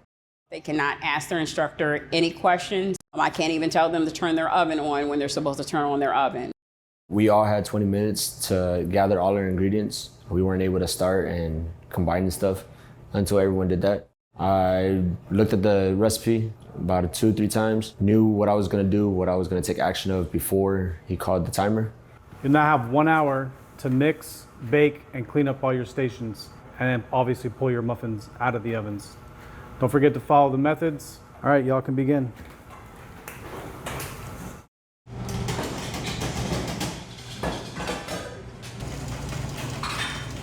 Are they following the recipe?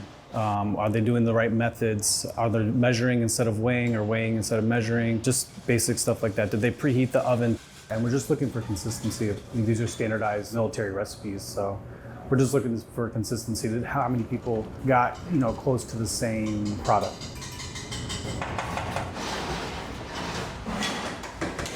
I feel like they're coming out pretty good. It looks like it's getting that nice golden color. Maybe a little overfilled, but doesn't mean it won't be good.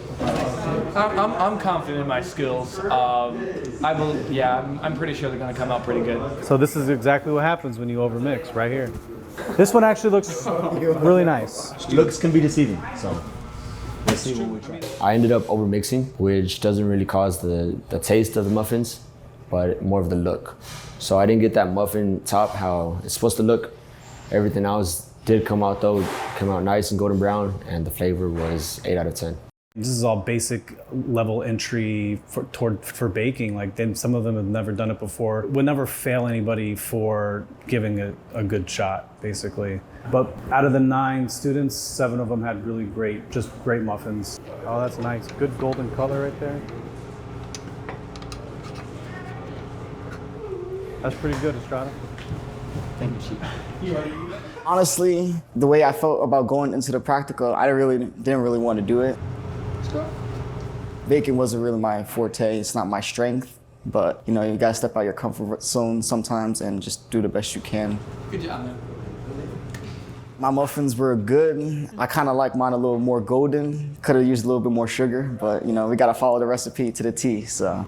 Oh, Chief, you gotta try it. Baking is, in my opinion, the most important thing on the fleet. That's where you're gonna have the highest morale boost right there. You get a nice hot, fresh muffin, cookie, cake. If it tastes good, it looks good, you're just gonna be happier eating it. So that we know if the entrees or the side dishes we are putting out, the crew likes, right? Which is really important during deployment because it's gonna be things you're gonna put out and the crew's gonna absolutely hate. But the things that they do like, you'll see those are over 100%.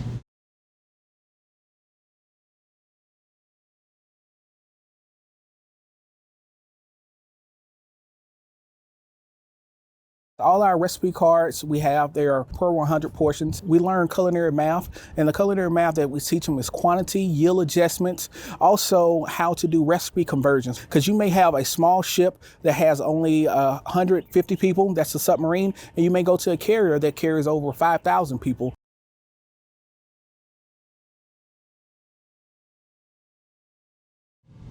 If it's lower than 5, you round downward, stays the same. That's correct. So class, did everybody get 84%?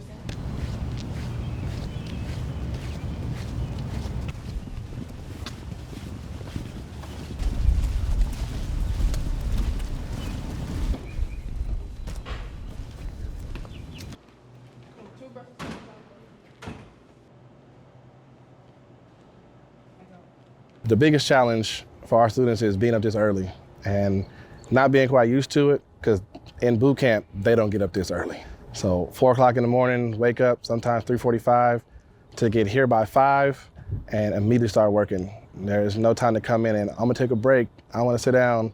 You gotta come in here and get down to business.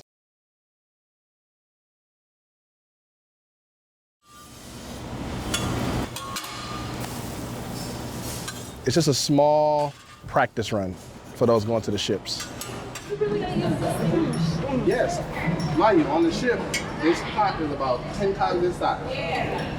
My arms will be strong. It's gonna be a workout, yes ma'am, it is.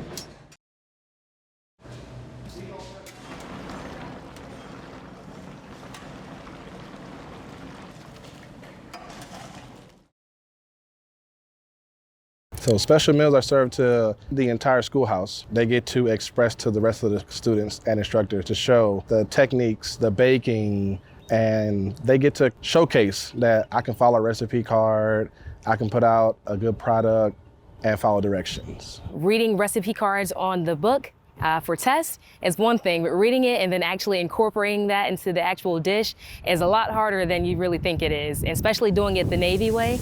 I'm in charge of the curry chicken, so I'm just browning it, and then we're gonna marinate it and put it into the oven, and then it's gonna cook the rest of it. I'm only browning it. Okay. And then we gotta do the same thing. You need help? Yeah. Yes. I'm coming right now. Can you go up there? When you cook a big meal like this, you tend to get distracted or you tend to get tired. So I was making sure everybody stay on their P's and Q's. Because if you contaminate the rest of this, you have to throw away 20 eggs just for one. Make sense? Let me know if you need help, man. These past few weeks, I have enjoyed every single moment. When I step inside the classroom, I open up my mind, I soak up knowledge like a sponge, and it just has been great, to be honest. I had a lot of fun, and that 5 weeks that I was dreading has gone by really fast, and I really miss it, to be honest. I'm not even going yet. The only thing I think I don't really have to worry about right here is this. A lot of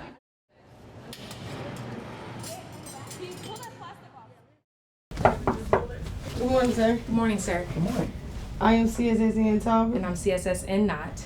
And on behalf of Class 150, we would like to cordially invite you to lunch today. On today's menu, we have jerk ribs, oxtail stew, curry chicken. Do you accept our invitation? Yes, I will be down there shortly. Perfect. Okay. Lunch starts at 11. Okay. Thank you. Thank you very much. Inviting people to breakfast and lunch, that's a big thing for us here at A School. We want to make sure that everyone has the opportunity to eat what we have created for them. Oxtails, macaroni and cheese, rice and peas. That's it. Yes. So today my role was setting up the wardroom. You get the drinks, you create a menu of what the officers would like to eat. Today we had to set it formal, so we had a formal dining set today.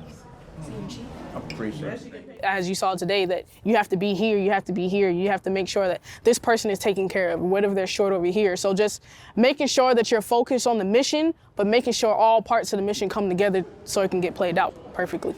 Class 150, attention. Marching down the avenue. Marching down the avenue. Class 150 coming through. Class 150. So today we graduated 8 schools. So we received our certificates that we finished class. Very bittersweet because everyone's going to different parts of the world, but also a great moment too as well, especially for me being promoted to E4.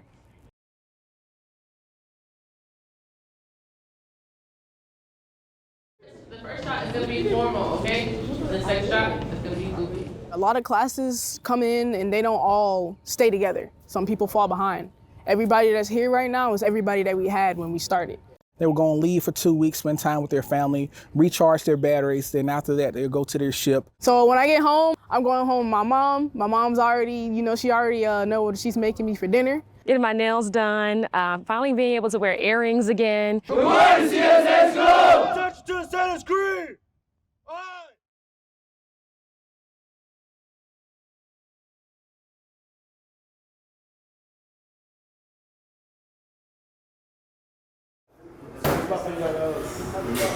Oh, Estrada in the back. Are they good? This is a standard Navy recipe muffin right here. Yep. Not bad. Not bad. 80,000 rounds are fired onto these hills in Oklahoma every year. It is devastating effects when you're using the king of battle anywhere at any time. With each round weighing around 100 pounds, these soldiers face the dual challenge of both carrying and firing them. First used in the 17th century, howitzers are the most common field artillery weapon today. The cannons have been critical to Ukraine's army as it battles Russian forces. It's just professional courtesy for two opposing artillery forces to shoot at each other. Why step on the field of battle if you can't play the game? These cannons can strike up to 20 miles away and cause serious damage to their targets. But what about the soldiers who fire them? According to the Department of Defense, the firing blast puts them at risk of traumatic brain injury. We spent 4 days inside the Army's Field Artillery School. Fire mission! Fire mission! Observing 5 different companies during the various stages of training. Training happens here at Fort Sill, Oklahoma. Located 90 miles from Oklahoma City, it's a more than 93,000-acre installation where field artillery soldiers have trained for over a century. About 10,000 soldiers graduate from Fort Sill every year before being stationed at posts all over the U.S. and around the world. The eyes, the brain, and the brawn. If we can reach out and touch the enemy without them touching us, then, everyone goes back home.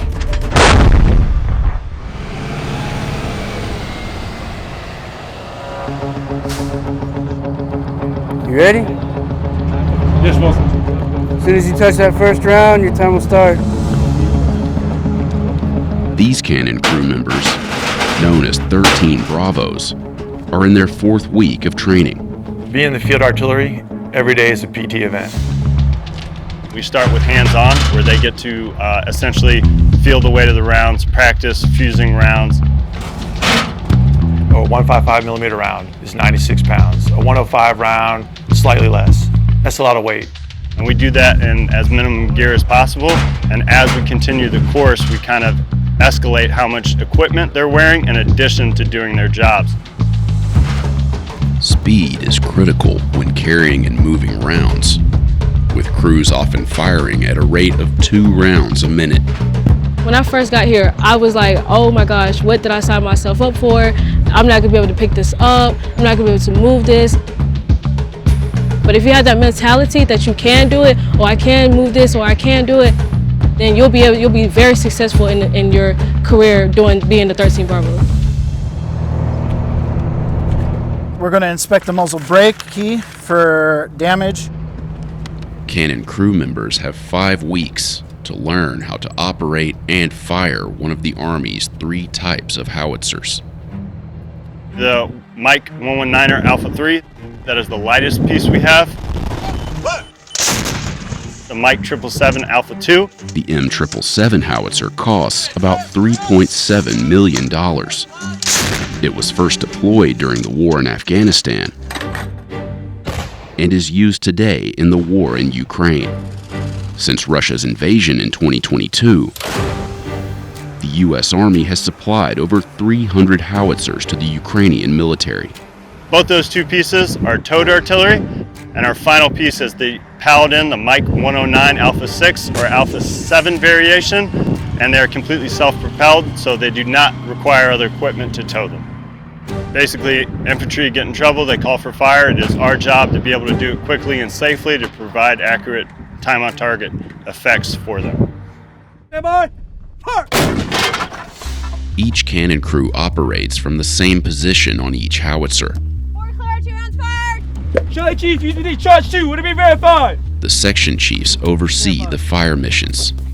They're responsible for making sure everything is done A, safely, and B, accurately. The ammunition team chief ensures that all ammunition is fused and properly handled.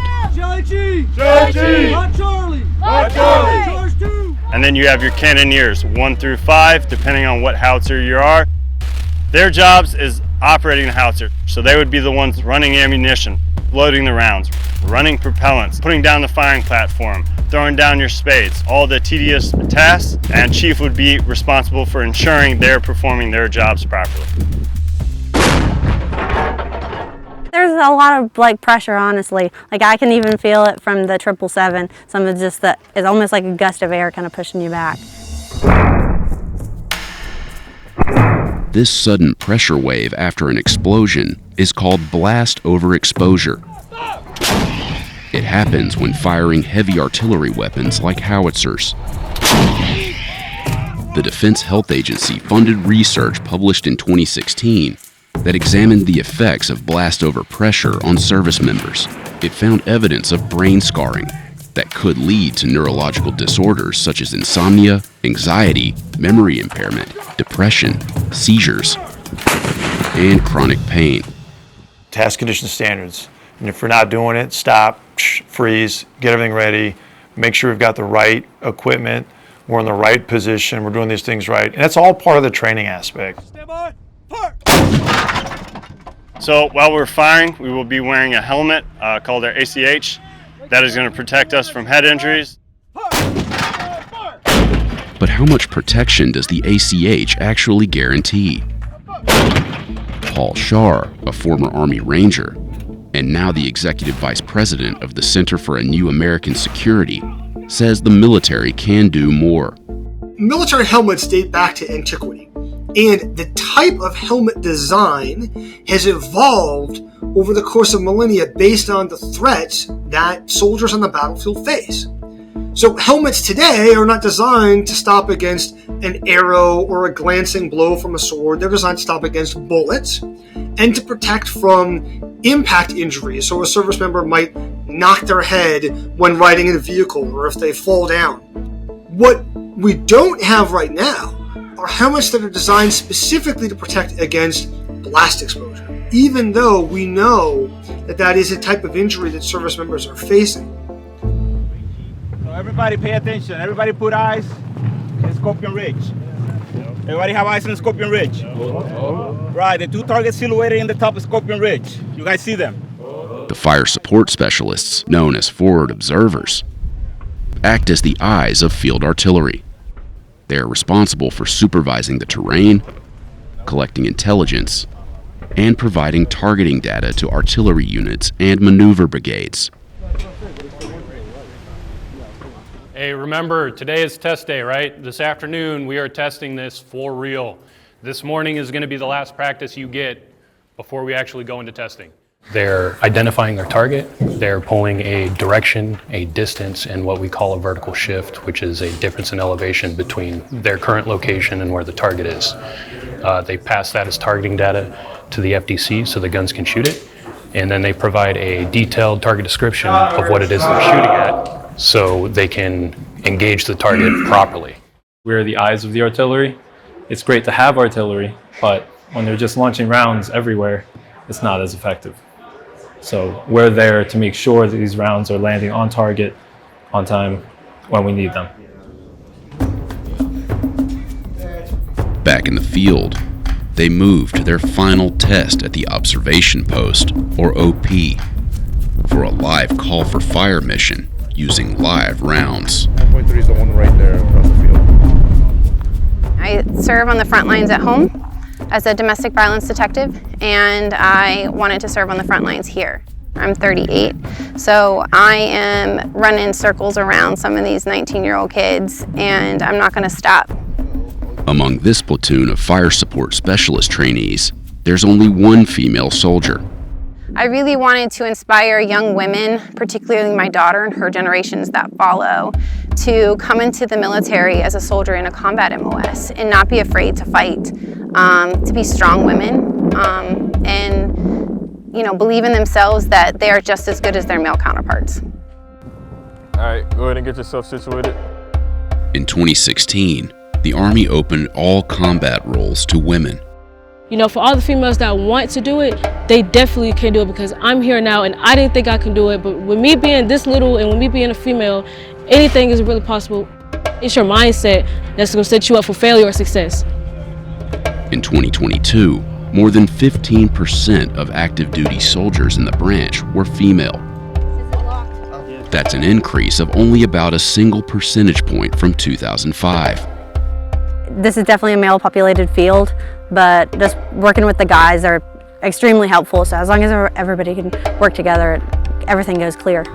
The Army still lags behind the Navy, Air Force, and Space Force in gender integration, surpassing only the Marine Corps, which is less than 10% female. To understand exactly where you are at is the basis of learning where the target is at.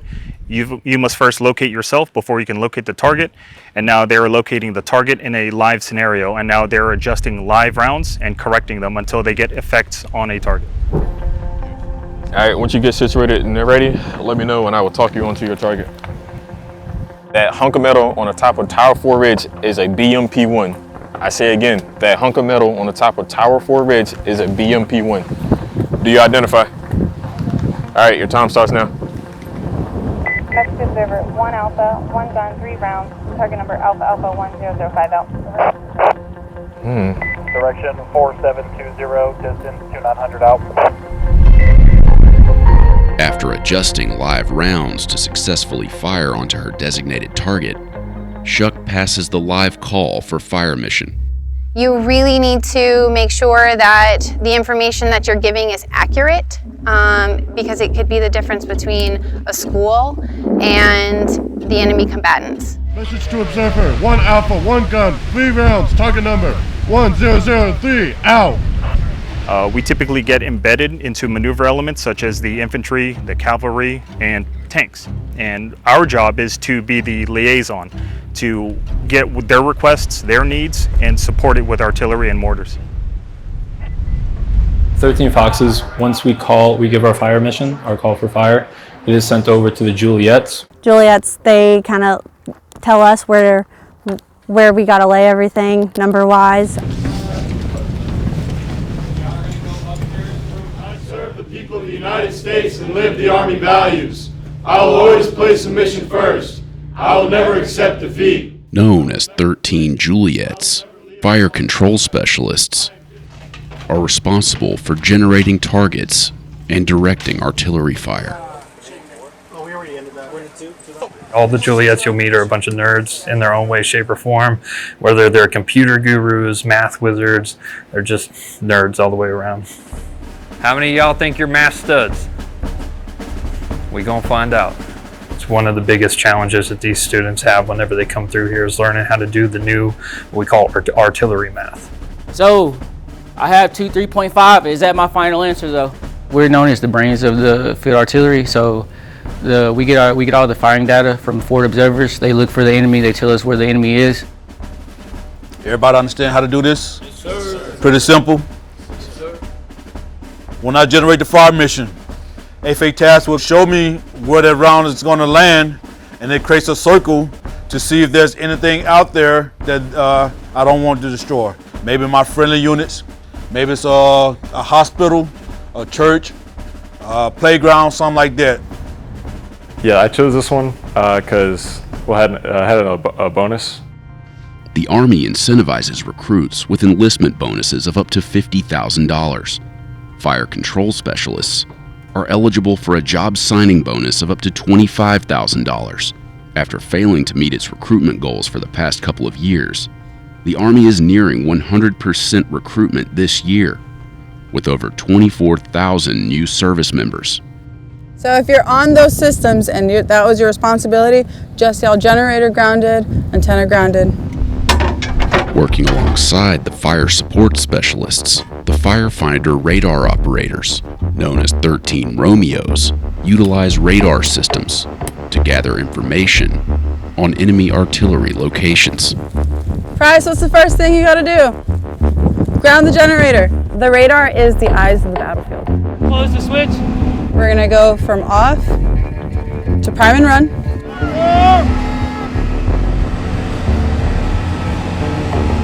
What we have behind us is the ANTPQ-53 radar. It is used to detect artillery, rockets, and mortars. The 13 Romeos and the Juliets work really close hand in hand. So all of the data that we collect, we actually send that to the 13 Juliets, and they compute all of that information. And they set up fire missions for the launchers and the howitzers to fire. I was actually a forklift operator at Home Depot. I really like radars. I think they're very awesome. Being able to track rounds is just phenomenal to me. Make sure the pins are always on the outside, and then just do great. I'm from a lot of places. I'm a military brat, so I've traveled the world a lot. My grandpa was in field artillery, and he said choose something smart, so I chose something that seemed smart. So the emplacement time for this is 5 minutes. Once the radar systems are emplaced and enemy artillery locations are gathered, the data is transferred to the fire support specialists, who process fire missions to the cannons and rocket systems.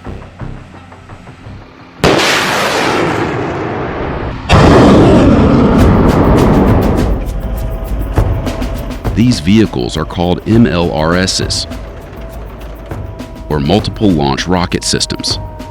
The soldiers employing them, MLRS operators, are also known as 13 mics. Once you see the rockets, that's kind of what you want to do. It seems, more of like a boom. I like the boom.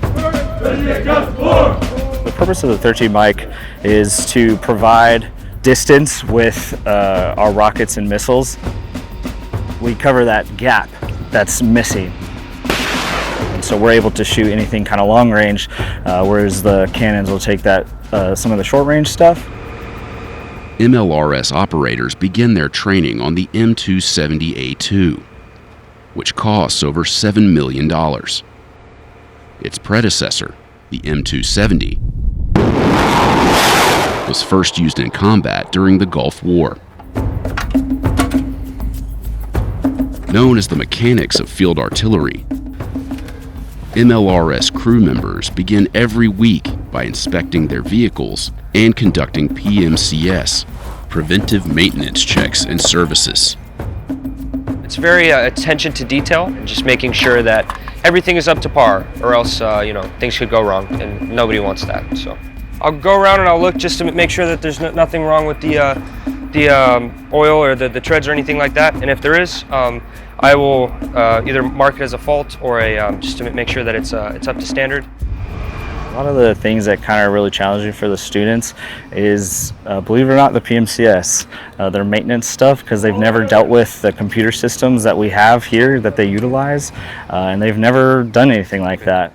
So this computer here, we'll use it during PMCS. Every bit of the vehicle that needs to be inspected, it gives me a list and a rundown of everything that I will need to check and roll through.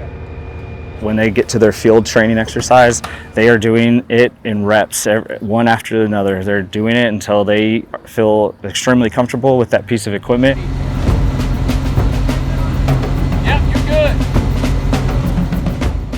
What we were doing is called a forward breast resupply. So we're bringing down all 4 pods. We always start with the trailer first if the trailer is connected.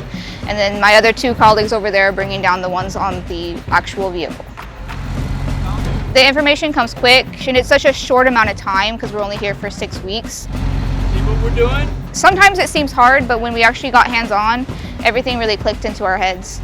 Faster on the swing. You throw this big truck at them, and then you're expected to download these 5,000-pound pods, and it's really daunting to some of them sometimes.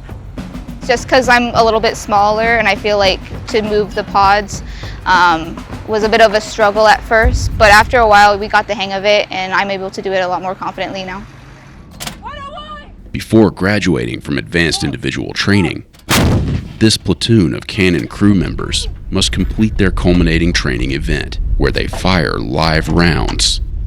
This is week 5 of their advanced individual training, and here they demonstrate that they have the basic knowledge of how to fire this howitzer. 1 clear, 1 round fired!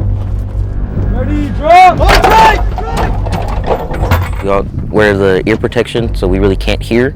So you gotta be very, very vocal, very loud.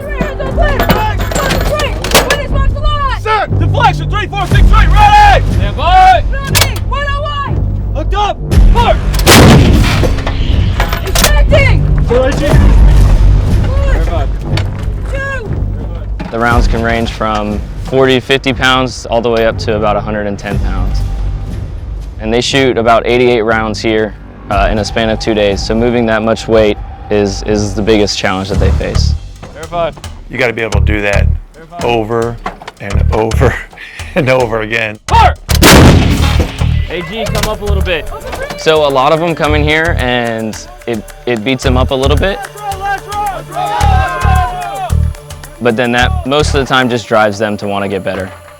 Can you maintain that physical stress? Do you have the mental ability, the perseverance to do that? I feel like I've noticed a lot change in myself and more developed as a soldier now, I guess you can say. My dad actually does field artillery, so being around it growing up, I was kind of like, okay, well, this is something that I do want to do. He's matured a lot more. Hopefully that maturity will continue to grow. I see that he's becoming a strong young man. Is a team of really great individuals, physically, mentally, spiritually fit, that can execute the things that we want them to do in high stress environments. Stand by! There's a lot that the military can do right now to reduce service members' exposure to potentially harmful blast overpressure when firing their own weapons.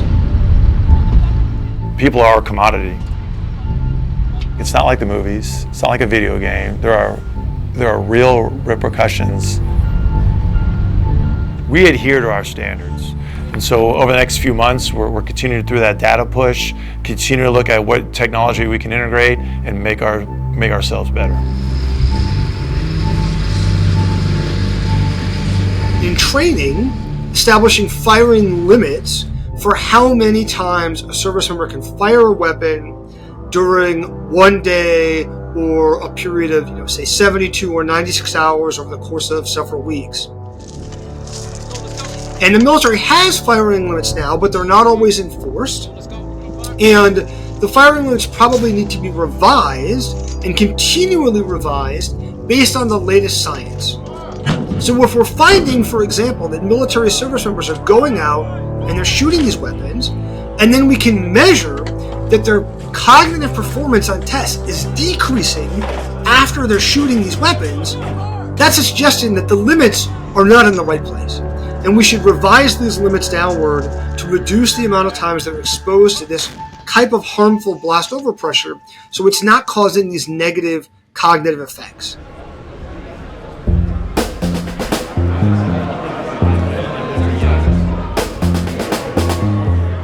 Today marks a special occasion in your lives as you gather here to celebrate the successful completion of your respective advanced individual training.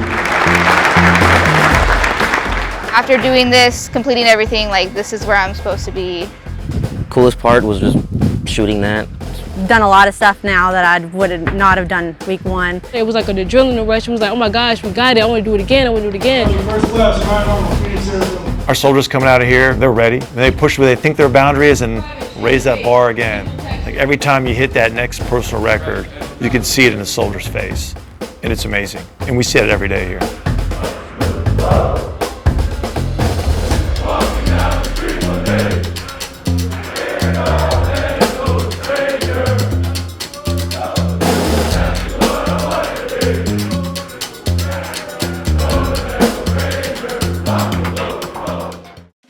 After you've been on a long training exercise like this, where you've eaten only MREs for 2 weeks, what's going to be your first meal in terms of what you can get? Probably KFC.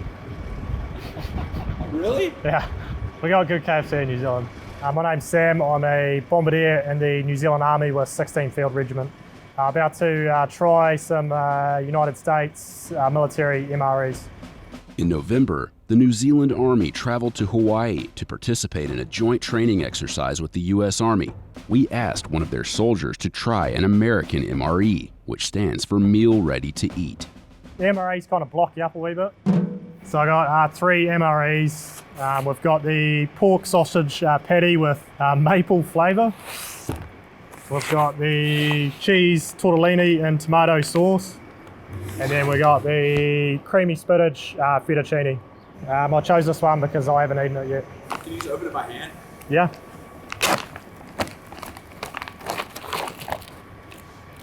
We got the creamy spinach fettuccine here. Maple mustard and onion pretzel nuggets. We got peanut butter. Got some small condiments, including chewing gum.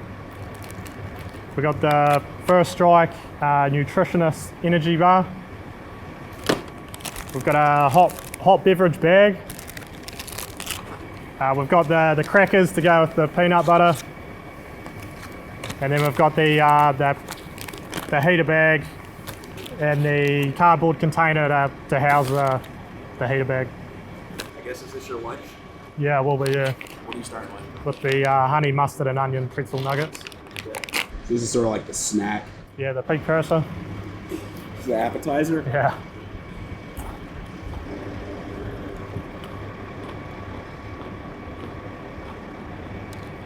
Not too bad. Is it as good as like a snack food you'd get at a shop? It's better than I thought it was going to be. We're going to crack into the crackers. You probably had these before because they're in every. They're in every. What do you think of the crackers? They're not too bad. We have something similar. You have a lot of cheeses, like just cheese spread and jalapeno cheese, where we don't sort of have that.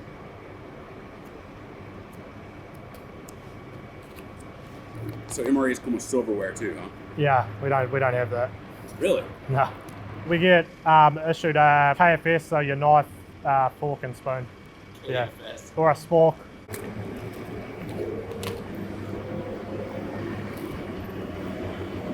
Just peanut butter and crackers, and then I'll crack into this one. All right, so this is the main course, The main right? course, yeah. It's the MRE heater. And what's it for? It's to heat up your meat pack or your main course.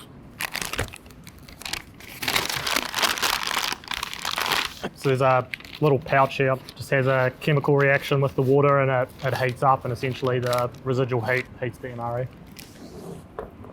All right, do you want to show me how that works? Yeah, sure. So tell me what you're doing here. So I'm just placing the main course into the heater bag, and then you've got your the actual heater on itself, a line of water where you want to fill it up to.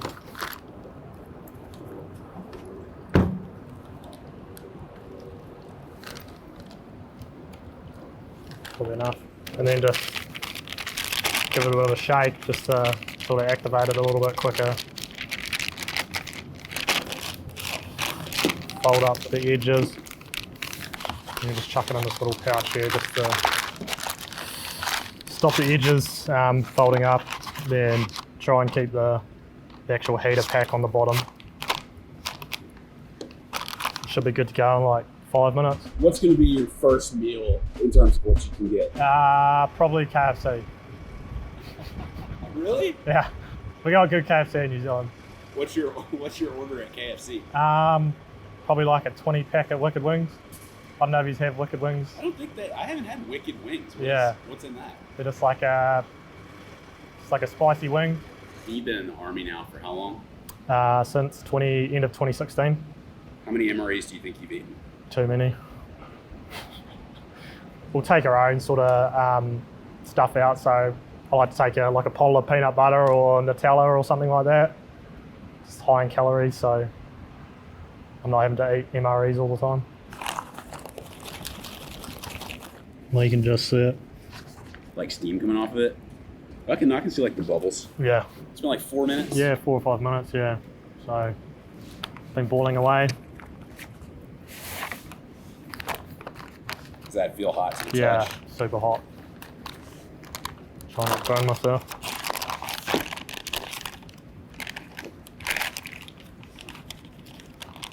Yeah, and just squeeze it around.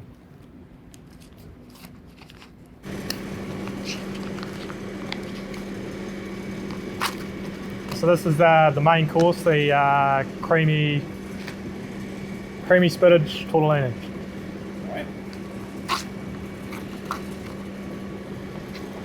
Doesn't look too bad. Let's see.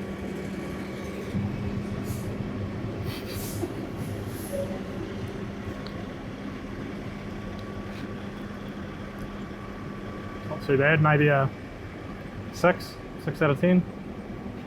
Describe the flavors you're experiencing right now, or lack thereof. Lack thereof. Yeah, it's spinachy. Yeah, it's not too bad actually. So more spinachy than tortellini-y? Yeah, I don't know what I was thinking I was going to get, but This just kind of looks like a carbo load. Do you think like this could sustain you for a while in the field? yeah, for sure. I don't know how many calories on that, maybe like 500 calories, yeah.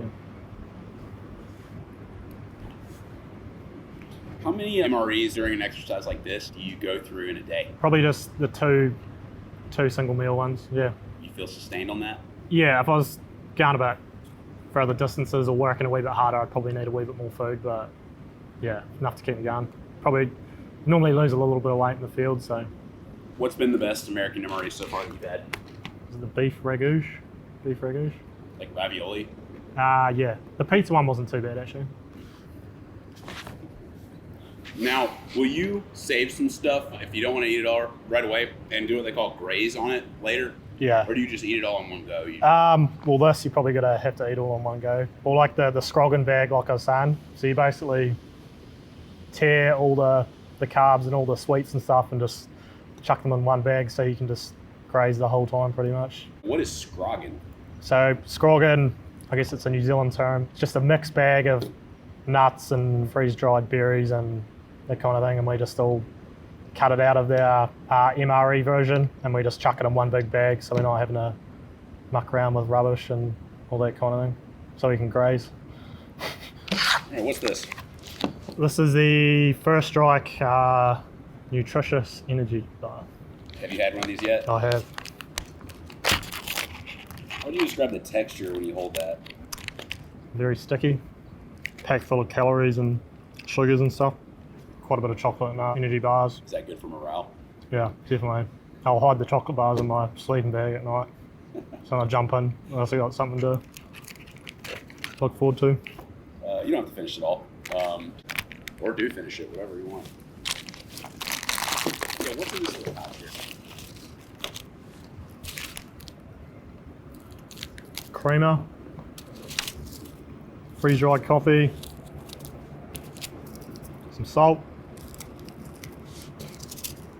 crushed red pepper,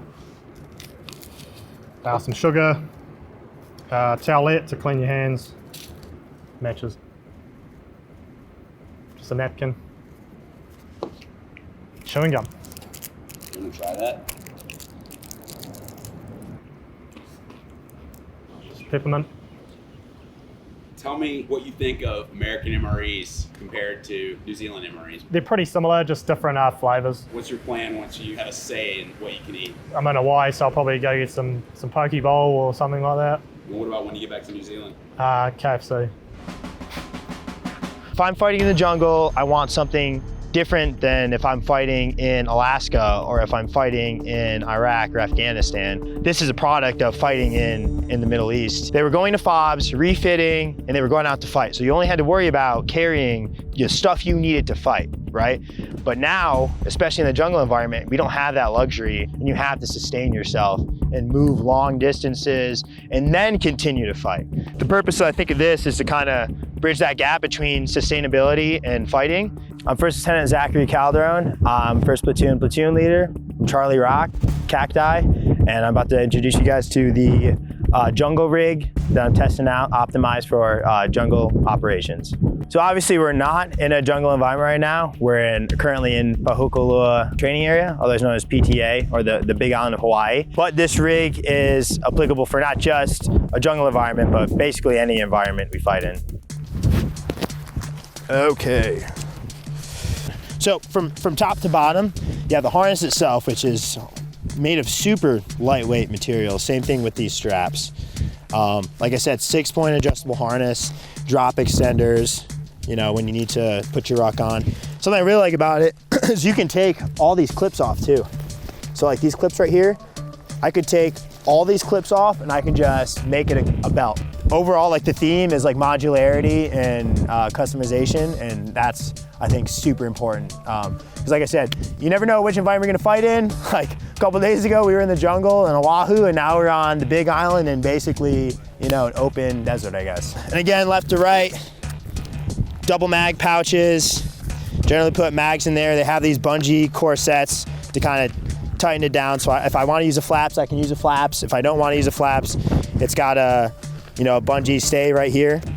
It's just a tourniquet on the outside that I have ready to go. Again, my adjustable Nod pouch, you could fit like a 1 liter Nalgene in there, and a 1 liter Nalgene water bottle. And then I have my giant sustainment pouch. Again, it's like a status card, laminated status card, signaling, IR chem lights. My leader's book with the little tie down strap. My leader's book, it's basically just a notebook that I use to plan. In my notebook, I have some what's called bump cards for helicopters, if we're air assaulting or anything like that. And these are used just to basically tell, you know, have the serials for all my sensitive items and whatnot. And then I have some protractors, map markers, and then I have some overlays, some map overlays. So generally when we plan, I don't write on the map ever. I'll just write on these overlays, and then I'll put that over top of my map and kind of have like my, you know, mission graphics on these instead of my map itself. We bought, as a battalion, we bought some stuff from this company, Esotech, included like 249 pouches, dump pouches, slings, just various different things. And one of the guys that works up at S4, one of the lieutenants up there, which is like the logistics cell of our battalion, he reached out to the CEO. CEO got back to him and wanted to build some like jungle specific rigs and equipment. My buddy Chris, who's up at S4, he hit me up and was like, hey, you know, would you mind testing this out with your platoon? And I was like, yeah, absolutely, I'd love to do that, you know? I took my platoon out, we all went out and did like a quick ambush and kind of started that relationship. And then since then, we've just been going back and forth with gear and testing different things out. Have my map, nothing fancy, I usually just put in a Ziploc bag. And this map is just currently all of our AO that we're operating in right now. And then I've got face paint, because you need face paint. VS17 signaling panel. Yeah, so that's basically everything in my sustainment pouch. So moving over, I have my IFAC. It's a rip open top. This particular one isn't Esotec, but it's the same exact design, or pretty close to the design that he has. Got some gauze here, more gauze, or I got some bandages, gauze, tape, chest seals, some combat gauze, an Israeli pressure bandage, and some NPAs. I like to keep my tourniquets on the outside. That's why I have it right here, just so I can have like super easy access. Have the canteen pouch, the adjustable canteen pouch. I made this bungee like corset go around it so it cinched down to my radio, and then rounding it out, just two more mags. So I had the capacity to carry 8 mags total, and as a PL or a platoon leader, like I don't need 8 magazines. So I usually just dish those out to my guys.